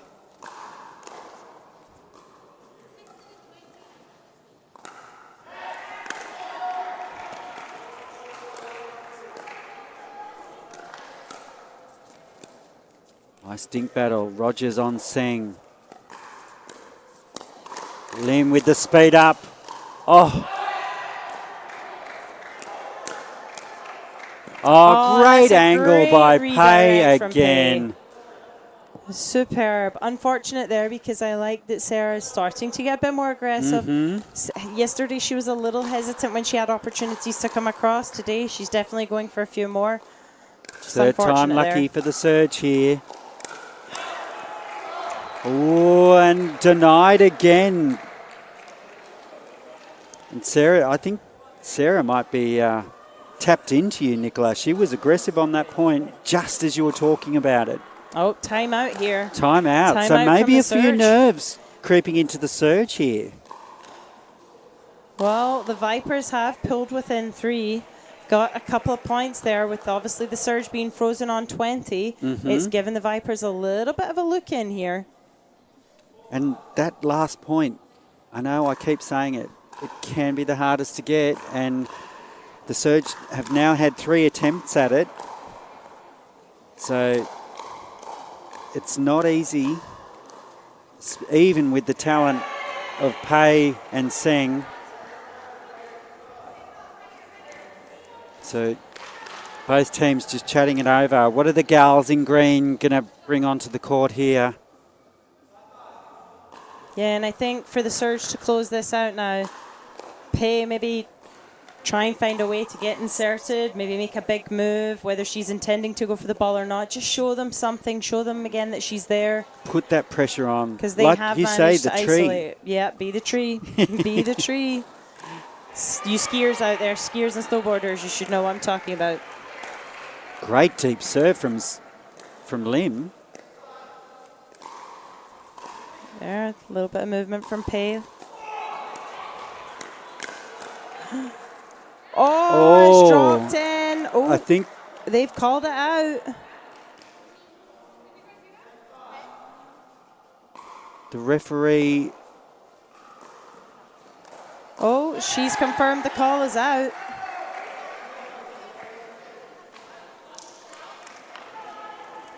So the ball called out, confirmed out by the referee. So it's 20-17.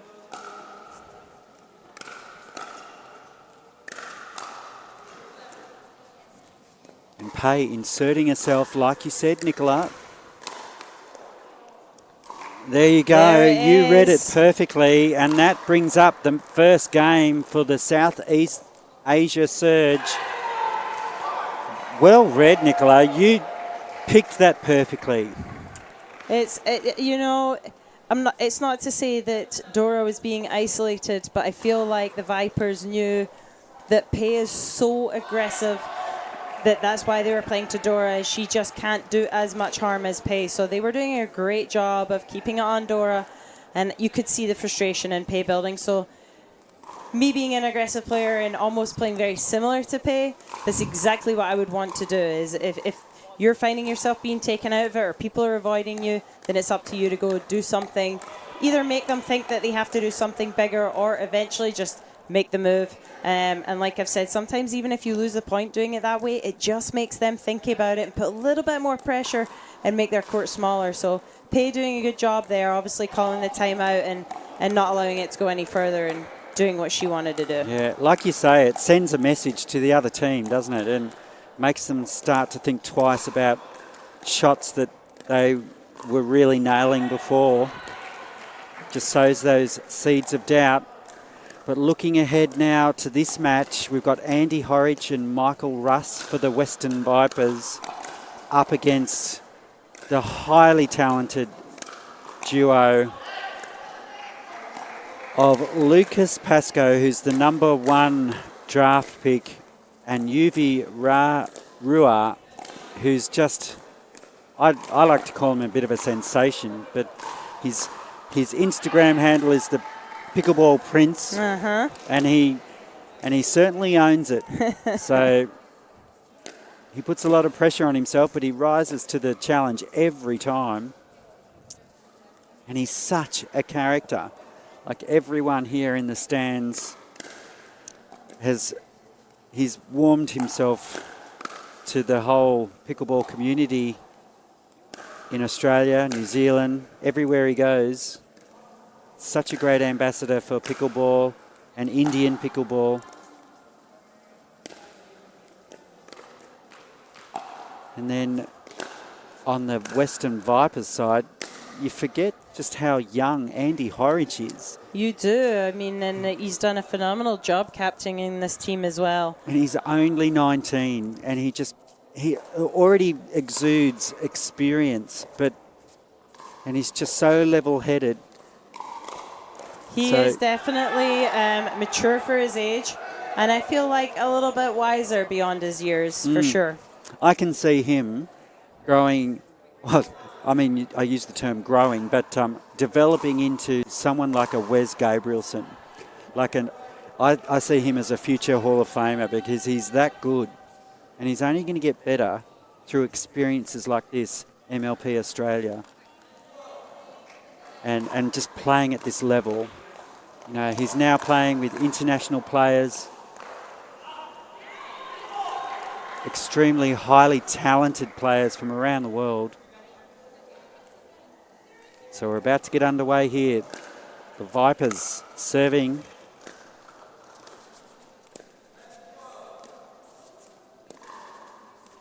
Into the dink.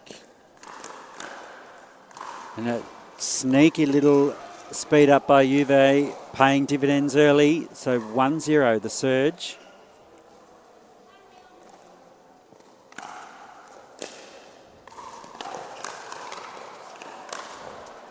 Lovely put away by Horridge. Solid put away there. And it's 1-1.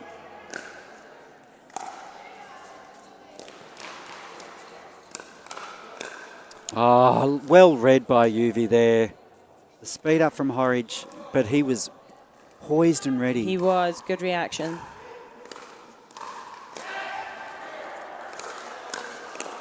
Lovely push volley from Russ there. Straight at the body of Pascoe. 2-2.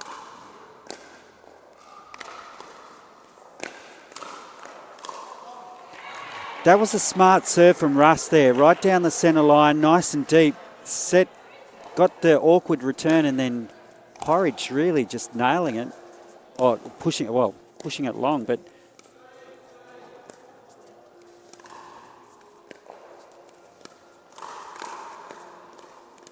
nice pick up by Juve. Oh, great attack by Russ again. Michael Russ holding his ground, not backing up, seeing that Juve, although it's a smash, a lot of players sometimes want to back up thinking, uh-oh. But when your opponent is at full stretch, it's extremely hard for them to do something big with that. And Michael Russ holding his ground and just nailing it right at Pascoe. That's twice he's done that now, so that'll fill in with some confidence. And Lucas just returning the favour. Exactly. Keeping him honest. And you forget just how young Lucas Pascoe is. Right. He's only 17. And I like to think of him as already as the Roger Federer of pickleball because he's just such a gentleman as Andrew Horridge nails that one.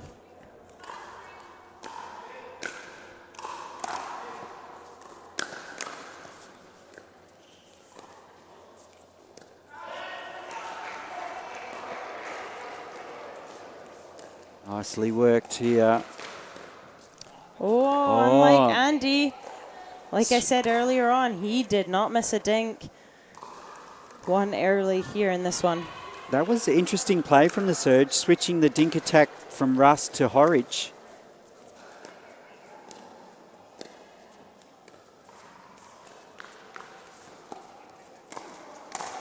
Oh, lovely attack by Pascoe. Bit of a dangerous play there from Andy. It was a little bit low. He thought he saw the middle, but just had a little too much arc and air on it.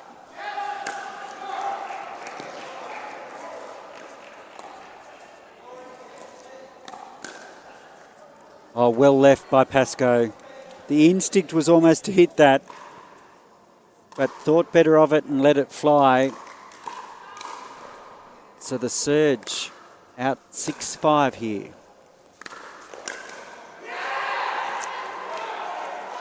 Make that 7-5. Not happy with himself on that one.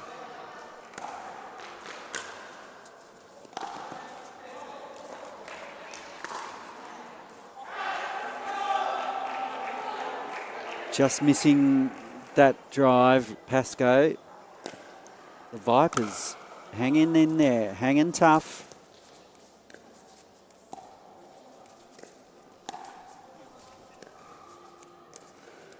Ooh, Juve missing a dink. That's uncharacteristic. I was going to say, I feel that's the first one on this side. We're locked up at 7-7.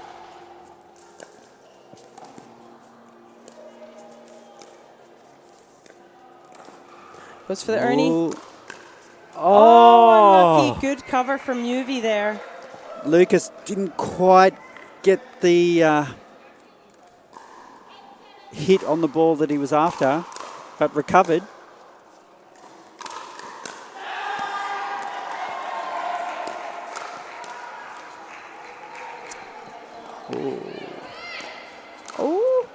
Oh, that was unbelievable. I think the players, all four players, thought it was out.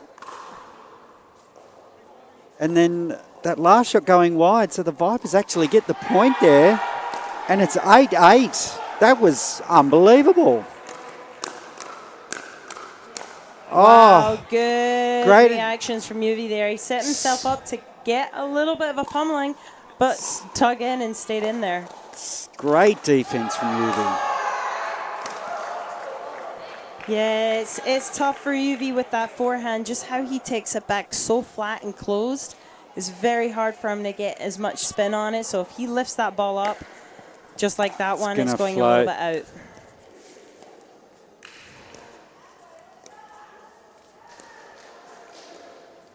Oh, not to be this time for the surge and those net guards. UV just not happy with himself, I don't think. And the Vipers have snuck into the lead here. And it's, with that error, it's back at 10-all.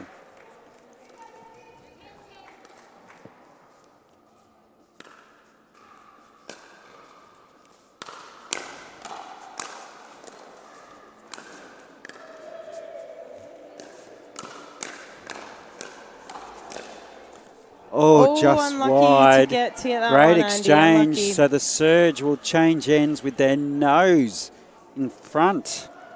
11-10. Right there.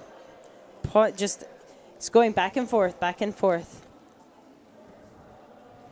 So what do you think the surge need to do to close this game out, Nicola? I think exactly what we just saw there is Lucas take over a little bit more. Again, UV a couple of times there in the beginning doing the dinking and then just pulling that trigger and maybe catching Michael a little bit off guard in the beginning. We'll see if he tries to do that again. And then as far as the Vipers go, I would like to see them again.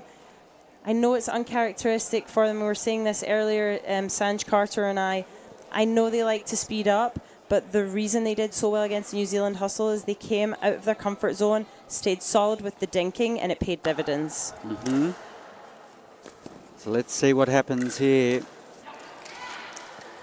So good start. It's 11-11. And if they're going to get into those hands battles, obviously I would try and play on UV because Lucas, that's exactly what he's wanting. Oh, he has got tremendous hands, but so has UV.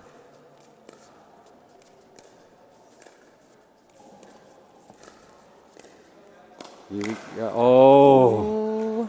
Just giving him enough to tease an error out of Michael Russ.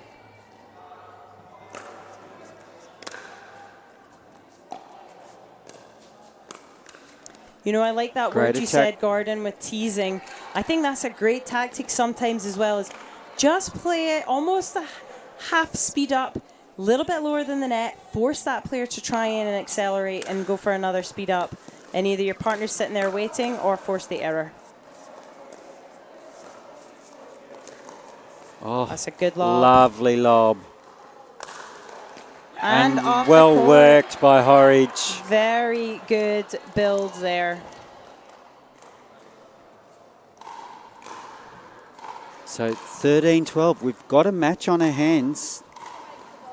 The Vipers really would love a win here to draw it level at one game apiece here in the quarterfinals. I'm sure both teams here are hoping to string a few points together. Maybe build a little bit of a gap.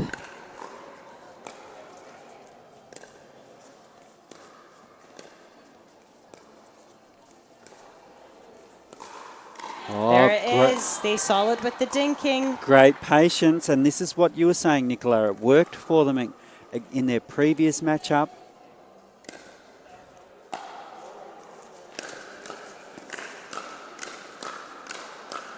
Oh.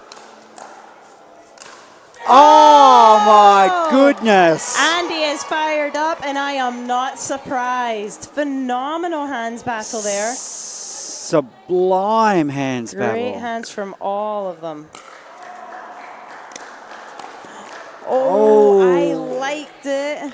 And the Vipers nudged their way in front, but it's now back level at 14. I think I would have preferred the drive there from Michael. I liked it because Pascal hasn't had to see that yet, and he was caught off guard, but that slice can float, so Pascal had the time to get it.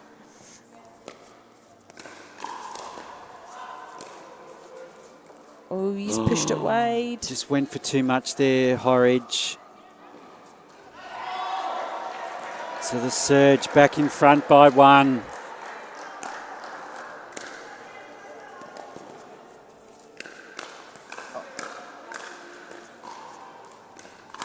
Oh, wow. Great hands from UV. Superb. Good hands, then a great reset, and then the winner. Great pickleball. Showing all of the skills in one rally. Just unbelievable play from UV. And like you said, I thought Lucas Pascal loved a good hands battle, but UV showing me. So they're out by 2 here. The Vipers nudged their way into the lead just momentarily, only to have it ripped away from them again. It's 16-14. Andy, I think he could be the X factor here if the Vipers can get up.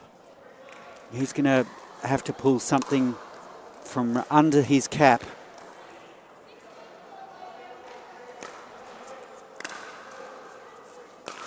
Nice one. Wind up from UV. Nice pick up, Dink. Oh. Oh, unlucky there, Lucas. Way to be awake. Lucas just got Russ in the right spot. Just got the error from him. Just smart play from Pasco.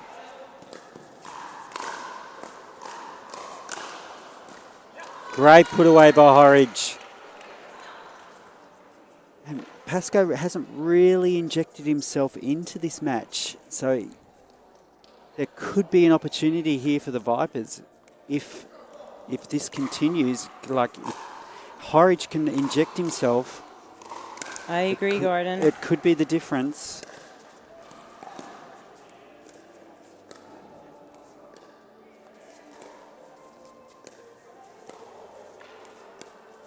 Think battle here, Russ and UV.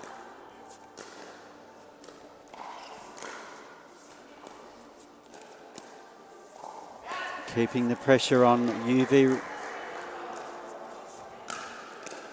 Oh, well. I think it's important there for the Vipers. I know you want to isolate one player, but sometimes when you play to the one that hasn't hit a ball yet, they have no rhythm. So I think if they just mix that up a couple of times there, go to Lucas. Oh, yeah, you saw that coming. Yeah, we all saw that coming.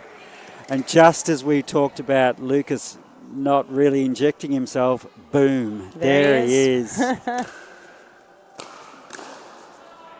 And it compounds with an error, and we've all of a sudden got match or game point here for the Southeast Asia Surge.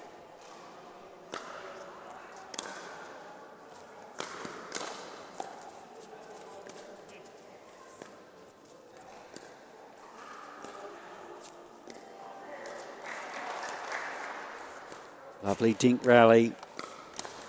Nice speed up by UV. And a great game, well closed out by the Surge. Very, very. They were right there, the Vipers. And like I said, each team there was just probably hoping to get a couple of points and then build on that, and it was the Surge that did it. It sure did. They sure did. And now they take a very commanding position in this matchup. They're up 2 games to love over the Vipers.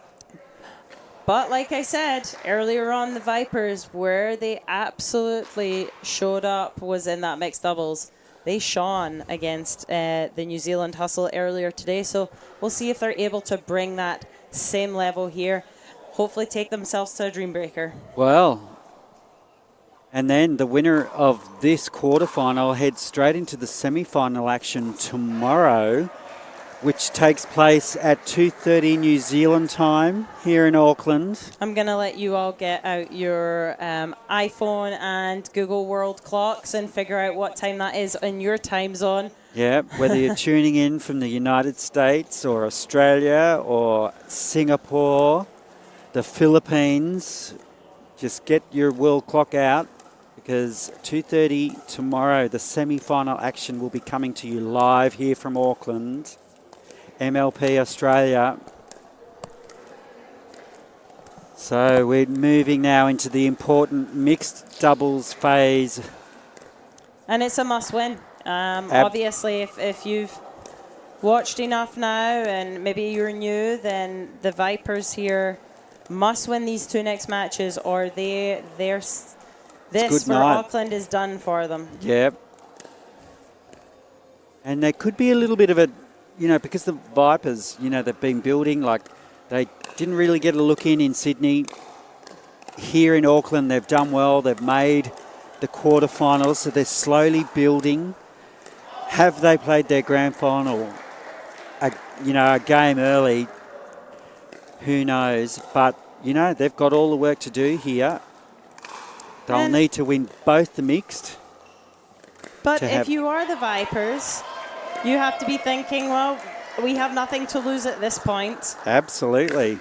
And honestly, pressure too, not even pressure, just surge 2 up.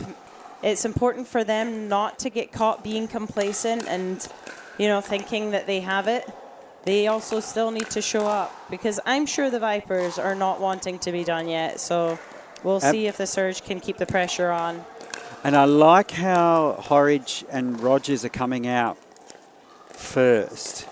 So, in a way, I think I like this matchup for the Vipers. I think if there's, a matchup that can get them back into this, it's this one here. The dynamicism of Horridge and Rogers against, it's still daunting, Lucas Pascoe and Seng.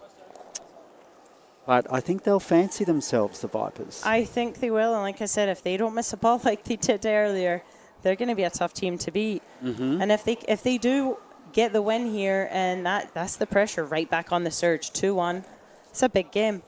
Exactly. And I hope for the viewers that the Vipers do pull it back, give you some more pickleball to watch. Because we're just loving MLP Australia. There has been some incredible matches this weekend so far, and we're only into the quarterfinals. It's crazy. We're underway here in the mixed. Lovely spot by Rogers. Oh, it was just wide, was it? A little bit. So it wasn't a lovely spot at all. It was out.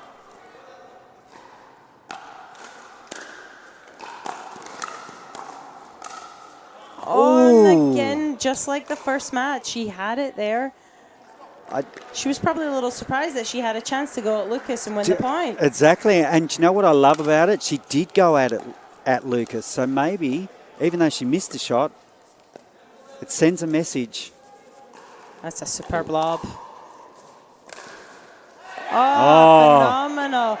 And very reminiscent of the last match. And if anyone loves an overhead, it's Mr. Horridge. Thank you very much. I think that has to be his go-to tactic now. The lob, smash, put away. Well, if it works. And we're locked up at 2-2. Speed up proving a little too much there for Dora.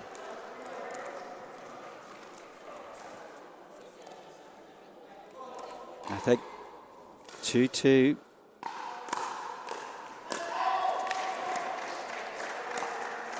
Just slight confusion there between Horridge and Rogers. Unexpectedly so, because I watched their game previously and they had really great chemistry. I agree. Oh, that was just a great drive from Pascoe. Honestly, in the mixed doubles, I think there's a big advantage to allowing the girl to take the third shot because it allows the guy to move forward and really put the pressure on. And when you've got someone like Casey Rogers, great put away from Andy there. Lovely. When you've got Casey Rogers playing phenomenal drops, it's going to allow Andy to make moves. So I would say, Andy, let Casey sometimes take that third. Like this. Ernie. Oh, Great cover, what but a not enough. great job. rally. The Vipers will be loving that. 4-4. Great depth on that serve. Oh, Dora, what? Oh, Horridge. Oh, Lucas Pascoe trying to be a little bit like our my American compatriot over there, Jack Monroe, with a little ambidextrous move. How great's Jack? I met him in Austin only a couple of weeks ago.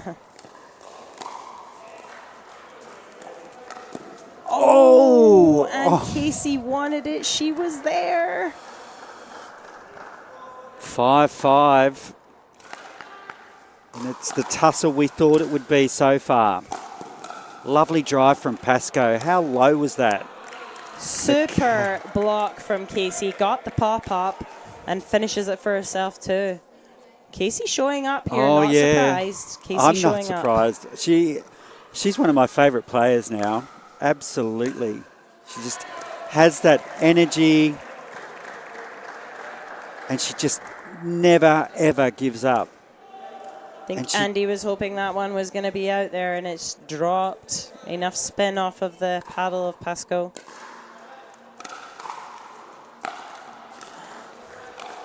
Oh. Just let that one go. There's nothing you can really do about the tape. No.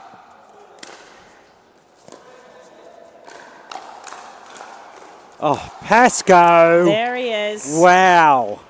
There's the Lucas I was hoping to see. That's the X factor right there. 8-6. The surge. Oh.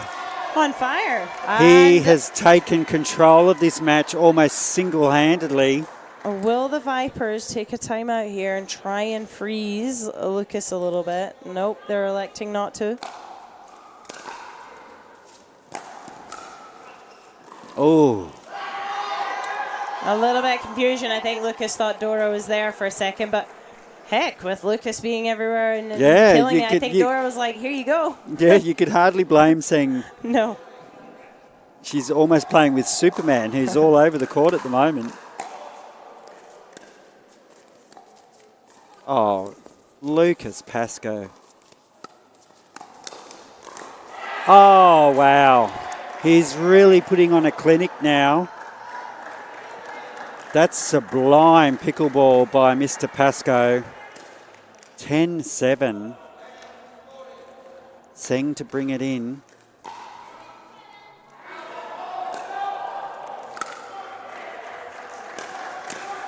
Lovely drive from Dora there. Good drive from Dora. Getting the error, and that's the switch of ends there.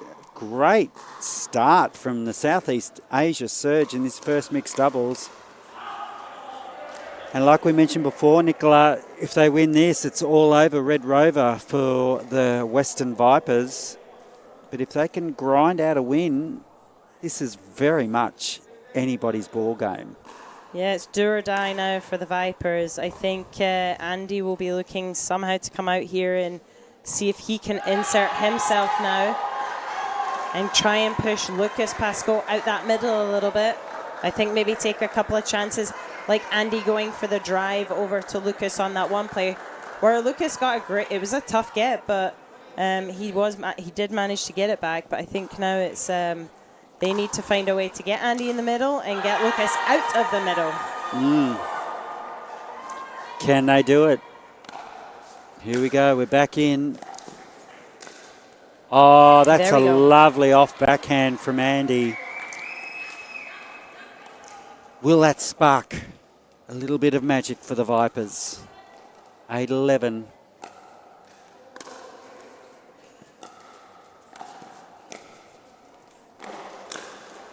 Oh, lovely attack by Horridge. I think Casey must have heard me because she's keeping Lucas honest now. Well, it's almost like the start of the first half where they went at Lucas twice and got the result. So whether they're going to revert back to that tactic. So it's 11-9, 9-11.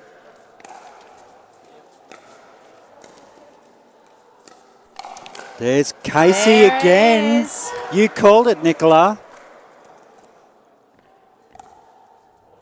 Superb insight.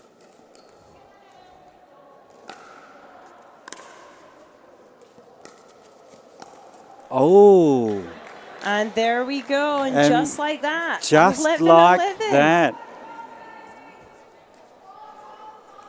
Now, they've got to keep this going here. Oh, Horridge. 12-11.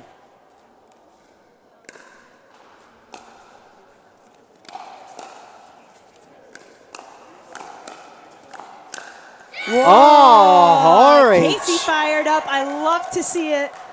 And Andy with the great finish again. Redirect behind Lucas Pascoe. Phenomenal play from the Vipers there. And that's not easy to do. No. 12-12. Lovely deep serve from Rogers. A great Oh. Ernie from Lucas there. Was an interesting choice from Horridge to go to Pascoe there instead of going to Seng. I think that one hurt a little bit. Yeah, the finger? top of the finger. Oh.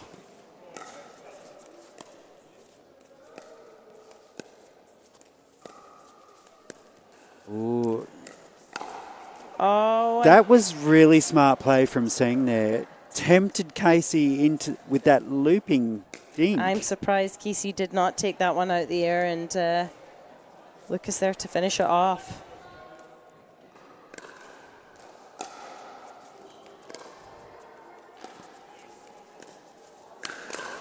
Oh, oh. Oh, unlucky. Great hands from Dora there. Western Vipers holding their nerve and finishing it. Mm-hmm. I think Lucas would even turned away there thinking they'd lost the point, and there's Dora. Great hands.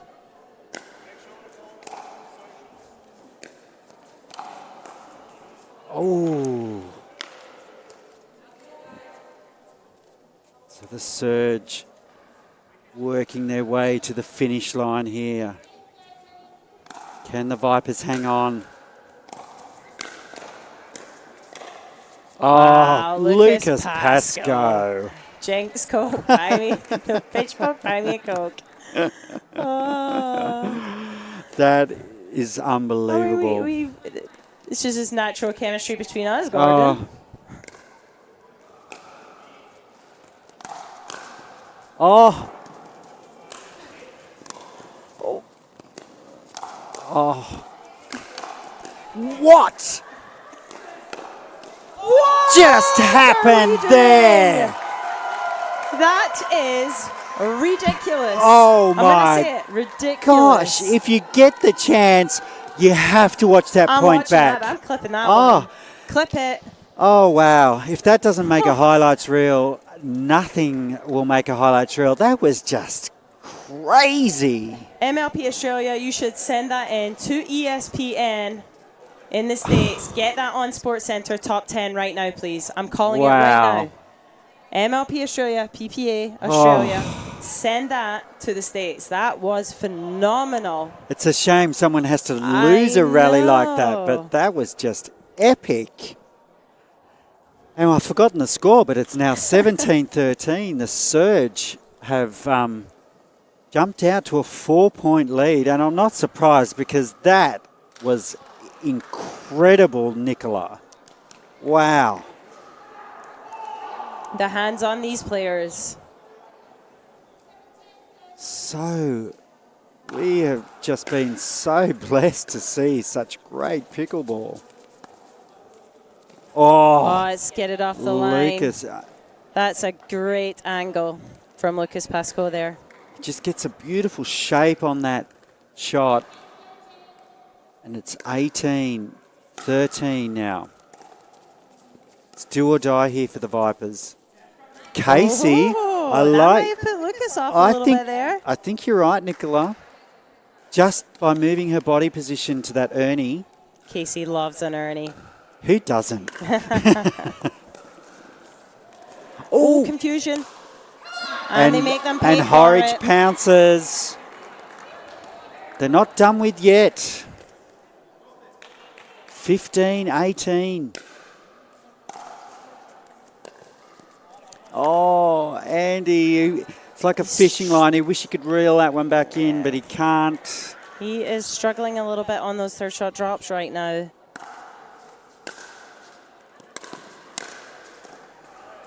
Ooh.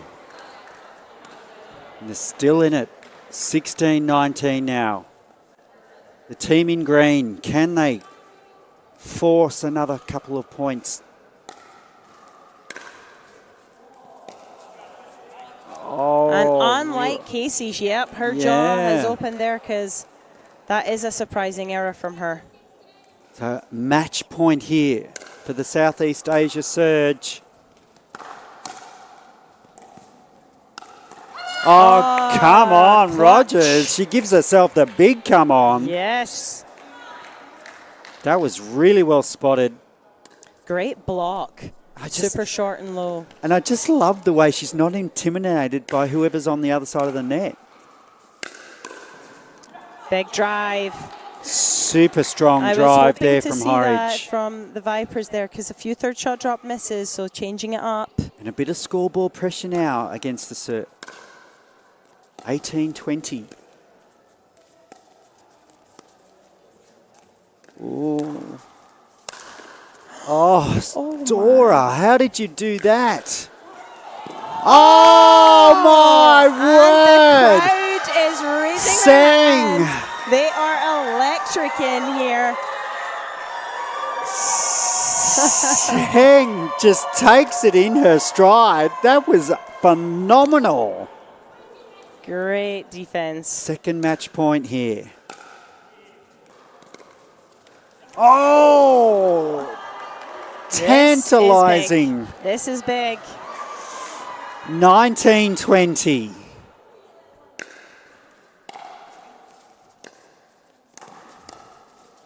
Oh, yeah, too much power from Lucas Pascoe. Third time lucky for the Surge. Will it be third time lucky? The crowd has gone silent. And it's long, and that's the match. What a great match. 21-19. That was an exciting finish for sure. So, incredible match. And the surge on in to the semi-finals. To the semi-finals. So we may not play the fourth match here. It won't be required. So it's the Southeast Asia Surge who make it through to the tomorrow's semi-finals. We'll be back here live tomorrow in Auckland from the Albany Tennis Park. 2:30 New Zealand time. Get your world clocks because obviously this is broadcasting all over the world. Absolutely. All in different time zones. Figure out what it is in your time zone. And then again tomorrow, to Gordon, we have the mixed doubles from the PPA Tour. Which is equally unbelievable. Oh. So we'll sign off now and we'll see everybody at 2:30 New Zealand time tomorrow. Can't stress it enough. For MLP, but the PPA action Earlier in the morning. will be earlier in the morning. So if you're in the States or in Australia, wherever you are, tune in to our social media channels, get the times and get the action live here from Auckland because it's epic. Oh, it's going to be another great day. I just know it. Thank you so much, Nicola. Thank you, Gordon. We'll see you tomorrow.